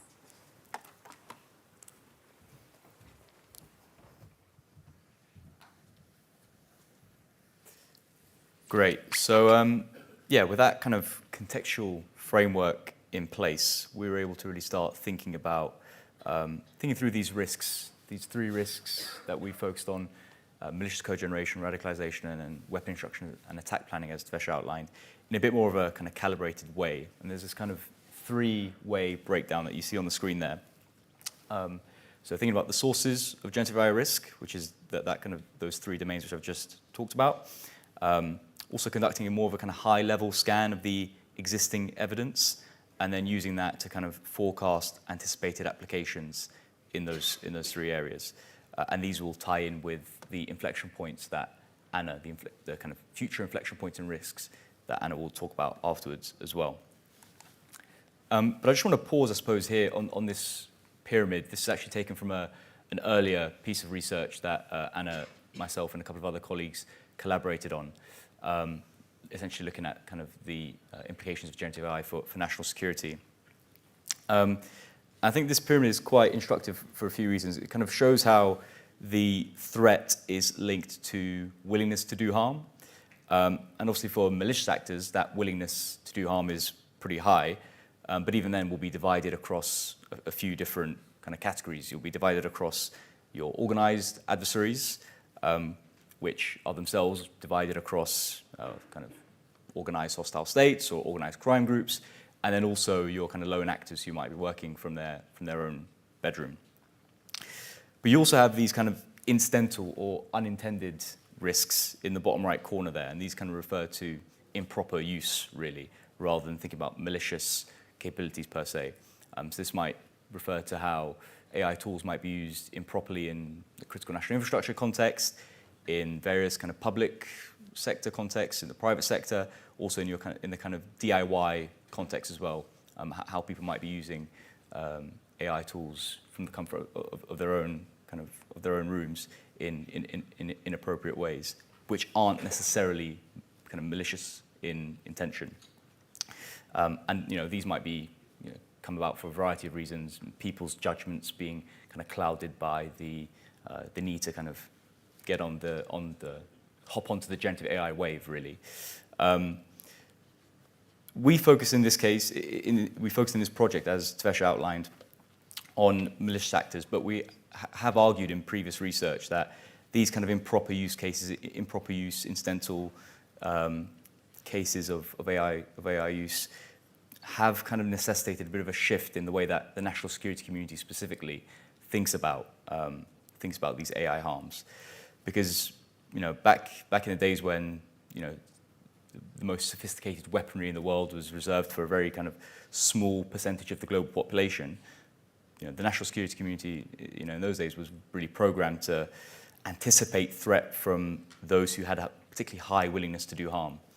But I suppose what's changing now is this kind of proliferation of really advanced technology to an almost global audience is kind of changing that equation somewhat. So, although we are primarily focused on the malicious use cases here, I thought it's kind of worth just contextualizing it a little bit and reflecting on the fact that these kind of incidental and unintended use cases in the bottom right corner there are also kind of forming a kind of category within their own right in this space, and it is changing the way that the national security community need to think about harm.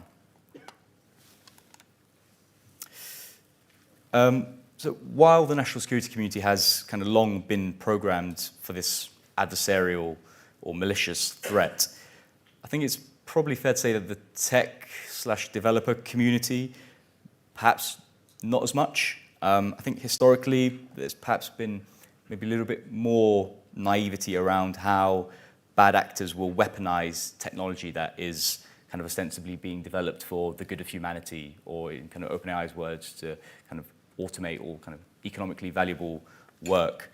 You can see here that evaluations for malicious use, this is from 2023, evaluations for malicious use represented by the red bars on the chart, were really outnumbered by quite a few of the other categories there. As I say, this graphic is from 2023, so perhaps presents perhaps a more updated figure will look a little bit different given some of the kind of changing sentiments in this space. For example, in terms of focusing a bit less on misinformation or toxicity as a result of some of the noises coming out of the new US administration, and a kind of push towards focusing on more traditional security threats. But certainly I think at the time that we were writing this paper, this kind of graphic was very instructive in terms of guiding our thinking and wanting to put a bit more of an emphasis on the malicious use cases, because even though in the national security space, this is obviously really well understood, I think we were often finding that in conversations with developers in the tech space, perhaps a little bit less so. So moving on to understanding the existing evidence. So as Tvesha mentioned, as part of this briefing paper, we wanted to really, before going on and forecasting inflection points and risks and the kind of developments in the technology that we need to see before, before certain inflection points came home to roost. We did want to understand the kind of existing landscapes, so that we had a kind of solid foundation upon which to build. And you can see there's a few bullet points there for the 3 different threat areas. I'll focus most of my comments on the first one for purposes of time, the first row on malicious code generation. And essentially we found that on the malicious code generation front, that AI tools are still kind of lacking the specific capabilities required to independently create operational malware. Partly because this requires a very delicate balance and trade-off between things like kind of covertness and functionality and things like that. But at the same time, certainly finding in our kind of open source literature review and focus groups and research interviews, that cybercriminals certainly are using generative AI to uplift their capabilities and refine existing malware, if not to create wholly new strands of it, and also to just augment social engineering attacks in general. Since this paper was published in, I think it was July or August of last year, we've had to kind of update some of our thinking to account for the pace of change, particularly when we're thinking about the launch of reasoning models, kind of left, right, and center at the moment. And I think there was certainly a kind of consensus view back around when we were writing this, regarding the kind of difficulty of autonomously identifying and exploiting vulnerabilities using AI systems due to limitations in the system's reasoning ability and limitations in their training data as well. Essentially, when we talk about autonomously exploiting vulnerabilities, we're talking about achieving access without needing victim interaction by exploiting flaws in the underlying code. But that picture might be changing, as I've alluded to. AI autonomously finding and exploiting vulnerabilities in various open source software projects I think we've seen in recent months. And some benchmarks had this capability rising from around 21% for GPT-4o to around 79% for O1. So certainly some evidence that in some projects that this is becoming an increasing concern. But still fair to say that systems still do struggle with kind of more complex, more realistic scenarios, if you like. So actual published systems, not yet kind of very limited evidence of them having autonomously executed real-world intrusions into networks. So still kind of monitoring that landscape, but certainly in the academic research, more and more concern in that regard. And another increasingly prominent theme here is kind of collaborative teaming for cyber threats. So thinking here about kind of how state actors are using AI in quite an exploratory way to survey target systems. Generally, the ransomware entry phase can be quite technically challenging, and so there's definitely a role here where generative AI can help speed some of that learning process up. Another thing to bear in mind is that AI models often produce what you might call near misses, that humans with fairly moderate cyber experience could quite readily address. So there's a potential synergistic benefit here between offensive efforts that could be taking place. And also worth bearing in mind that these kind of near misses aren't typically reported in the benchmarks. So there's a potential there that some of these benchmarks are understating model capability in this regard. And finally, you've got this idea of collaborative teaming, not just taking place between human and machine, but also between different models and between different AI systems. So, potentially a dynamic where models are refining each other's outputs. That could be very useful for multi-step tasks, which are kind of very error intolerant, where only one thing needs to go wrong for the whole kind of stack of cards to fall down. The more that you can get models refining each other's outputs, the less likely that kind of failure in that regard might be. And then I'll just touch on very quickly on the radicalization and the weapon instruction attack planning sides. On the radicalization side of things, we found no real evidence regarding an autonomous delegation of tasks from terrorist and violent extremist groups to AI agents. And we also found kind of different dynamics between your kind of terrorist and violent extremist groups, perhaps compared to your cyber criminal groups. With the former, you perhaps have a bit more of an emphasis on human direction, human oversight, perhaps kind of ownership over the message as well, that these terrorist and violent extremist groups are trying to put out there into the atmosphere. That might be because of its kind of sanctity. It might also be just because of an inherent paranoia amongst some of these groups. And these things are really important to kind of flesh out to get a better sense of really how those factors are affecting patterns of adoption. And there'll be differences even between different types of terrorist and violent extremist groups as well. So different kind of appetite for immediately integrating AI in kind of extreme right-wing terrorist groups, and potentially different patterns of different preferences and patterns of adoption amongst kind of radical Islamist groups in comparison.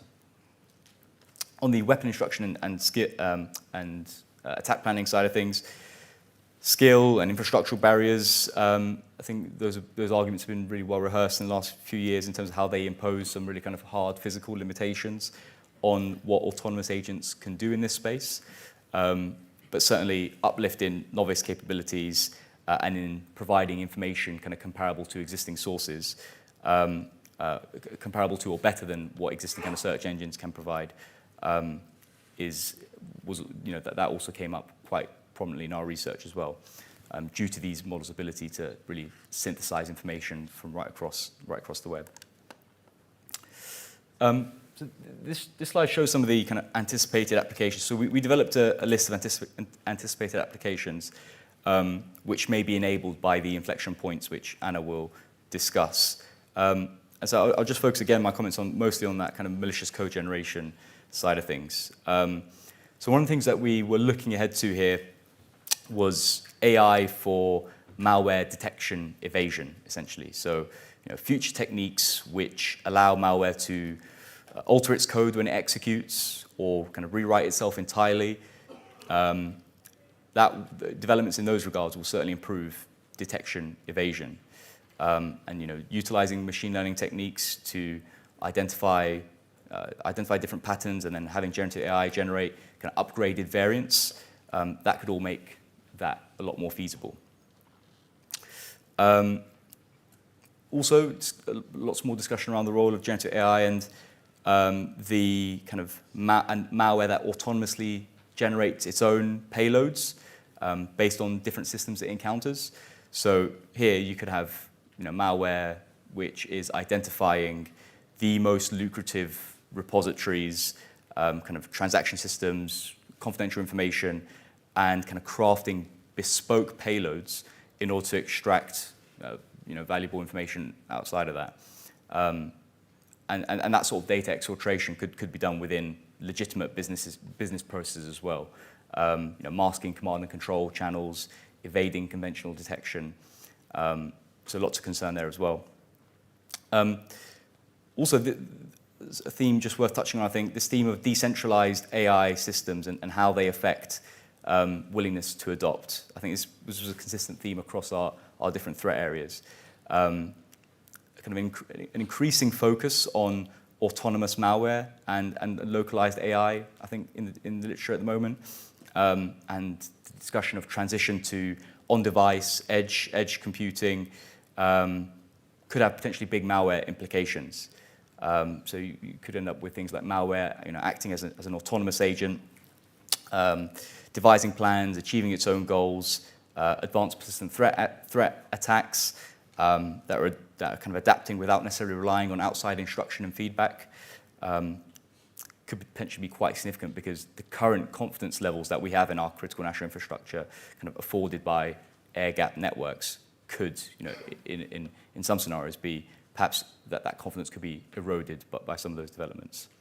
And just additionally, in this kind of agentic era, this kind of agentic Gen AI era, which we seem to be in at the moment, we're going to have generative AI systems which have access to and are integrating with a much broader range of applications, more AI-enabled devices, more and kind of larger, more complex attack surfaces as well. That kind of privacy security nexus of the agentic AI push at the moment, uncertain whether that's kind of being adequately thought through in some of the big AI labs at the moment. Finally, just before I hand over, lots more speculation as well in the media around this prospect of kind of autonomous end-to-end cyber attacks. I think we found this was probably uncertain in the next kind of few years. But what is almost certain is that you'll have skilled actors who will be automating parts of the attack chain to evade detection. And this kind of human-machine teaming is definitely going to make mitigation a lot more difficult without effective AI for defense.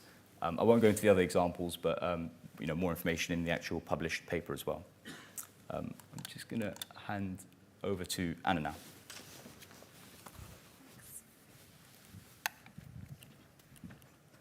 Perfect, thank you. I'm Anna, and I'm going to talk about the inflection points that we came up with. So I'm going to talk about what are inflection points, how we're defining them, talk about different inflection points across the different threat domains. Similarly to Ardi, I'm going to focus on the cyber aspect, and then look at some recent evidence. So inflection points are something that we use to conceptualize our analysis to try to understand and forecast where certain applications or capabilities of generative AI systems would lead to a significant elevation of risks. So what we're concerned about is when something changes and it will lead to a big uplift in the risks.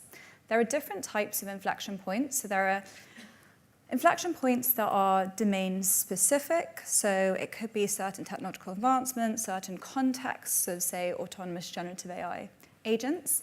And then there are also systemic inflection points that will shape risk across all the different threat domains. So touching on what Fesha spoke about earlier, that was the kind of outer systemic layer of that diagram.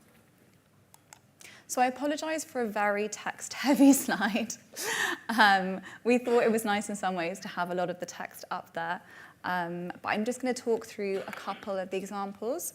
So as Ardi mentioned, we wrote this paper in, I think it was published in June of last year, which in AI terms is like many years ago.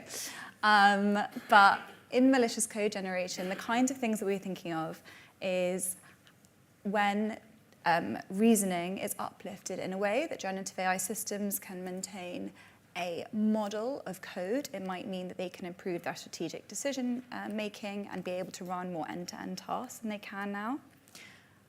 Also, we thought about high-quality training examples.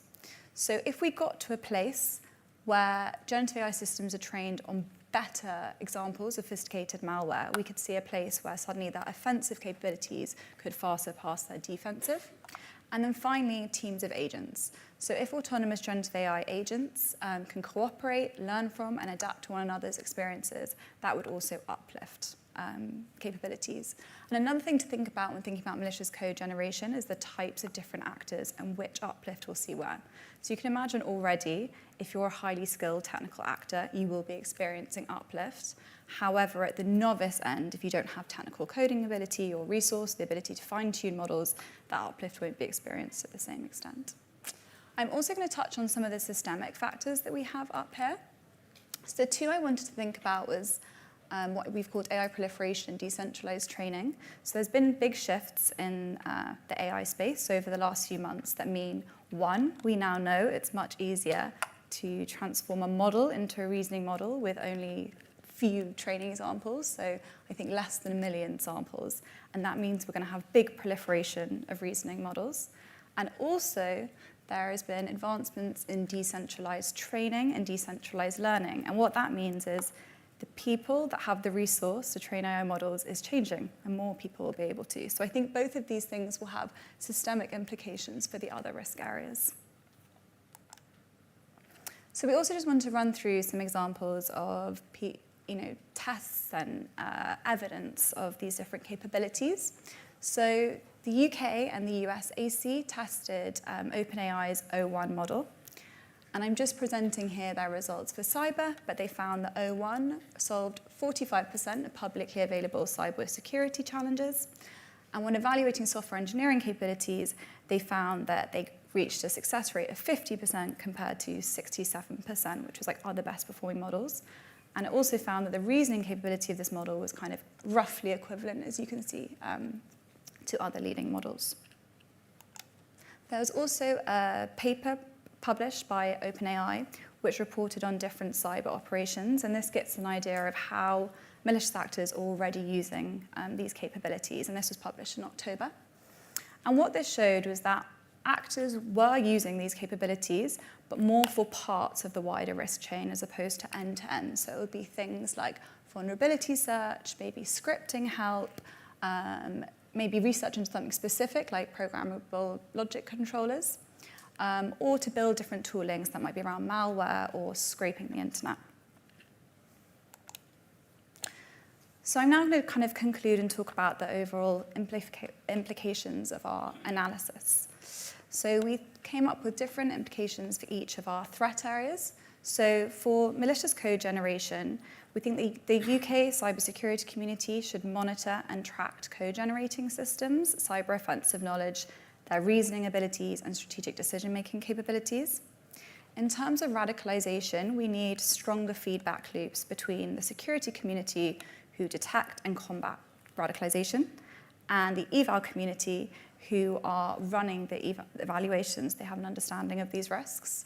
And finally, for weapon instruction and attack planning, we also need the eval community to focus on capabilities like prediction, adaptability, multimodal processing, and also for them to collaborate and communicate with the security community to make sure what they're testing reflects the evolving operational picture. So our final conclusions are that AI adoption will not solely depend on properties of a given AI system, but also on actors' characteristics and readiness to adopt. So we need to pull our evaluations to not only consider model capability, but also consider the kind of operational context in which they will be deployed. And this means we need to move beyond these like very tech-centric perspectives on malicious AI use and encourage collaboration between national security practitioners and AI safety researchers. Thank you so much. I think we've got 15 minutes now for questions. Great, thank you.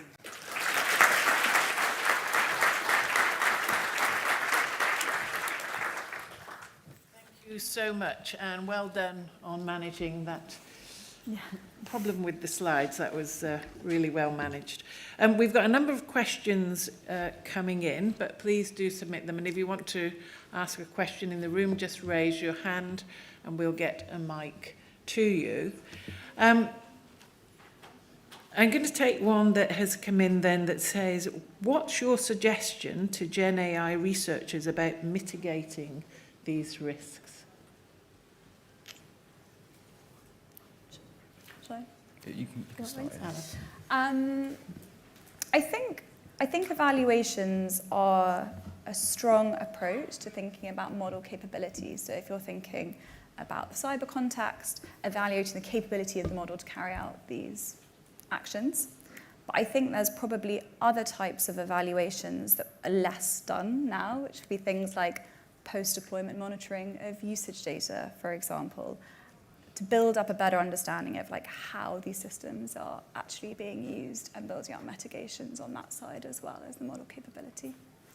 Yes, I think in one of Tavesha's slides, I think her final slide, where it kind of had the different kind of methods and goals of different approaches to AI evaluation. Lots of focus on approaches like red teaming, obviously, and those have gained a lot of currency since the kind of eval space really took off in these last few years. But also more interest in emerging areas like mechanistic interpretability, and kind of building on what Anna was saying in terms of getting under the hood of these systems and getting a better understanding of how they tick in order to then, devise better kind of roadmaps, kind of being able to better map out how they might behave or misbehave, and then put mitigations in place there as well. Simulation is another area which is gaining increasing interest as well. Also, as a way of potentially, as a kind of safety enhancing way of conducting evaluations from a kind of research point of view as well, because a lot of the harms that we're talking about here aren't necessarily harms you want to be exposing researchers to. So if simulation potentially has a role to play there, then that's obviously going to be looked at more and more. Yeah. Any questions in the room? If not, I'll go down to the Slido. So there's somebody's put in a question saying, how can we balance the trade-off between accessibility and harm? Is open access worth some level of risk? My reflection on that is it pretty much is, and I think the debates that I remember having a couple of years ago on open source models or open weight models and the harm that they create and how it kind of negatively impacts law enforcement investigations and things like that, I think that ship has kind of almost already sailed when you look at the innovations that are coming out of not just Silicon Valley now, but also China, and I think DeepSeek, the kind of DeepSeek hype accelerated a lot of that, the kind of really impressive products that they were putting out.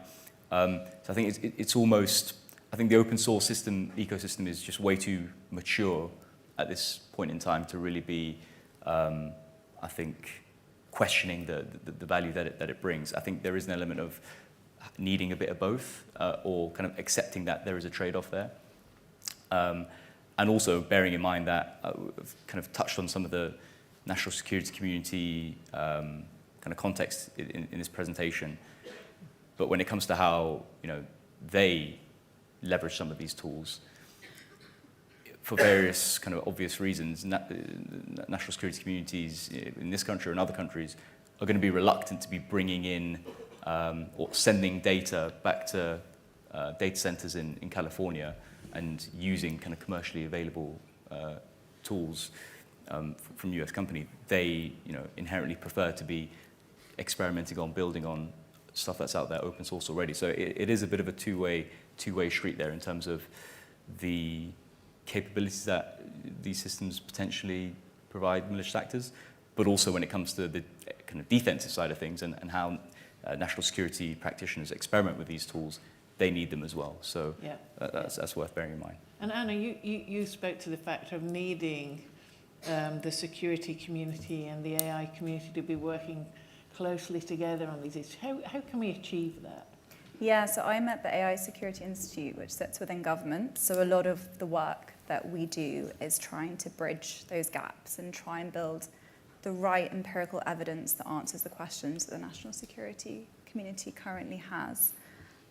Because I think, as a computer scientist, we sometimes think we know best and we should build these end-to-end evals, but we often don't have the domain expertise, and it's really valuable to bring those two things together. And I feel like a lot of the national security community have like different levels of maturity in thinking about AI risk, and the AI researchers can bring that more maturity thinking about AI, I think, come together to create much more robust and comprehensive evaluations. Yeah. Deeper understanding of the exactly. whole area. That's great. So a question that has just come in is, are state or non-state actors the biggest risk in the short term?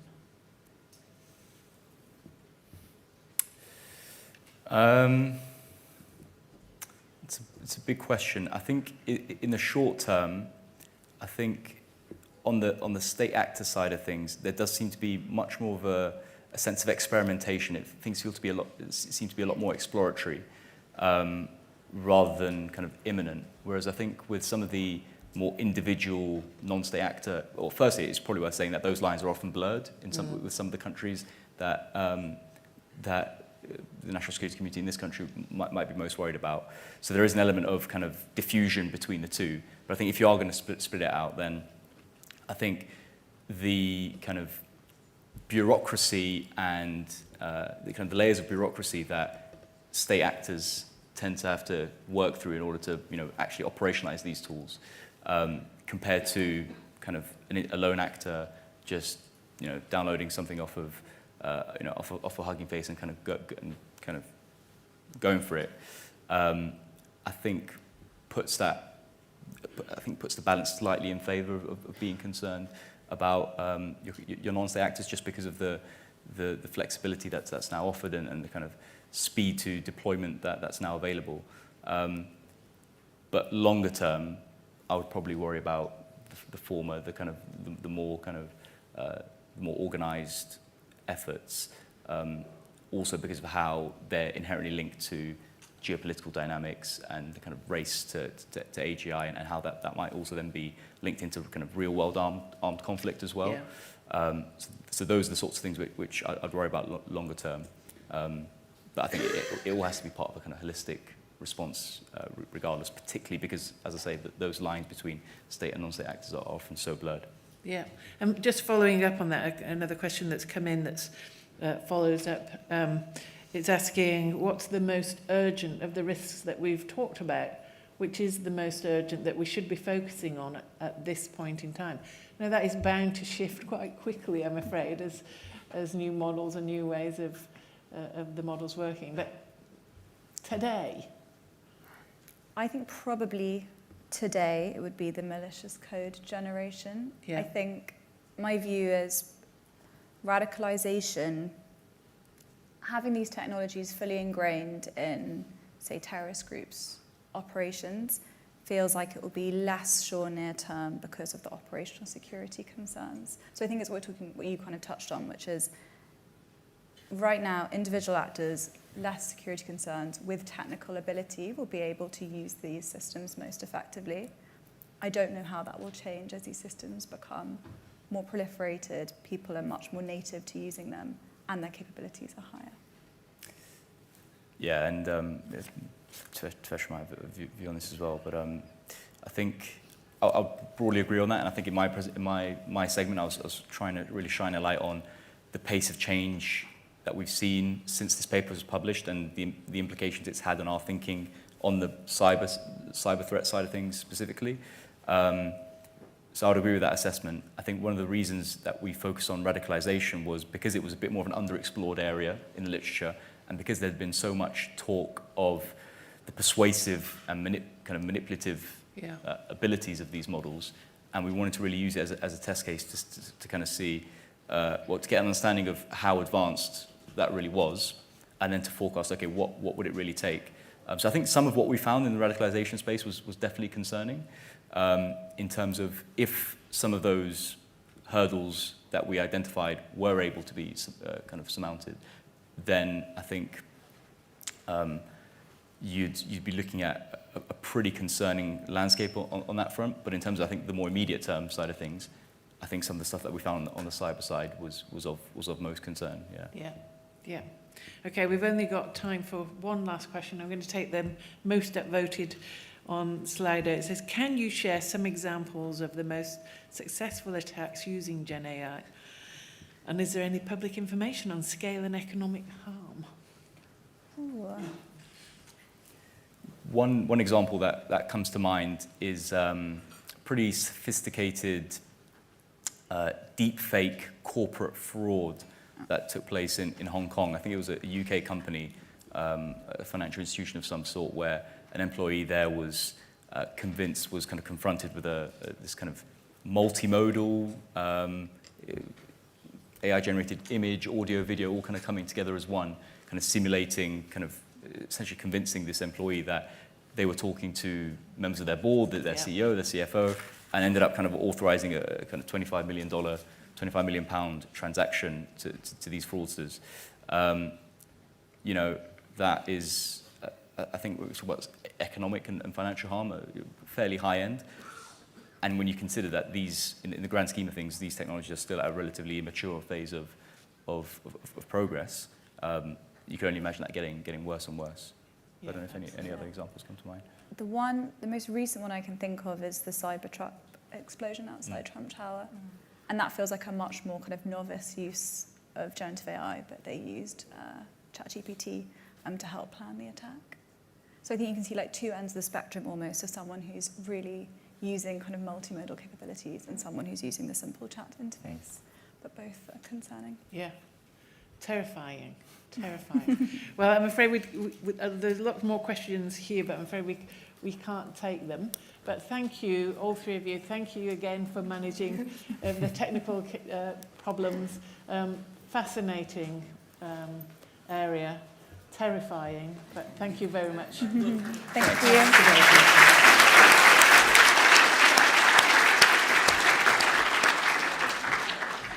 And that's it for today here. Thank you all for being here. My colleague Jane Hilston will be your MC on this stage tomorrow.